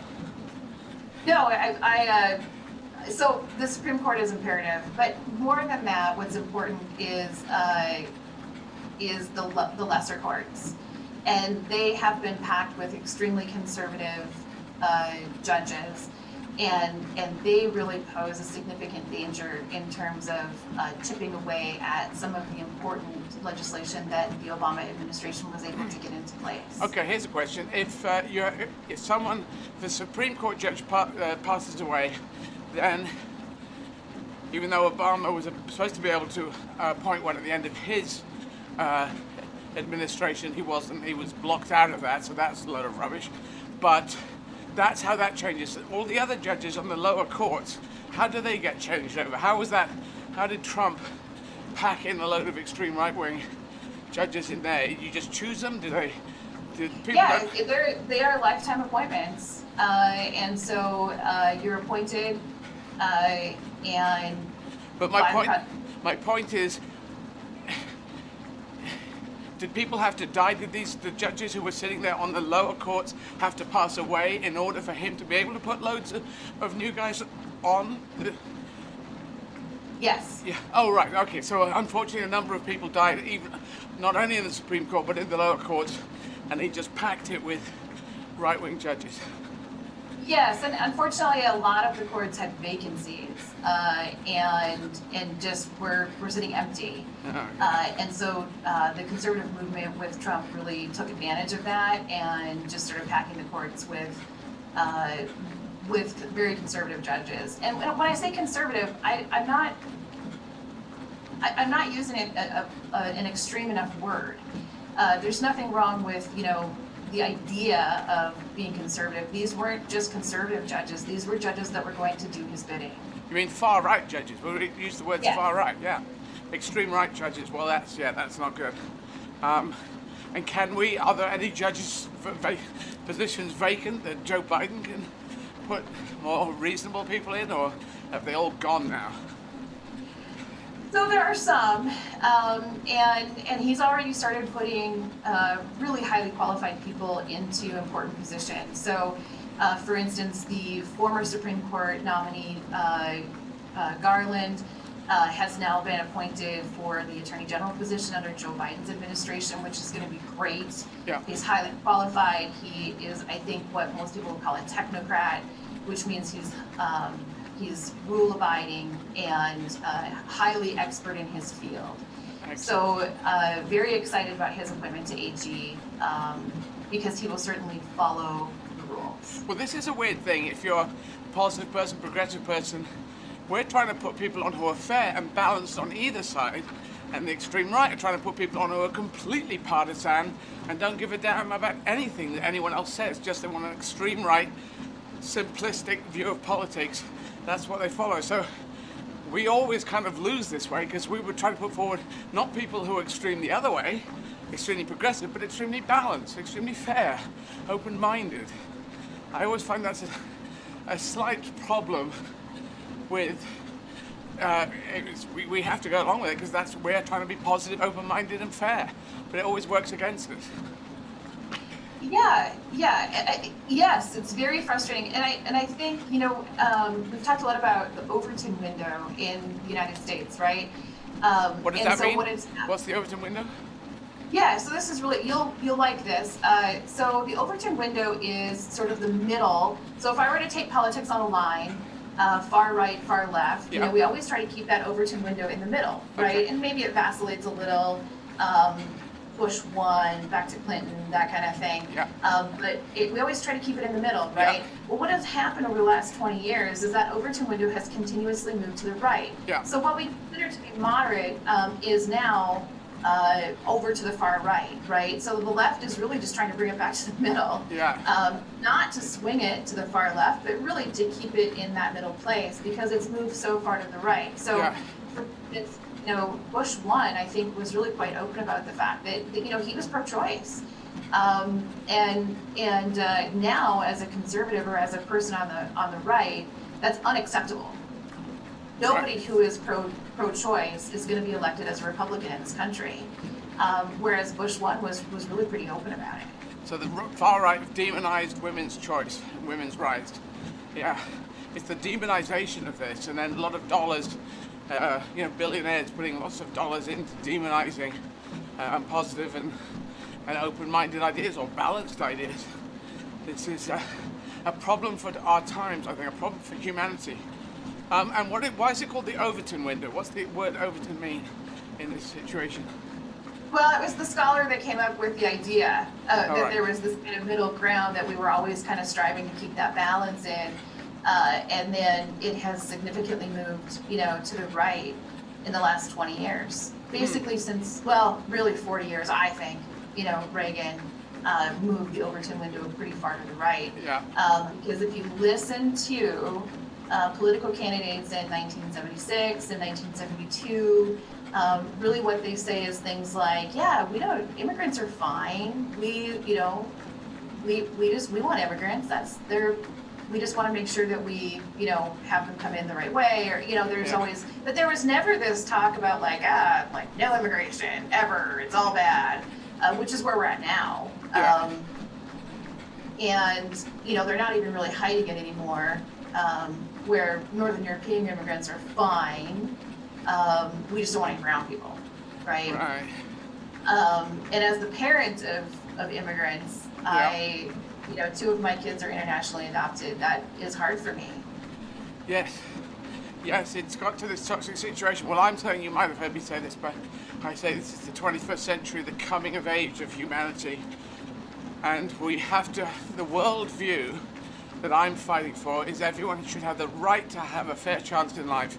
And if we're doing this very simplistic nationalism, people call them the populists, but they are always have a minority vote. Trump lost the popular vote twice, so they are, by definition, the unpopulists. And they are the simplistic politicians who are using lying as a tool of politics. Just lie after, Trump, lie after lie after lie, and he's inspired other extreme right leaders to just carry on lying and getting away with it, and lying and getting away with it. And if lying is a tool of politics, fundamental lying, if it's allowed, then humanity dies, I feel. That's what's going to happen. Yeah. We won't make it. So I think the stakes are very high now. And we saw what happened 2 days ago. He's going on and on. He's trying to steal the country. He's trying to do a coup d'etat. That is wrong. It's just wrong. It's not the whole thing of like 2 and 2 is 4, 2 and 2 is 5. And you should spend equal amounts of time on both viewpoints. No, 2 and 2 and 5, sometimes it's wrong. And what Trump has been doing is just wrong. Yeah, so I don't know if you've listened to Rachel Maddow. I'm a big fan. So I drink my 42 cups of coffee every morning and listen to her show, or her podcast. And she had a really good point this morning, which was that really, because there were no consequences for the 6th, it was really more of a dry run. Say that again, no consequences for the 6th, for what happened on Wednesday. Oh, right. For the violence that happened on Wednesday. On the 6th of January, yeah. Right. And so it appears as though really what's going to happen is that this was a dry run. It was practice, and there's going to be more, which terrifies me to the core. It's just a different place than where I was raised. Which, interestingly, you and I have something in common. because both our parents were in the Foreign Service. Well, actually, my dad wasn't. He was in oil, actually. But he was. Oh. Yes. There were Okay. there were service armed forces in the city of Aden, which the British called Aden, in Yemen. But Dad was in. There was a refinery there, and he took a position as the financial accountant. I think when he first went out, it's sort of a mid-range accounting position, and he worked his way up. When he left, he became chief accountant in another refinery. And he met my mother, who was a nurse at the refinery. So never military. He was in the Navy, but he wasn't there under a military capacity. Well, my dad worked at the embassy in Spain. Before I was born, Right. For some reason, I thought that your dad also was in the Foreign Service, but it's just interesting. Yes. No. I think it's. I want to learn Arabic and do stand up in Arabic because of our link. And me and my brother were going to learn Arabic and do that. He's going to help me because he's the expert in languages. But but flipping back to what happened on the 6th of January, there's this very true point that Black Lives Matter. If there were a Black Lives Matter protest there, which had been peaceful protests, they would have been like when Trump wanted to have them pushed back so he could go and wave a Bible. He is not a man of religion. It's just a lie. Another one of his lies. Anyway, he wanted to go show a Bible and stand by that church. And you saw the aggression that was used there by police forces, National Guard. And that just wasn't there. They almost opened the doors to let these people in. Some of the doors were sort of opened up. I don't understand that. But they were very understaffed. It looked like the police forces should be saluted for trying to keep the peace and trying not to cause aggression. But there's also a bit where there was these barriers, and then they were just opened up, and then there's this guy waving everyone in. It was all wrong, all wrong. That's your capital city. That's your, not since 1814 with the British setting fire to the Capitol Hill. That's the last time anyone's got in there until Trump and his rioters. So bad situation.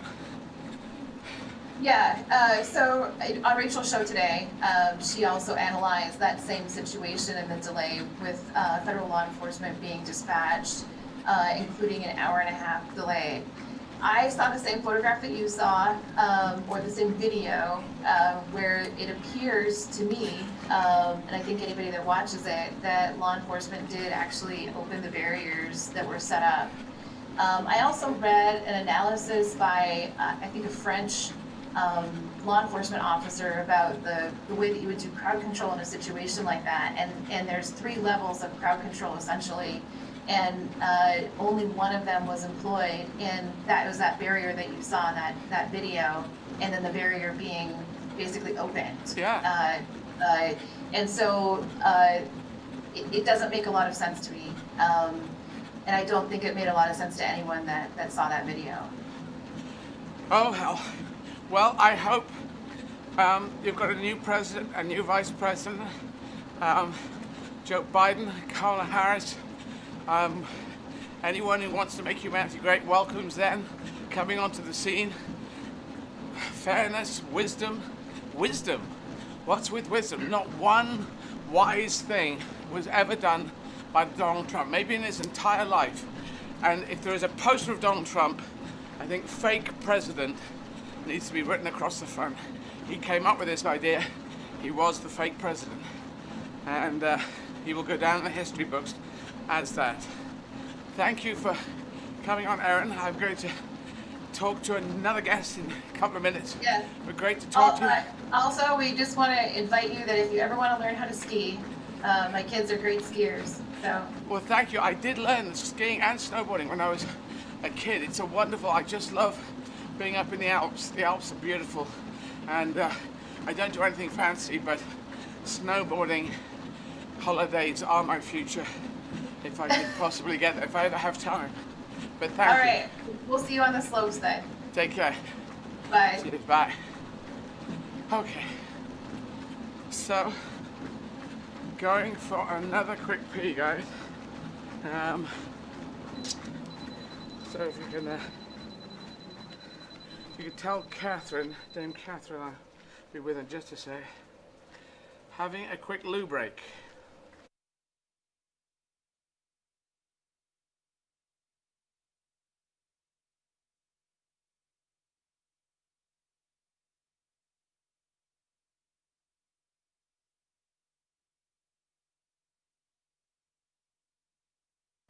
Hi, I'm Kevin Ryan, the President and CEO of Covenant House International. For nearly 50 years, Covenant House has been a place of promise and of hope for young people experiencing homelessness. Now more than ever, we need partners in the community to unite with us to end youth homelessness. Every person deserves a safe place to sleep and hope for a brighter tomorrow. For young people, homelessness interrupts progress toward adulthood and a future of independence and self-sufficiency. Covenant House's doors are always open to all young people who need housing and help, regardless of their race or their religion, their sexual orientation, their gender identity or expression. Our trauma-informed services help bridge the gap between potential and progress, and we also advocate for systemic change through public policy while promoting awareness of the critical issues related to youth homelessness. The Covenant House mission is centered and built on community, where youth and staff and volunteers and our partners love one another unconditionally, respect each other absolutely, and dedicate ourselves to a covenant of compassion and hope. Learn more about resilient young people at Covenant House and our life-affirming services at covenanthouse.org.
So, David, Dave. Hello. Is Dame Catherine around? I'll get you through. Just a second.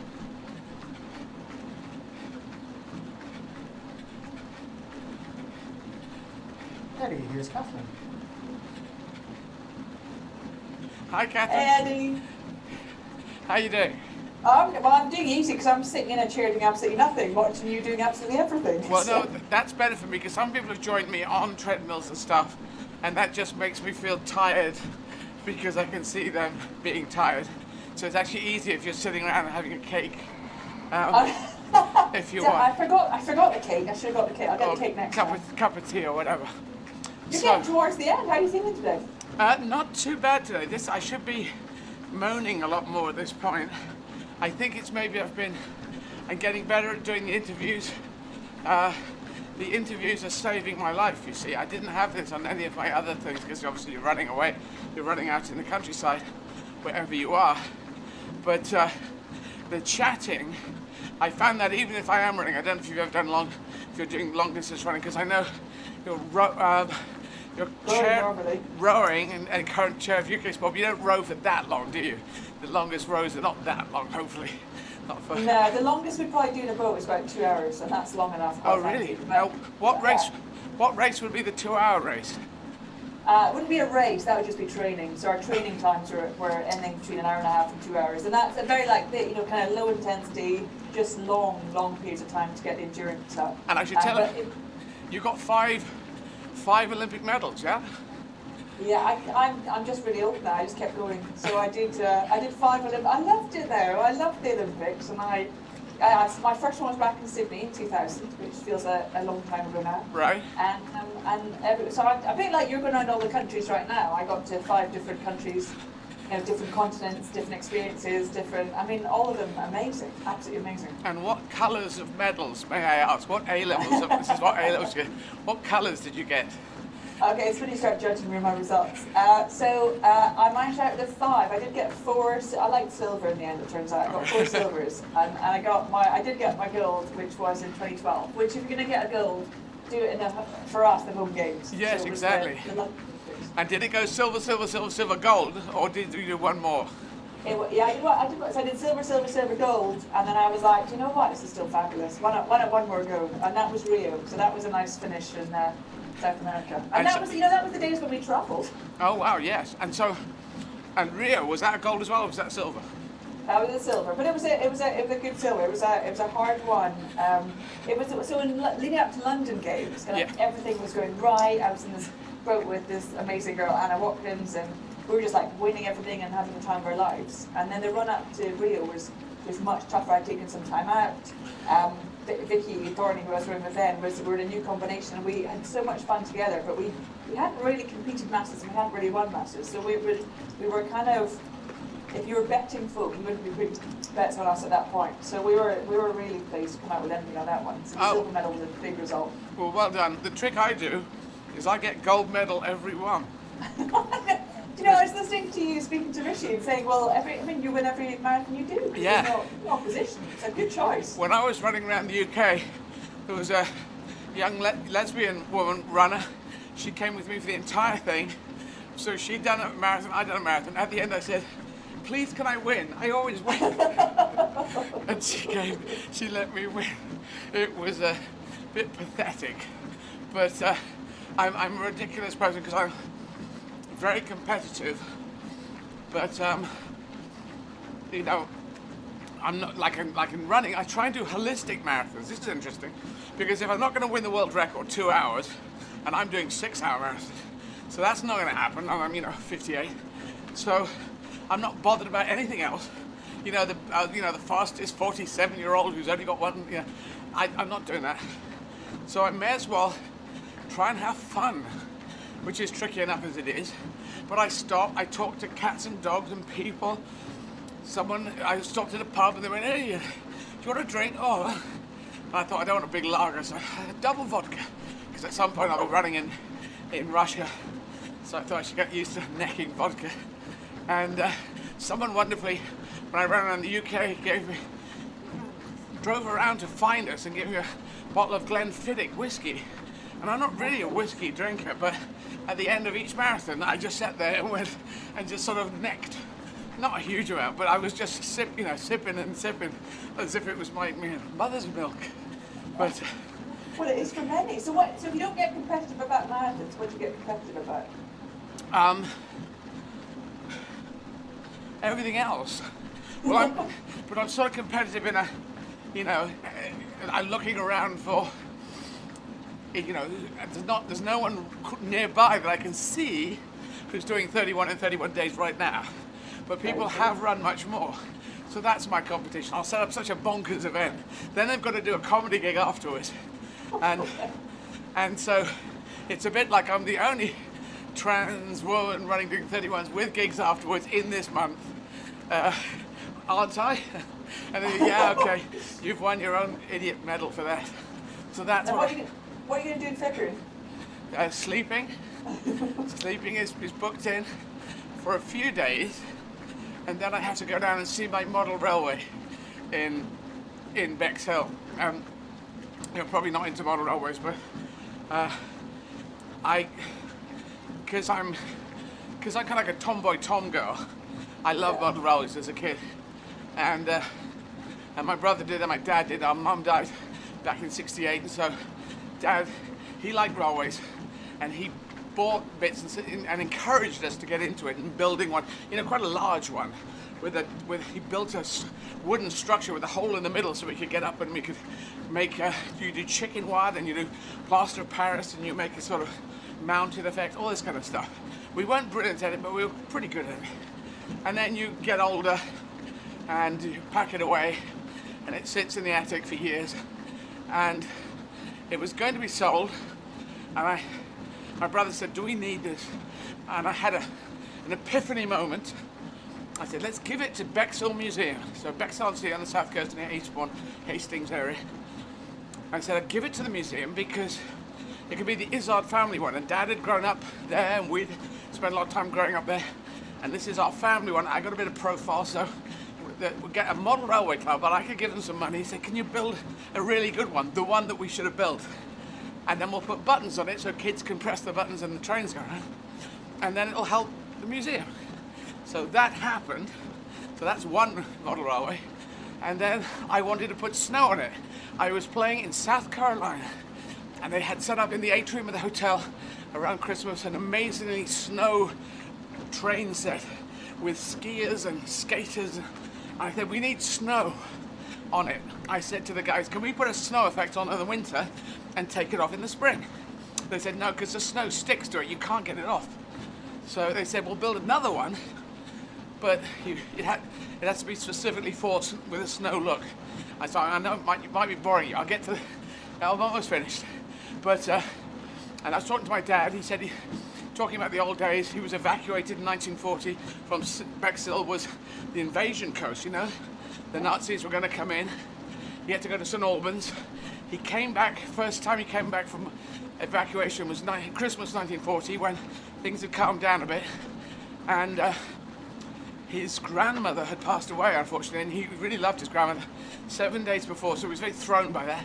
And he said it was the snowiest winter I'd ever seen.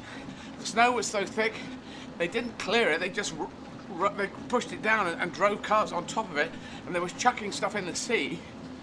So suddenly it hit me, I'll do a Bexhill 1940 winter wartime model railway. So we built a big one, smaller scale, much bigger, and it's got windmills and moving things and gun emplacements and bombed out houses and sea defences. And I have to go down on February the 8th, I think. I have to be there because someone from Yesterday TV is going to come down and have a look at it and film bits of it. It's kind of amazing. And if anyone wants to see it, then go to Bexhill, look up Bexhill Museum online, and you can see the model railways and videos and stuff. I kind of like that. It's escapism in my head, but it's nothing to do with this, and it's nothing to do with other things. So that's what I'm doing at the end of my first week of rest in February. There's a long answer to no rest. That's a good one now. So is the snowy 1940s railway set also interactive? Kids can play with it, adults can play with it? Yes, you can switch on the windmill. You can switch on the lights going off. I think we control that. They've got sounds of air. Got those kind of alarm sounds. We've got the trains make a noise, which has been sampled from actual 1930s railway engines. They have little speakers inside them. They're tiny, they're N-gauge. There's another thing, we've got the tram going on the front of Bexhill Seafront. That's going to be press button. And there's one other press button, I can't remember what that is. Oh yeah, we've got skaters in Edgerton Park going round and round. So And how many trains go around each set? there's 2 on the Izzard family one. It's what's called double O gauge, I think. So they're quite big trains, and there's 2. One goes that way, one goes that way, and it's kind of I don't know, a couple of meters by a meter in size. But the smaller one, well, the smaller gauge one, the N gauge one, the Bexhill 1940 winter wartime one, is about 4 meters by 3 meters. It's large, and it's kind of accurate to the town of Bexhill. And Bexhill's seaside town, very quiet, nothing ever happens there. But it's wartime Bexhill, so it's people are amazed by it. They love it. They're coming from miles around to see it. So I love it because a lot of the senior members of citizens who are living in Bexhill, who are part of the Bexhill group, the Model Railway group, they're making things, they're doing things. It'll be a wonderful legacy. Some of the buildings are scratch built. They've built them from nothing. Some are from kits, but some are completely, and they're exact copies of buildings that are out there, or buildings that were there that burned down in the war. And it will be there forever because it is history, and it is intriguing and exciting, and kids can press the buttons, and this is also a story. And there's also a picture. There's a tiny figure of my father as a boy handing a present to an old lady, which was my great grandmother. So, wow. So that's going to be there forever because she never got the chance. And I told Dad I was going to do this. He was unfortunately failing in his 90th year, and he didn't quite understand what I was talking about. But I think he'd be pleased to know it's going to be there. There's going to be a snowball fight around it, and the little kid handing over a present to an old lady sitting on a bench just outside the house up in Sidley. So it's getting famous, particularly that one. It's just Bexhill Winter Wartime Model Railway. What does that mean? And it's all online. You can look it up on the video. Not you, but anyone who wants to, happens to be listening in. And will you and your brother be in the modern one? Little versions of you? No, because it's 1940. We were. Have you not got a modern one as well? Did you say the family one? Oh yes. Yes, we have. Yes, the family one, the Izzard family one. Well, yeah, we didn't do figures. I didn't ask for figures in that one. They did do, because I'd been doing some running, I'd run around the UK at that point, so it was, about 5-8 years ago we built that one. And so there is a tiny running version of me and an ice cream van, because I ran with an ice cream van. But, yeah, so that's that. But it's, also the second one is going to be computer operated. So there's 2 tracks going around, big tracks going around, and then it comes into the centre, West Bexhill Station and Sidley Station, which have now been taken out in the beaching cuts that were removed, and we've put them back in, and they exist. It's just kind of wonderful because it was an idea, and people in Bexhill, they just got behind it and they made it. They made it. I just pushed for it, encouraged it. And Bexhill Museum, when it gets back open, people will be in and they can have a look. And we'll make it better and better and better. That's an amazing thing to do. I love it. I didn't know that was one of your many things. Well, it's kind of, that would be like a hobby, I suppose. But I'm a lazy hobbyist because, in fact, there's very careful individuals there in Bexhill doing amazing things, and they're all retired, but they're doing great work on it. And I think they know this is going to be around forever. It's just not going to go. There's no way that, because it's historical, there's no way you'd say, well, it's been there 5 years, let's dump it. It's too good. So I love that, and Dad would love that. We got pictures of Bexhill with the snow in 1940. It was 2 foot of snow, something like that. A lot of snow. So anyway, enough of that. So I'm just going to read out. I've got details about yourself here. So you've got the 5 gold medals, yeah? Not all gold. We discussed that, Eddie. Not all gold. No, I like that. But I like the fact you got the gold. That's the cool thing. No, that's what I was going to talk about. You rowers, you start the Olympic Games, don't you? You're kind of one of the first big events up there, aren't you? And didn't you? Go on. And if you got the gold, see, I might have been watching you when you won, because I was had the honor to be the ambassador for the volunteers at the Games Makers at 2012, who were just genius people, wonderful people. Salute to all Games Makers out there, all volunteers. And I didn't want to get, you had to apply to get tickets, and I didn't get any tickets, and I didn't want to do any, I heard some hairdresser tell me, oh yes, the Princess of Greece has got tickets, and all, I thought, not doing that stuff. I'll just watch it on because I was watching it on things like this, on my iPad. And I remember we weren't doing that good, and then it was the rowers, and you started winning them, boom, boom. And do you remember all the press? The press was, oh, we're going to screw this up. This was the right-wing press in Britain. Oh, it's not going to work. We're going to mistake. It's going to be security. We need to get the army in. It's all going to go wrong. They were really naysayers on the tabloid press. And then it was the rowing. It was the rowers that started it. You went boom, boom, boom. So how many did in the rowing fraternity? You got a number, didn't you? 2, 3? Yeah, it's the most successful we were ever as a team. There was 2 girls called Helen and Heather, and they got the first gold of the whole game. So kind of on the sort of Thursday of the first week. So we started competing obviously on the Saturday before. So opening ceremony on the Friday night, Saturday it starts. We still, by the Thursday, still haven't won any gold medals. Yeah. So it's sort of beginning to get this nervousness of, will this be as good as we hope? Yeah. And then Helen and Heather on the road leg got the first gold, and then from then on, the medals just poured in. And but I have to say, I mean, I agree. There's some real skeptics out there, but the crowds that came down, every single day to every single event, and just incredible, emotional, passionate, supportive crowds.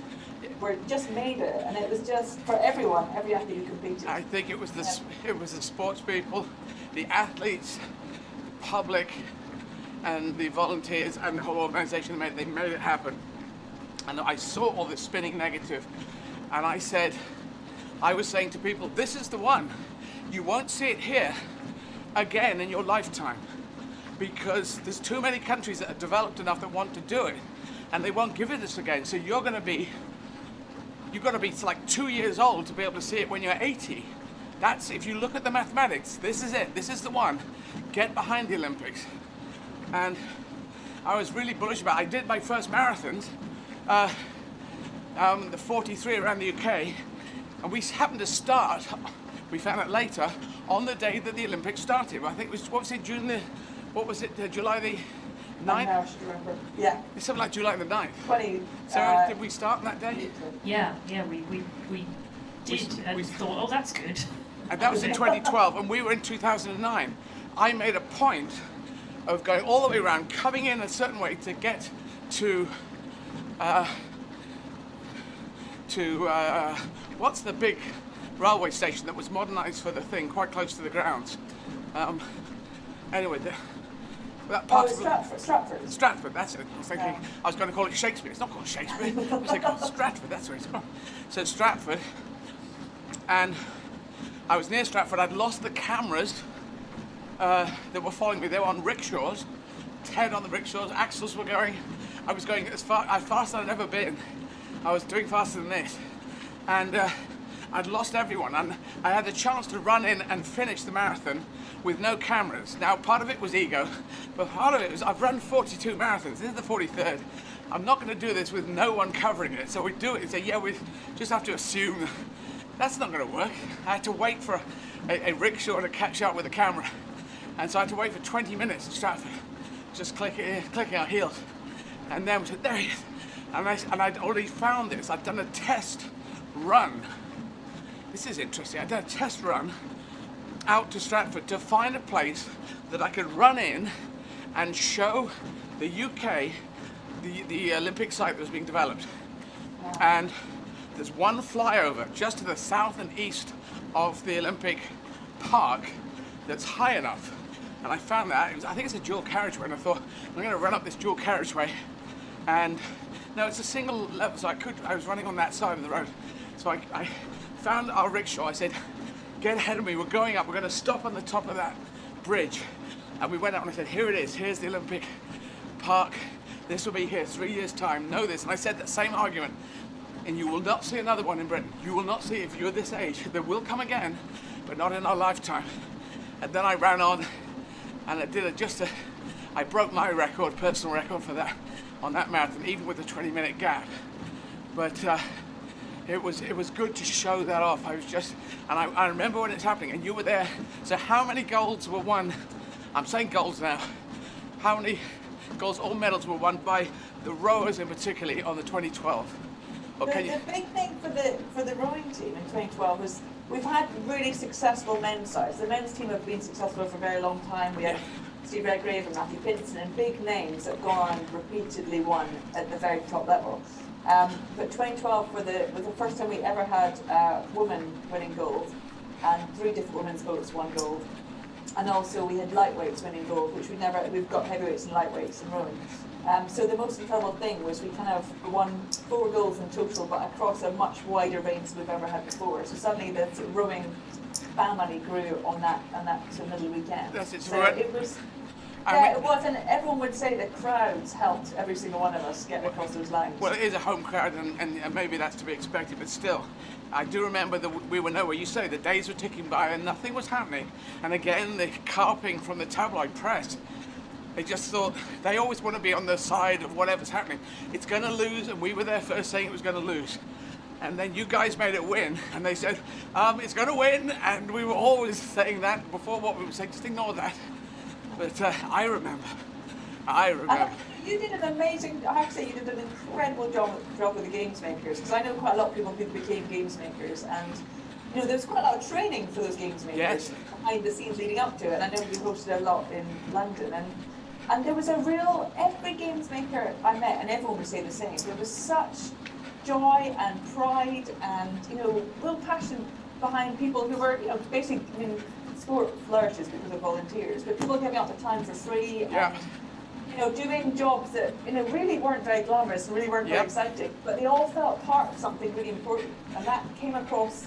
Whether you were helping how to queue for entry or exit to the places, or helping people to find out where they can get drinks or whatever it was, they were all kind of so positive, so cheerful, so helpful, so proud and part of that event. And I think that was part of how you helped encourage people to realise this is so special. This is a really unique event to be part of. I am bullish in my encouragement, but I would say all the trainers were not me, all the people who put it together were not me, all the volunteers, of course, were not me, but I was just this ambassador, and I could say, if you think out of the box, you've got energy, there's no one around, you have to make an executive decision, you make it, then come and join us.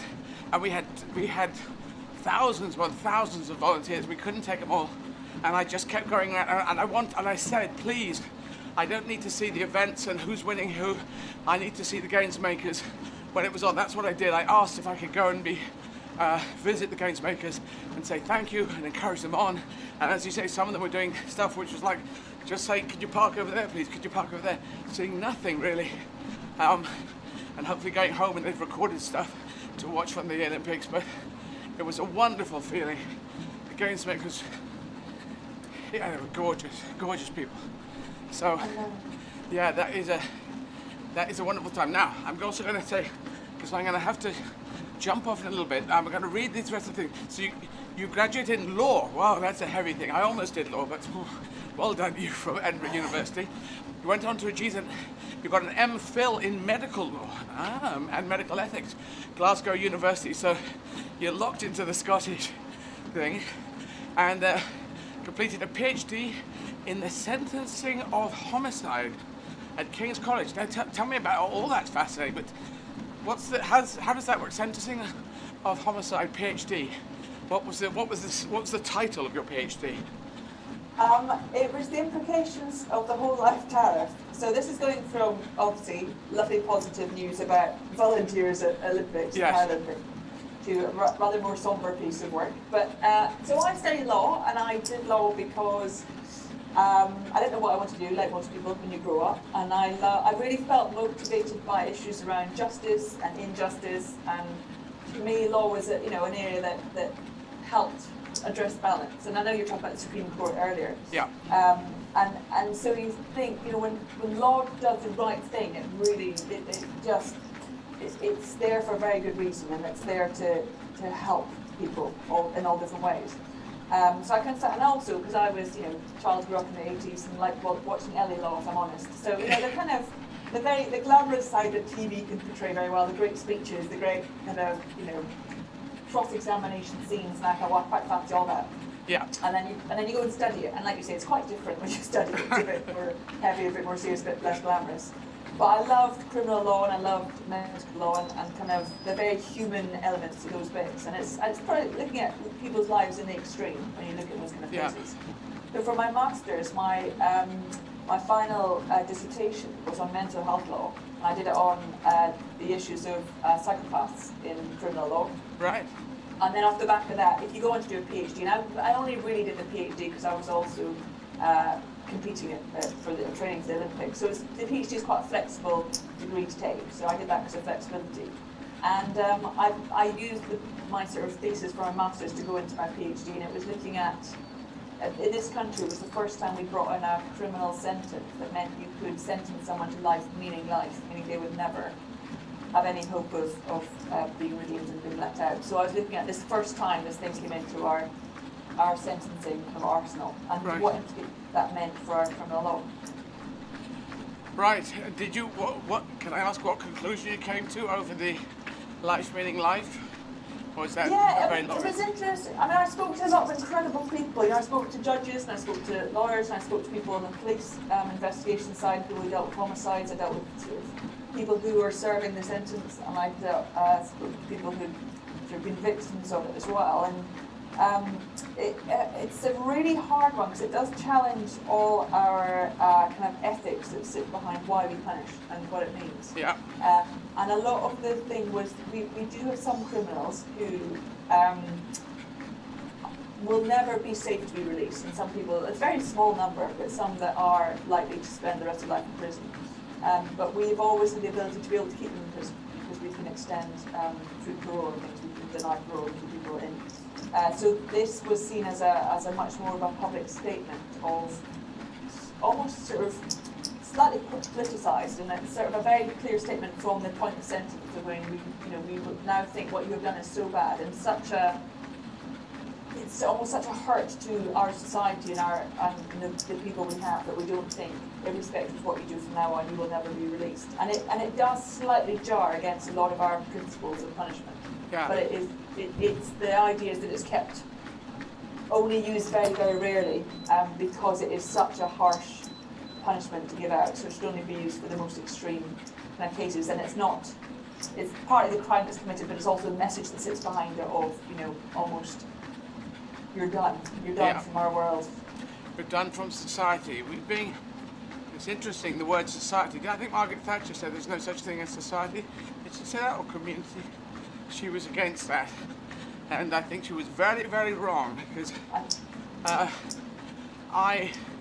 when I'm flipping this a bit, but what my duty, I thought, when I came out as trans in 1985 was to try and knit. Being trans, TV, TS, the language has changed over the years, but to knit that into society, I think it was it's LGBT now, but the T wasn't a part of it when I came out. We were out there, we were outliers, and we seemed to be outside society and wrong and toxic, and I did self-analysis. I couldn't get a doctor's appointment for whatever reason, accident probably, but I lay on a bed and analysed my brain to come up with conclusions. I decided that guilt and shame were not my responsibility. This is built in, it's genetic, I can't prove it, but I've been feeling that, I've been saying for years they're getting closer and closer to finding it. And see the genetic, or it's chromosomes, I didn't choose it, I knew when I was 5, and I need to be out and talking about it so that we can have the conversation, so that we could be part of society. And the essence I did in my career is my stand-up has nothing to do with being trans. My dramatic acting has nothing to do with being trans. activism, running. This running has nothing to do with being trans, but I am trans.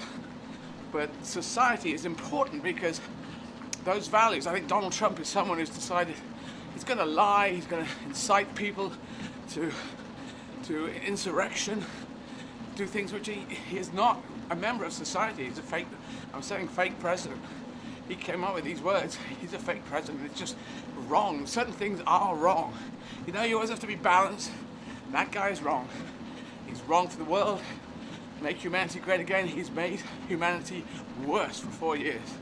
So Joe Biden and Kamala Harris, just by arriving on the 20th of January, and we'll be doing a marathon for them.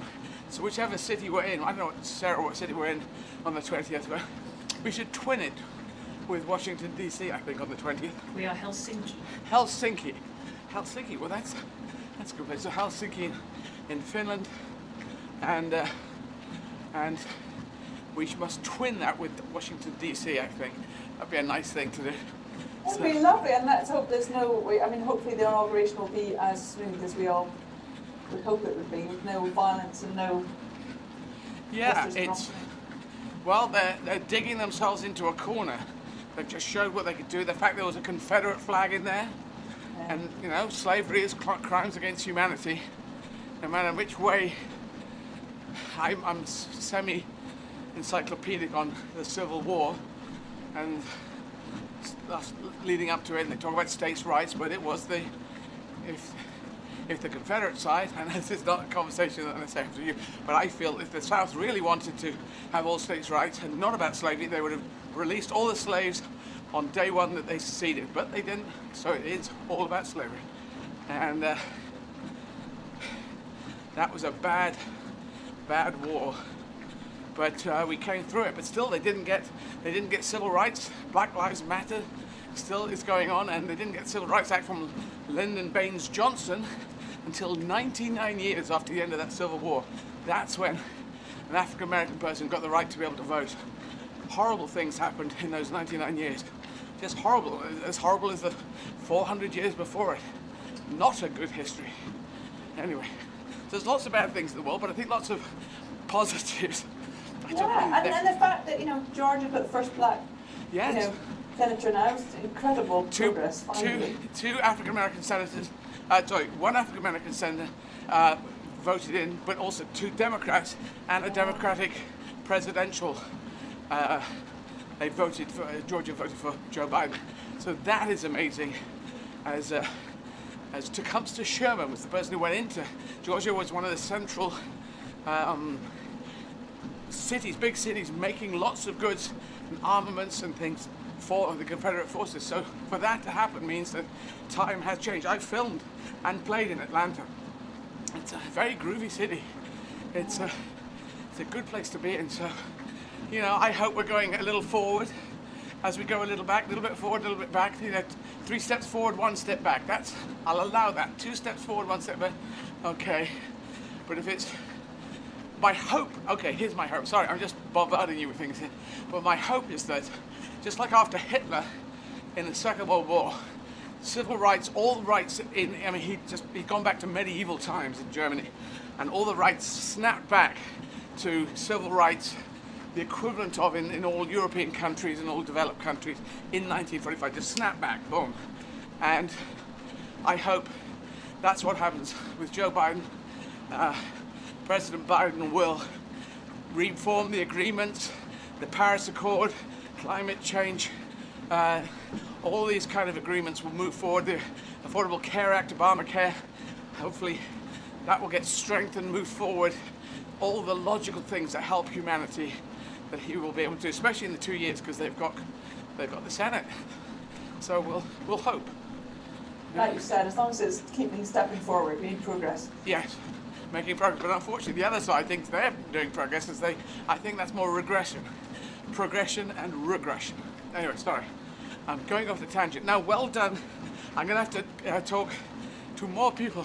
No, it's been fabulous, Eddie. Honestly, thank you. And listen, on behalf of all of us, well, I should say all of us athletes, all of us who aren't even athletes, but what you do is incredible, and what you make us think about and what's possible. And I love, very last thing, I was loved when you were talking about all the you're comparing us all to African animals in that we shouldn't be compared to them because we're not as fit as they are. And I spend a lot of time on safari with fabulous people, and just watching wildlife, I think we learn a lot from. So I love the fact you're out there still pounding and keeping fit and showing what's possible. Well, I do, yeah, on that, I do feel we are animals. We just had the cognitive revolution in 70,000 years ago, but we're designed, these bodies are designed to be used.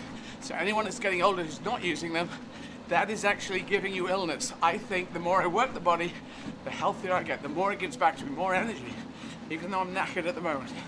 Thank you, Dame Catherine. You're an inspiration to us all, so keep going, and thank you very much. Thank you very much. Great talking to you. Bye-bye. Oh, more stuff.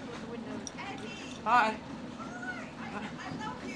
Thank you. I know you word by word. Thank you very much. Love it. Thank you. Cheers. Will do. Bye. Okay, so we should have Tim Cruise drew, physio Tim, my physio, and Kerry Belba. Now, Kerry Belba, Laser Skin Solutions, clinic director,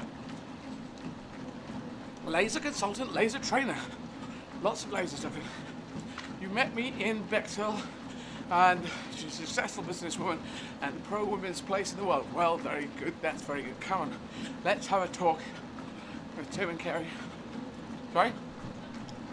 I'm okay. Thank you. Dave, are we close? We are very close, we're just getting them ready. Thank you.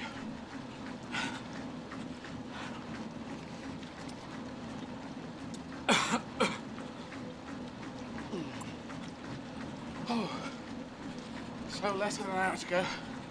35k done. What would that be? That'd be about 22 miles, 21 miles, I'd say. I'm running along.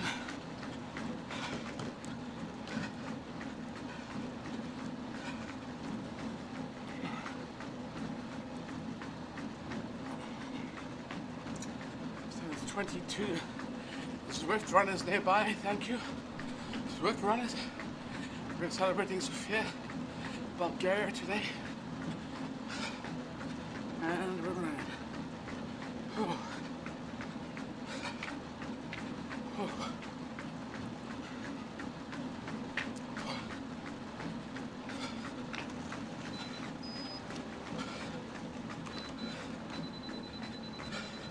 Passing the phone to Tim. Okay. Hi, Eddie. Hi, Timbo. How you doing? I'm good, man. I'm just back from a run myself. I ran down to the beach and back just to give myself a bit of fresh air. There you go. 7,000 miles? With what I just run, Yeah. About 7,003. Yeah, there you go. I just added an extra bit on. Just a quick run. And Kerry... We were a bit delayed coming in because I've met Catherine Granger at a sports conference in the Titanic building 3 years ago. Oh, wow. In Belfast? In Belfast, yeah. Yeah. Have you ever been to that building? I haven't. What's it like? It's amazing. Architecture is stunning, and the whole she was doing a keynote speech to us, and it actually looks like the ballroom of the Titanic. It's exactly the same, sort of with staircases going up from both sides, and then with a huge gantry at the top. Wow. So, yeah, it's really good. It'd be a great place for you to do a gig. And the Titanic, obviously, it's a hellish thing to anyone who died in the Titanic, and they went across, and it was this amazing big ship. But it was built in Belfast, and as they say in Belfast, it was all right when it left here. So that's understandably they built it to work, and it wasn't supposed to be hit by a bloody iceberg. So there we go. So was it built by Catholics or Protestants? Well, I think was it Billy Connolly made the joke about the fact that Catholics were building on one side, and the Protestants were building a big iceberg on the other side. Oh, I don't know. I'm not sure about that, but yeah. Back in the early days, jobs seemed to be rather. It was kind of old Protestants, like the RUC, the Royal Ulster Constabulary, was the old Protestants, which is not good in a combined community. Anyway. You seem full of energy today. Looks good. I'm better. Maybe it's because I'm asking better, doing better on the talking.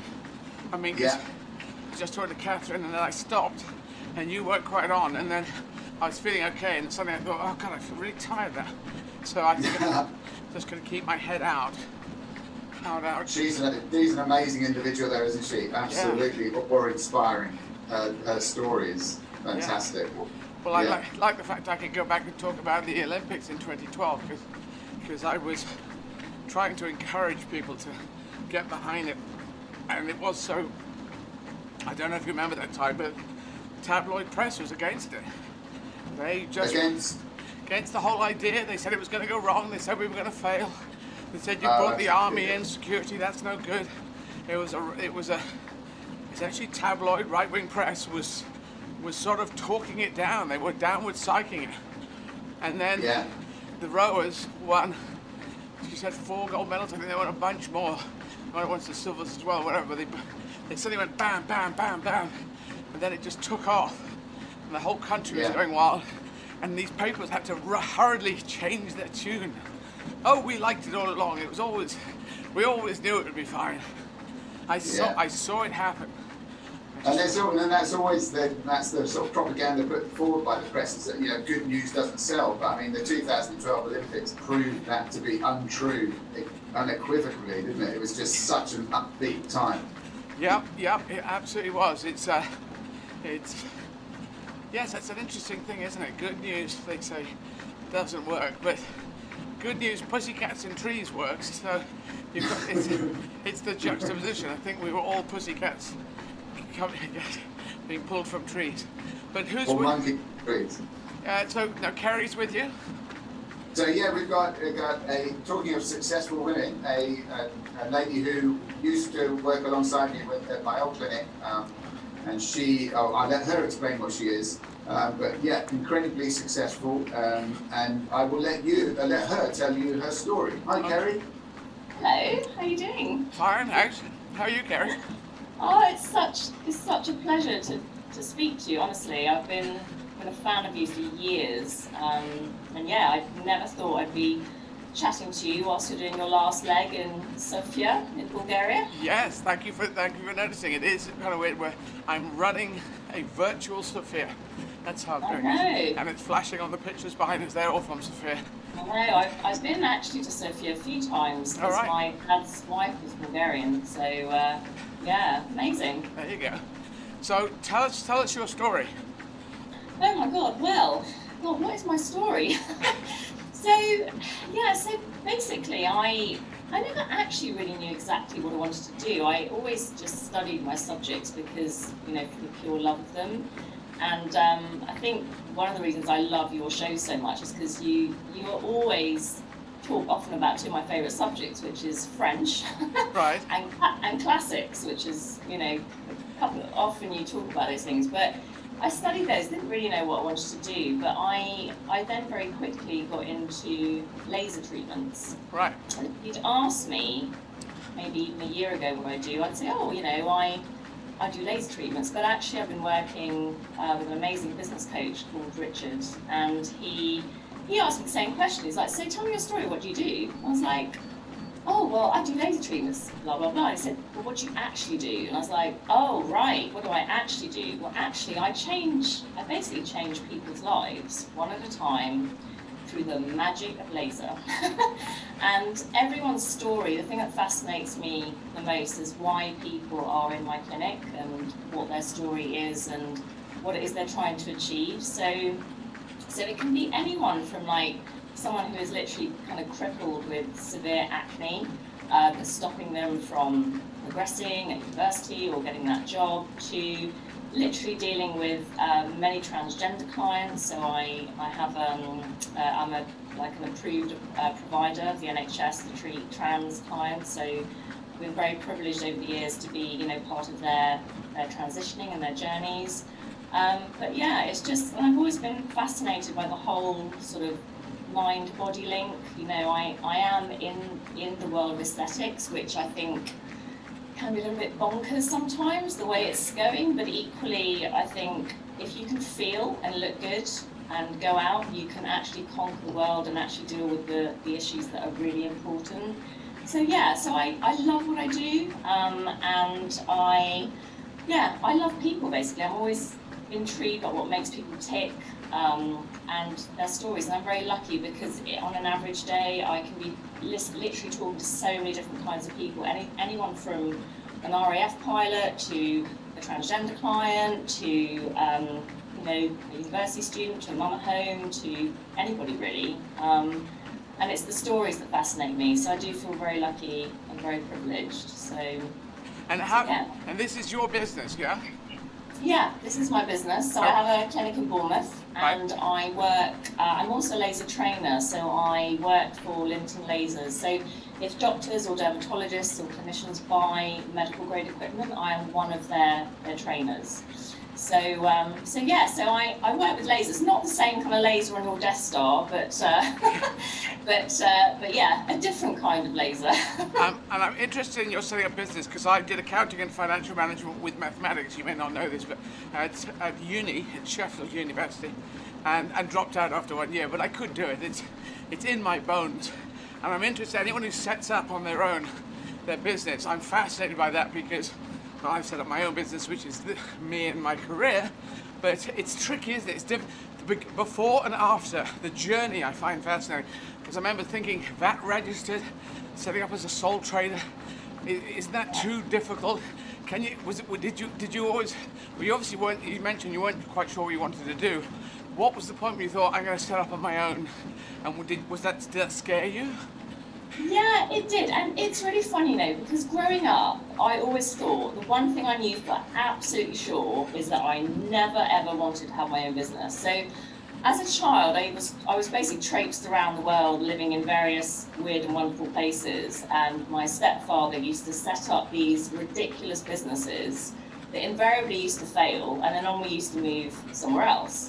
And I used to think, no, I want to work for someone. I never want to have my own business. But yeah, it's funny because after I graduated, it suddenly dawned on me, I actually started working for a French company to kind of use my French. And I realised that unless I was officially on holiday, sick or dead, I'd be actually sitting in the same chair, doing the same thing, that it didn't actually inspire me.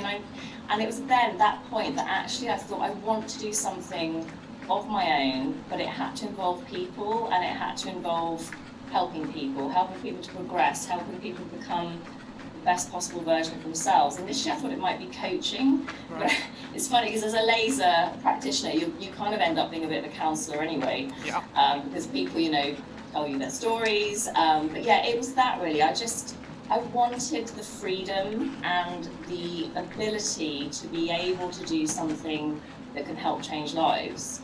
And so yeah, that's basically why I wanted to do it. And I didn't know what the hell I was doing. In fact, Tim gave me a book actually, Feel the Fear and Do It Anyway. Yes. Do you remember Tim? I know this book. Kirsten Jeffers.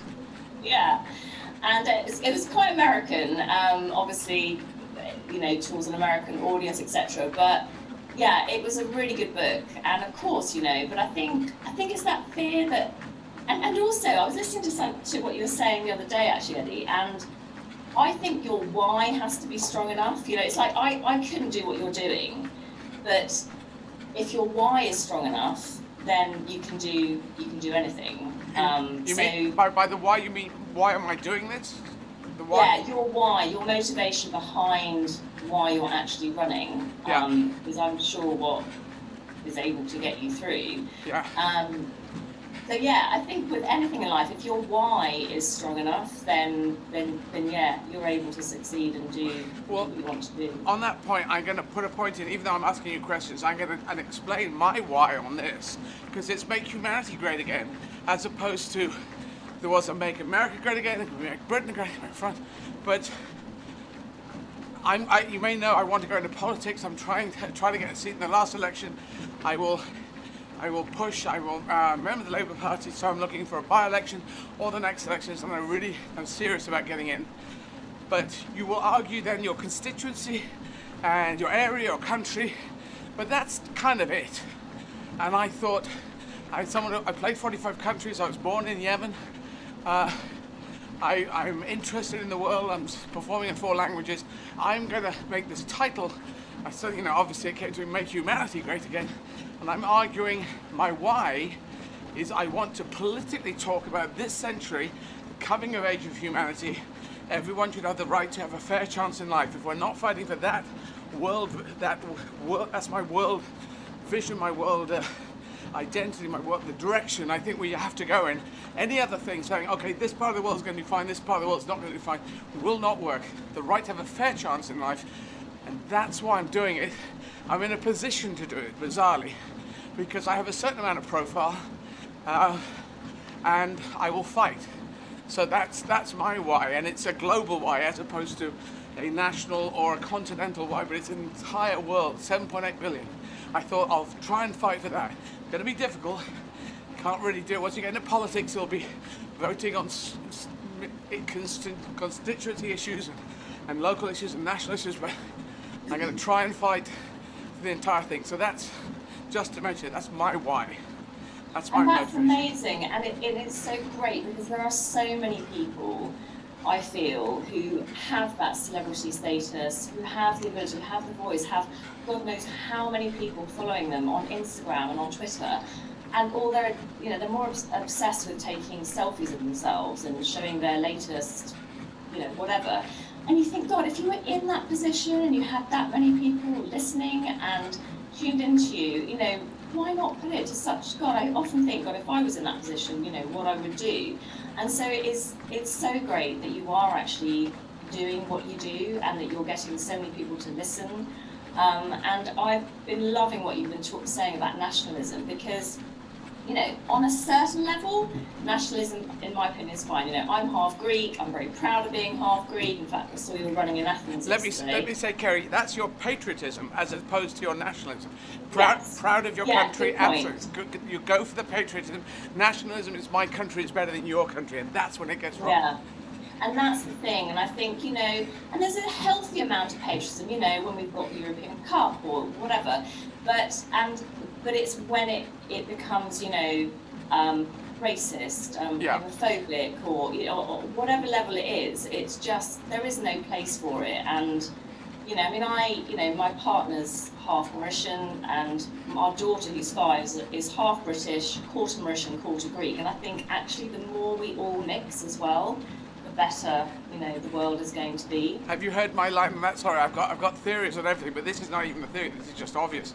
The Nazis talked about the Aryan purity. That's inbreeding. We know that's inbreeding. That leads to congenital defects and idiocy. Whereas it's the strength of the blend of your genes, and your daughter has got good strength of the blend of her genes, and it's actually the mongrel dog, which is demonized with the word mongrel, but in fact that's the strong dog, and the pedigree dogs are weak because they're inbred. We know this. Absolutely. We know it. Yeah, absolutely. Everyone knows that, pedigree dogs are the ones that are always at the vets. So yeah, absolutely. But yeah, I think it's amazing what you're doing, and I just even just the running in itself, it's unbelievable that you're running 31 marathons and doing shows at the end of it as well. I know, well that is a bit amazing, and you probably haven't seen them, but I do fall asleep in them, which is a bit weird.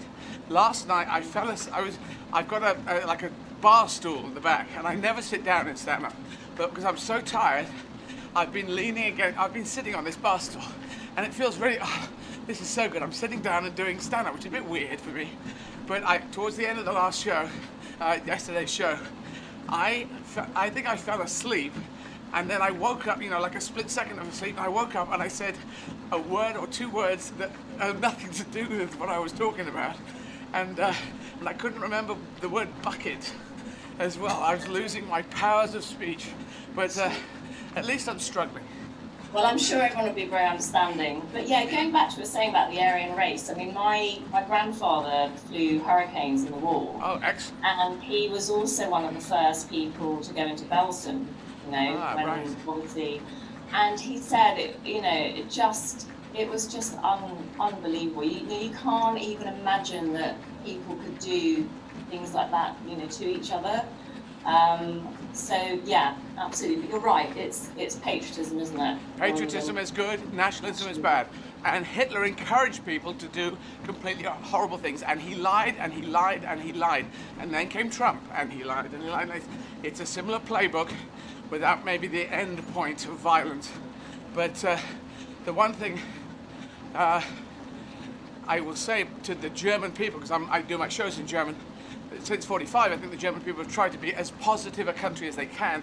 Jürgen Klopp, who's the manager, head coach for Liverpool, he seems, I don't know the guy, but he seems like a wonderful, I don't know if you've ever heard him talk, but you know, they won the championship, they won the Premier League last year, and well done to Liverpool for that. We've been waiting 30 years for it, and he's a German guy, and he exudes decent human being.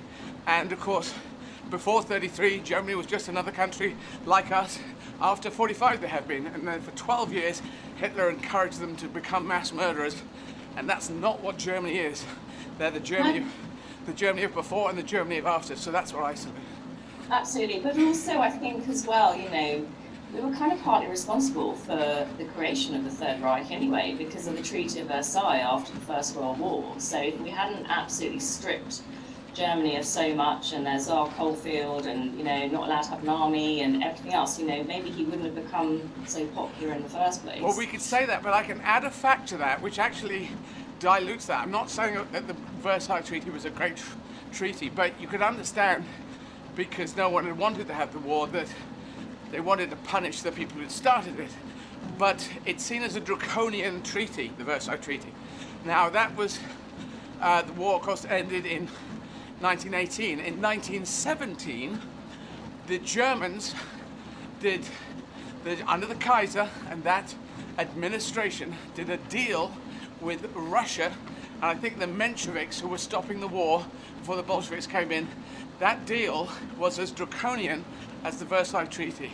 So if we were horrible in the Versailles Treaty, or wrong, or too overstepped, the German nation had just done a similar treaty with Russia the year before. So that gets kind of lost, but it doesn't really matter in the end. Hitler used it to pick it up and say that the German people were stabbed in the back, but it wasn't. In fact, it was militarism. And anyway, the average person does not want to go to war. That is the truth of it. But if you get this guy that comes along and lies and says, we deserve to take over the world and we're the number one, and if you're using lying as a tool of politics, a lot of people get beguiled by that, and they will follow that. And then that reminds me of one of my favourite clips of yours, actually, is when you talk about how you know, Britain basically took over the world with the cunning use of flags. Yes, it was my idea. If people haven't heard it, it was the idea because we had an empire. Everyone had an empire. In fact, the First World War was because Germany didn't have enough colonies. They wanted more colonies. I think that was one of the reasons. But we just seemed to go around saying, in my piece I was saying, hello, who are you? And saying, well, we live here. Do you have a flag? Well, no. Well, obviously you don't live here, or we run it because we've got a flag, and they stick it in the ground, and that was it. So that was British imperialism, I should say. But the French... Do you have a flag? No. There you go. Everyone in Europe did the same thing, and the German nation was trying to do it. And anyway, now hopefully we can move forward from this. But let's go back to a thing. So how long have you had your business?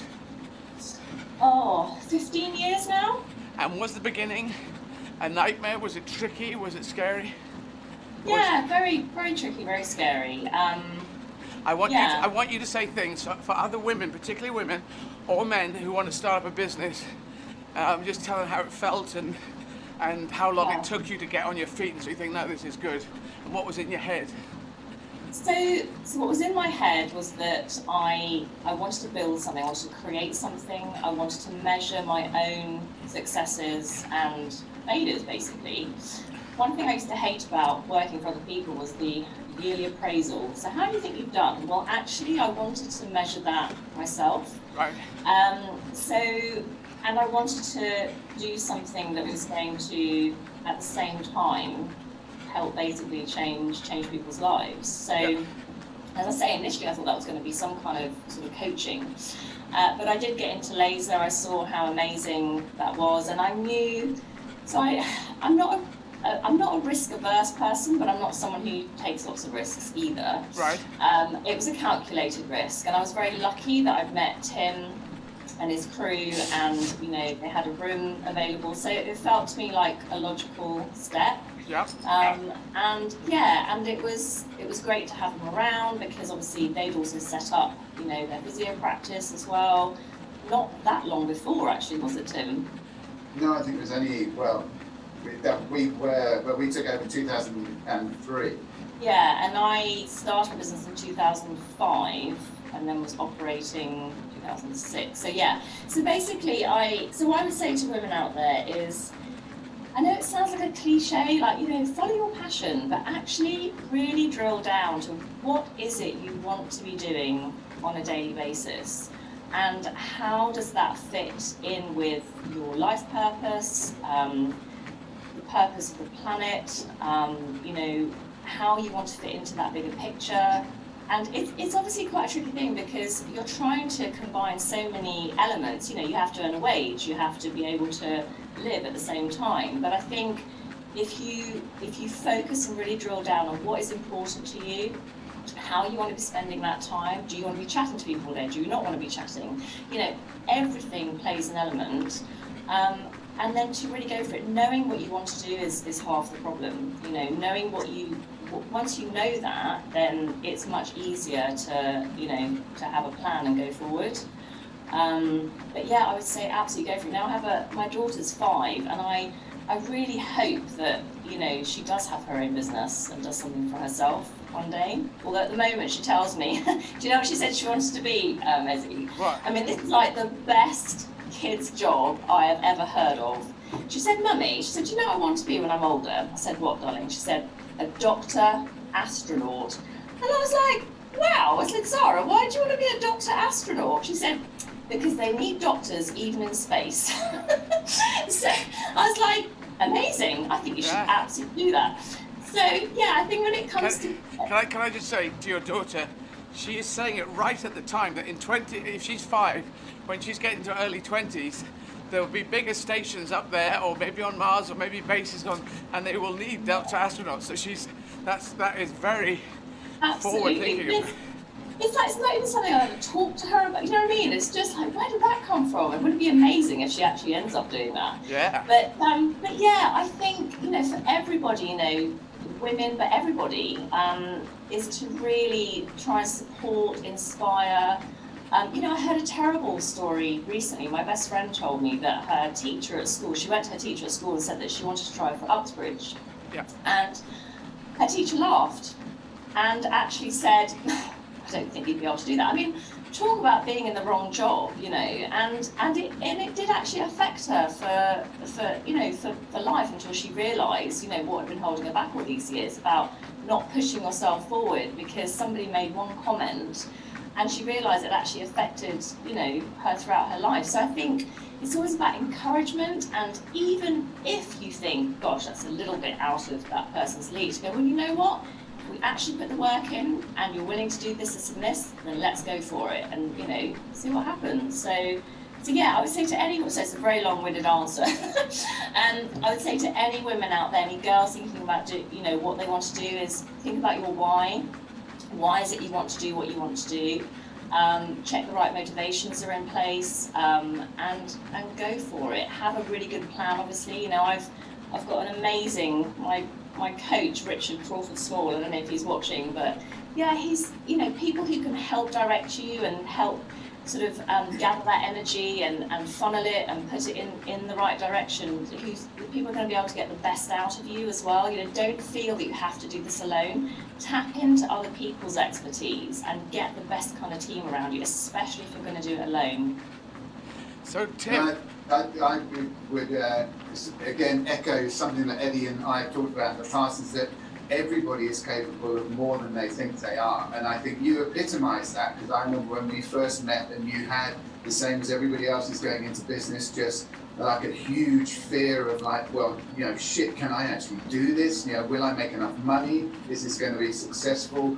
And you know, you epitomise everything about a successful but also compassionate, caring individual. And I think if you're going to be a therapist, they are two of the key attributes that you have to have. You can have all the science knowledge in the world, but if you don't have care and compassion, you're never going to make it.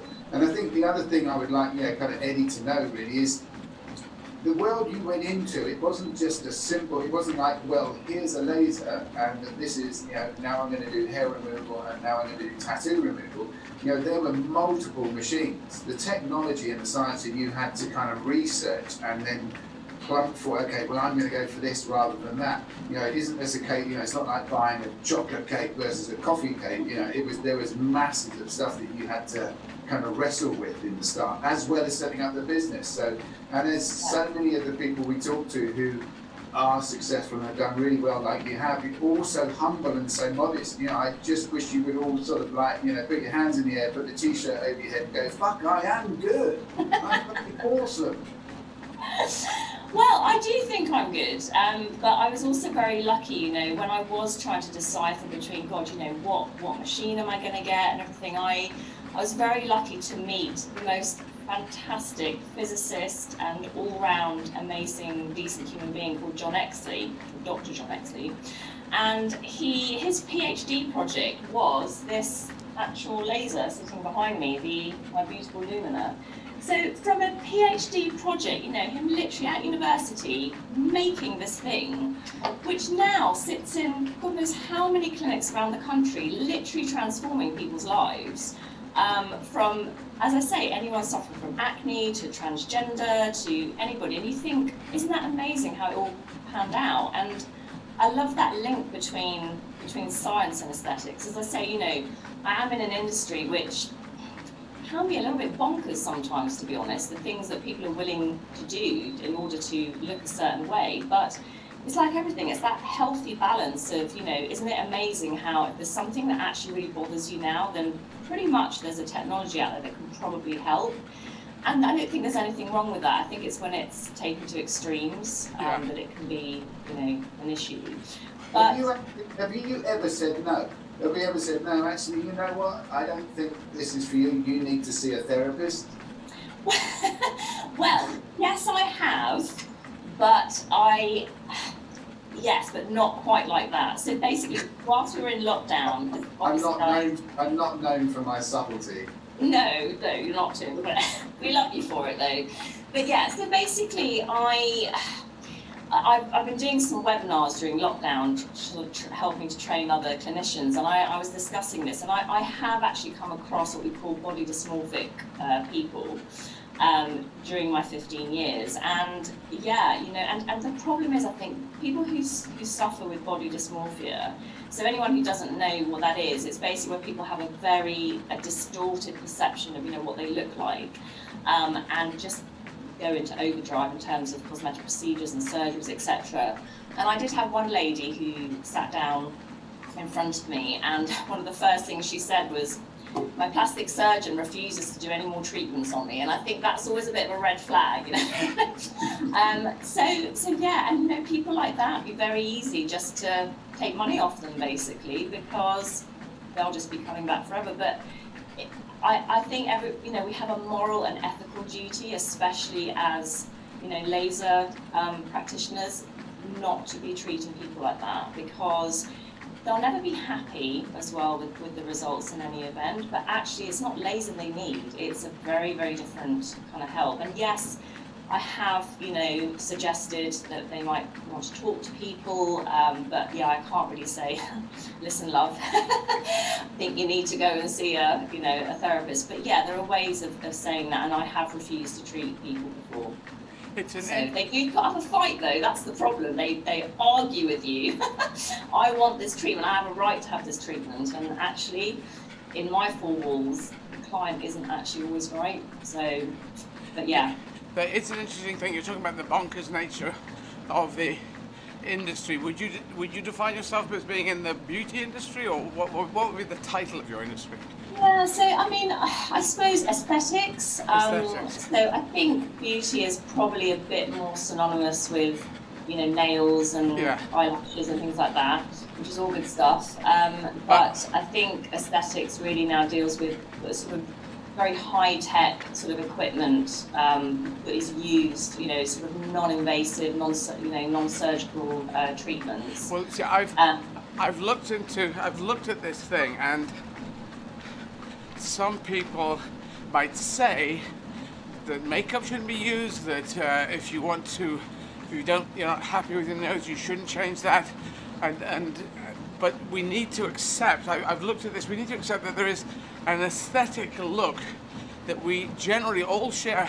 Out of 7.8 billion of us, the entire world will say that is a good-looking look, be it male or female, and that is something that doesn't quite look as good as that. There's a beautiful look that could be a male look or a female look, and if someone is born with fantastic genetics, I do not see why not anyone else who is not born exactly looking like the most beautiful model in the world should not try and accentuate the best features and decentuate, if that's a word, the other features. It seems, why should people who are born, who've done no work for it, they're just born with lucky parents, and wow, I look great, and they have a wonderful life at school. They're always, I have this line, invited to the party. So the pretty kids are always invited to the party, but they never develop their personalities. We all have to develop our personalities, but if you want to, and there's a thing about makeup, which is for women. As a trans woman, I use makeup. Men have facial hair, and I think that's almost like male makeup, because you can sculpt, sideburns, beards, it changes the shape of the face, and that gives us hair, have hair is long, short, whatever. There's a number of ways we can do things now, which we couldn't when we were living in caves. We couldn't do any of that. You were just born that way, and that was it, luck of the card. So I think it is fine and fair that people try it. Not too much, not overdoing it, as you say, people who go too far, gender dysmorphia. But accentuate the good features and decentuate the things that don't work. I think that makes sense to me. I think there's nothing wrong with trying to make the best of yourself. At the end of the day, there is a definite link between sort of mind and body, how we look, how we feel. It's when it's taken to extremes, and again, it comes down to why. Why doing this, and how much is someone obsessing over a particular thing that they're unhappy with? Is that what's really going on? Is something that it's a bit of a minefield, but yeah, I think there's nothing wrong with trying to make the best of yourself. It's the obsessiveness over that, and I think as someone who has a 5-year-old girl, I don't want her growing up thinking that what she looks like is the most important thing, and I don't want it to be the first thing she thinks about when she wakes up in the morning. I want her to think about the wider issues in the world. But yeah, if there was something she was really unhappy with and she could do something about it, brilliant. And then onwards, onwards with her Dr. Astronaut career. Yes, indeed. We need to keep track of that, because I'm going to have a podcast, I think, after this. That's, I think, where I'm heading to. And so I'd like to, and I have to talk to you in 20 years' time when she's a Dr. Astronaut. You're on. You need to get in touch with Elon Musk now, because he wants to have it Mars, doesn't he? So she could be the first doctor on Mars. Yeah, I don't think you come back there. As long as there's a trip coming back, I don't want to go. What is it? But yeah, I would love to talk to you in another 20 years. But this isn't actually the first time I've ever spoken to you, actually. No, when was the first time? In Bexhill? Yes, in Bexhill. You're not going to remember, but so you were actually going on in Bournemouth, and I bloody missed the tickets. And so I ended up going to Bexhill, but that was fine, because I actually grew up in Hastings as part of my team. Right, yeah. And so went to Bexhill, and we went to a little Italian restaurant around the corner before the show. And there I was sitting having a glass of wine. And in you walked and sat down right next to me, and I thought, okay, this is a bit surreal. And it was a tiny restaurant. I don't know Bexhill, I didn't know what it was called, but it was probably about 10 years ago. And you were there with your dad and your stepmom. I think there was another lady as well. It's called La Trattoria. Yeah, I'm not sure, but... I know the place, that's where they went all the time. Yeah, so, and I thought, I'm not going to interrupt your dinner. I'm not going to go, oh, hello. But I thought if it happens, it happens. And then on the way back from the toilets, I bumped into you and I said hi. But you left, and I spoke quite a while to your dad and your stepmom actually. All right. And they were so lovely, and your stepmom especially was chat, and apparently because you just finished filming Valkyrie. Right. And she was telling me about how she'd been on set and about how lovely Tom Cruise had been to them both, and yeah, they were both really gushing about you. You could tell they were just, so proud. Well, so, it was, my stepmom didn't actually come out, though Dad did, and Dad got drunk at a meal with, he got tipsy, he got very merry, and there was a great German actor, wonderful German actor called Thomas Kretschmann, who I know well, and he was there, and it was his birthday, and Tom Cruise was very generous, is very generous with his money with people on films. He would always pay for meals. If he was at a meal, he would cover it. So we're having a meal. Thomas turns up, it's his birthday. And so you do a happy birthday to you. At a certain point, you go into one of those. And then Dad, at the end of the happy birthday, Dad went into, why was he born so young? Why was he born so young? He's no bloody good to anyone. He's no bloody good at all. There's some sort of lyrics about, why was he born so beautiful? That's it. Why was he born so beautiful? He's no bloody good. He was no bloody good at all. So it's got a negative connotation there. But he was kind of merry, and he just went into it. I think Thomas must have gone, what the hell is that guy singing about? But I remember thinking, my dad has never sung in public before. How funny. That was a crazy evening. Yeah. So Dad was. Yeah. Dad was. Yeah, that's so funny because I was sure she said that she'd been on set as well. So I must have got that completely wrong. But yeah, they were very gushing about you. But one thing I always remember was so funny is that, because obviously the tables were like literally on top of each other, it's a tiny place. Yeah.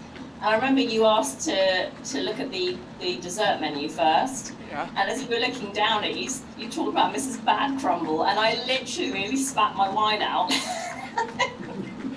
It was so funny. I mean, it was obvious, like, you just obviously talk like that all the time, not just when you're on a show. Well, no, I don't actually. So it was unusual. That was a very rare occasion. I must have known that someone knew something there. But for people listening, Mrs. Bad Crumble was a character I invented who taught me to play music. Because everyone who teaches you to play music, they're kind of dying within their own body, it seems. In fact, not all of people like that, but it's just someone who's going, come on, play snug as a bug in a rug. I was taught piano. I really taught myself piano, but I did take a year of lessons, I think, on the piano. And it was all the ding, ding, ding, ding, ding, ding, ding, ding, ding, ding. Just songs you're not gonna, no one's gonna shag you if you're playing those songs. You want to play sexy music. You want to play music. You want to play rock and roll music. Not snug as a bug in a rug. And Mrs. Bad Crumble came from that.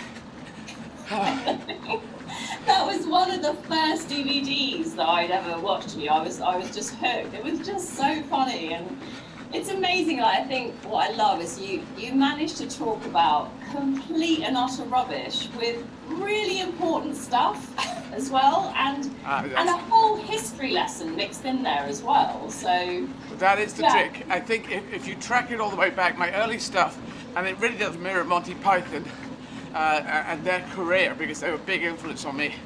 But the early Monty Python was purely silly, and so was my stuff. It was just silly things and people and Star Trek who were beaming down, and the guy in the red shirt who knew he was going to die, and all this kind of stuff.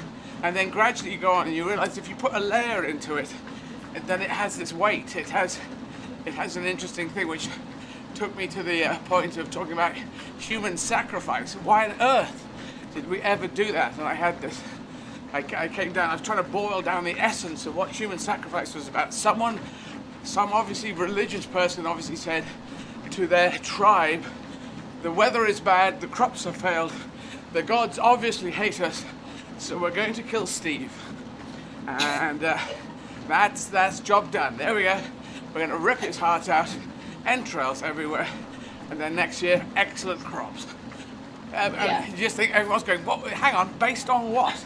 I am the guy with the bones in the nose, I've got a big hat on. Yes, you next in line? Oh, forget it.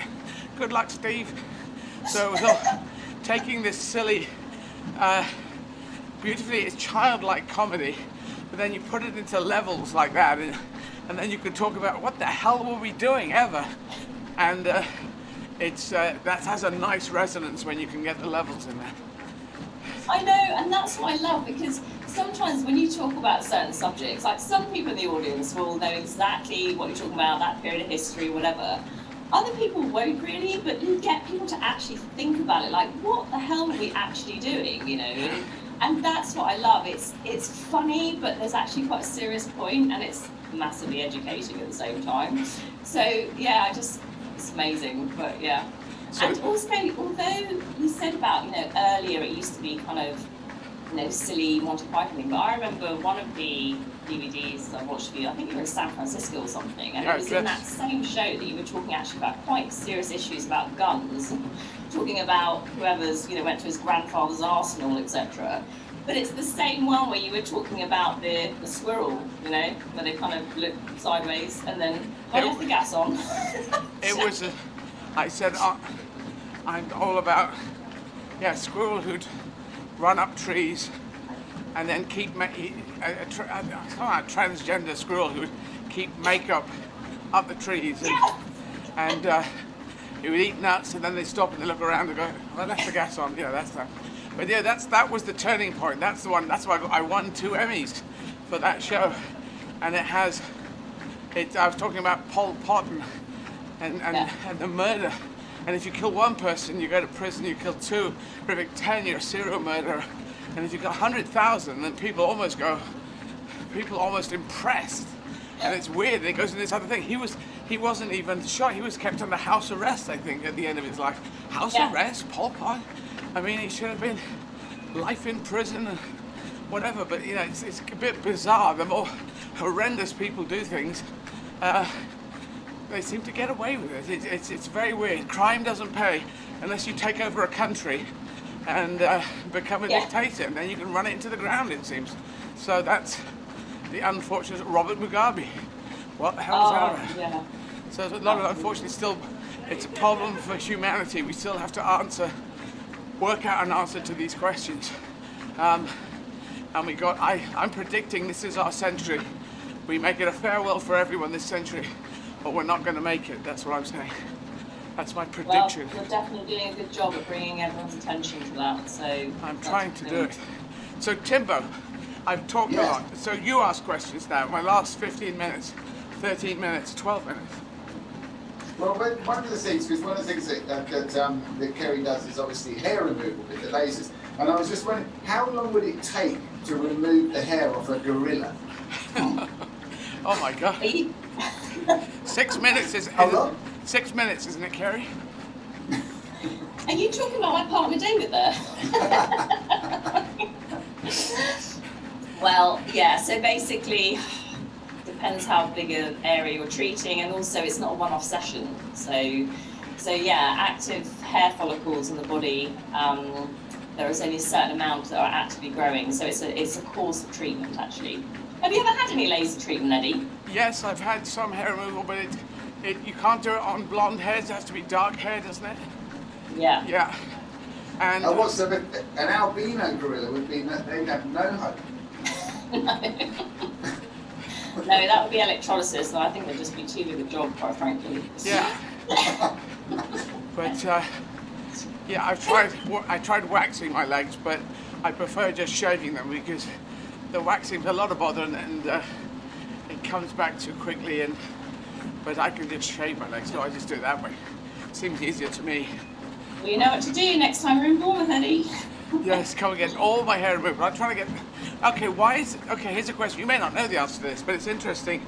If we're related to monkeys and the great apes, and we know we are, they have hair on their face, and ours stopped, except for men, it's here, but then it starts here, and that's a curious thing. Whereas, and none of the apes have a big flowing lock of hair, waft of hair. So I find that interesting, how we stopped having hair on our face on the top bit. No one really has, well, most people don't have it up there. That's a really good question. I actually have no idea. And I always wonder, well, why do we have eyebrows? Is that to stop sweat going in our eyes? I mean, is that why we have eyebrows? It's kind of a weird thing to have, isn't it? I think it is. It's a sweat stopper. It's a practical thing, but still, you know, I know that some people say, oh, there was a mystical god upstairs and it shows this, and that doesn't make sense. But if you go through the progression, the Darwinian progression, it does. We have got bits missing out, and the trouble is the number of missing link ancestors don't exist, because you've got to actually die in mud and be turned into a fossil in order to, you know, to be able to pull it out and for our generation to examine you. Otherwise, most people would be eaten by wild animals once they die. Well, most creatures were eaten by other creatures when they died. So, yeah, it's weird, but I am fascinated by humans, the cognitive revolution 70,000 years ago, because I say talking plus imagination equals us. That was my analysis. Once we got talking, and then we added to it the imagination, that takes us all the way to here, from 100,000 years ago to here, and to your laser company, me running on a treadmill, Tim with his hat, standing in front of the globe, and us chatting about things, and Tim asking very weird questions about gorillas getting laser removal. And also, what I'm fascinated with as well in terms of evolution is language. So, you know, I mean, that, and watching my daughter learning words and how to speak, I mean, it's just incredible. I mean, and you know, you speak so many languages, don't you? Especially French. You do stand up in French. I mean, how amazing is that? Well, not the stand-up bit. Most thing that's amazing is improvising in French and German. That was the one where and you'll see on the 28th of this month I will be improvising and doing my show in French, but also improvising. And on the 12th in German and the 23rd in German at 7 p.m. Which language? Because I was listening to your French one last night, actually, only because my family speak French, and I was in stitches, and it is literally a translation of one of the stand-ups you do. It's the Raw, Paris Raw, and I noticed actually, like, so you know, when you speak French, I mean, you seem pretty fluent. Yeah. And I noticed that when you're conjugating certain verbs, like the past tense or the conditional or whatever,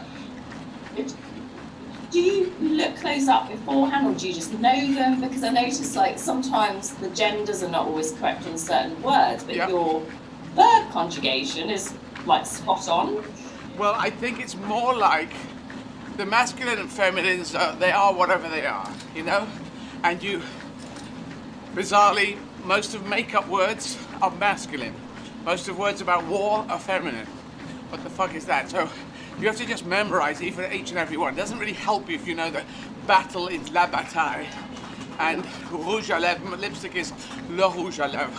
That doesn't help you on to the next word, because when you come to the next word, you think, well, which one's this? Whereas if you know, je suis, tu es, il est, les choses, vous êtes, ils sont, you can use those ones again and again and again. So it's probably easier when you get to the mid-range of your language ability to be able to get the tenses in the better area. You know, I was very bad at all of this, and I've just got better by improvising was the big thing. My brother said this. He said the French now like you better, not because they like your comedy more, they just like your French more. And I can do an hour and a half interview in French. It's funny because I remember seeing, and I couldn't see it on YouTube yesterday, but years ago when I think it was the first time that we did in French, and it was hilarious. And I think part of the thing was so funny is that because the French could see how much effort you were making, they could totally understand what you were saying. It didn't matter that it wasn't grammatically correct. But then the one I saw last night, your French was like, yeah, streets ahead. It was really good. But which language do you speak best? What do you feel most comfortable doing stand-up in? French or French. German? Or? Je suis presque courant en français, so I'm almost fluent. About 70%, 70%. In Germany, my Deutsch is 30%, 30% fluent, so it's much lower. I only did 2 years of French at school, did 8 years of French, 2 years of German at school, and 8 years of French. And I've only just started Spanish, but if you've got English and a good French, Spanish comes quickly. So, I don't know if you've looked. I've always said that, and Yeah. in terms of the syntax, in terms of like, you know, the fact that it's much easier actually for French kids learning Spanish than it is for English kids learning. I think once you've got French, because in Spanish, if people don't know Spanish, they have an accent, but that just means where the emphasis goes on that syllable. That's all it means. Whereas in French, it's a different sound, and there's two of them. So. C'est très impressionnant en tout cas. Merci beaucoup. C'est mon self. I don't know how you say self-confidence. Mon confidence. Mon confidence en moi-même est très fort maintenant. It's very strong. My self-confidence. The more you improvise, because as soon as you go on stage, you say bonsoir. Okay. Ce soir, je vais improviser en français, and I sort of dance, and I do what I used to do. When I was in UK, my career was starting off there. It's mucking about. I know roughly where I'm going to go. Then I say, you know, I used to have this bit about just saying, my example was, you know, un poulet, a chicken, un poulet. Donald Trump, est-ce qu'il y a une différence? Probablement non. Is there a difference between a chicken and Donald Trump? And now, after what happened on the 6th of January, I think, no, actually I probably respect chickens more than Donald Trump. I think everyone respects chickens more than Donald Trump. Yeah, any chicken. With worth their salt anyway. With or without chicken's head. It's just, he's taken it to this weird place. Which is, and as he's been seen to get away with a lot of it, it's going to encourage more people to lie and incite violence and get away with it. And try and get away with it. I was actually asked by somebody when you're going to be the leader of the Labour Party. No, well, Keir Starmer is the leader of the Labour Party. I'm a big supporter of his, and so I will fight. I will get into Parliament as soon as I can and fight to help him become the Prime Minister. So that's what I'm going to do. That's what I always do with whoever's the leader of the Labour Party. I will fight for them because that's my party. Could I not persuade you to try and become leader of the Lib Dems? No, I'm afraid. I'm Labour Party. I joined when I was 35, and I'm very proud of that, because some people might say, well, I joined when I was 12 and I'm proud of that. But I had to look at the world, study it all, and make a decision. And my dad had been in the Labour Party, but I had to make my own decision, so I needed to know, I needed to analyse. And I joined when I was 35, back in 1995, I think 1997. And so, yeah, I will go in there and I will fight because I'm a fighter. It won't be an easy job though, will it? I often think, you know, I mean, yeah, I hate the corruptness, the lies, the manipulation, all of those kind of things that go with politics. But I do also think that a lot of people do go into politics with the right motivations, with the right, you know, the right whys, and then sometimes they get in a place where they can't always do what they want to do because of the votes, etc. And it's really hard. And how do you think you would tackle those kinds of situations between, you know, because at the end of the day you need, without the votes, you're not going to be there in the first place to be able to carry out the work you want to do, and it's this constant balancing act. I would hate to be in that position. Well, you're going to be asked questions. It's going to, any journalist would try and get you into between the rock and a hard place and trip you up. That's their job. And all I can say is I believe in us, the world. I believe in goodness, and I'm trying to encourage us to head towards the 2030s and not go back to the 1930s. I just have to analyze what I feel about it and try and get it into sentences that are grabbable and make sense to people and give a clear idea of the direction I'm going, and the rest I'll fight. But it's tricky. It's not an easy job, and a lot of people hate all politicians, but I don't believe in that, and I want to go and help people in the Labour Party to become the next government. So that's what I want to do. Well, if you do, you definitely get my vote. Thank you very much. Switch from being a Lib Dem. I have 22 seconds to go, Jim. Oh, very good. Well, look, I do have someone who wants to know if Mr. Stevens is still the head of catering on the Death Star. He is, Mr. Stevens. I'd like to be beat him in something, but he is head of catering on the Death Star and he will be forever. A bit like Jack Nicholson in The Shining. No, that's a bit dark. No, I think Mr. Stevens is a good person, and he's there. And I have now got to a marathon. 8th marathon done. Thank you. Thanks everyone on Zwift. Thank you to everyone there. Thank you to Tim. It's great to have a chat and talk about setting up businesses, and I encourage everyone to do that. So I have now run 8 marathons. I can take a rest, and I'm faster than yesterday by about 20 minutes. Oh, that's good. Thanks everyone. Best wishes. I'm just going to send a message to the Swifters.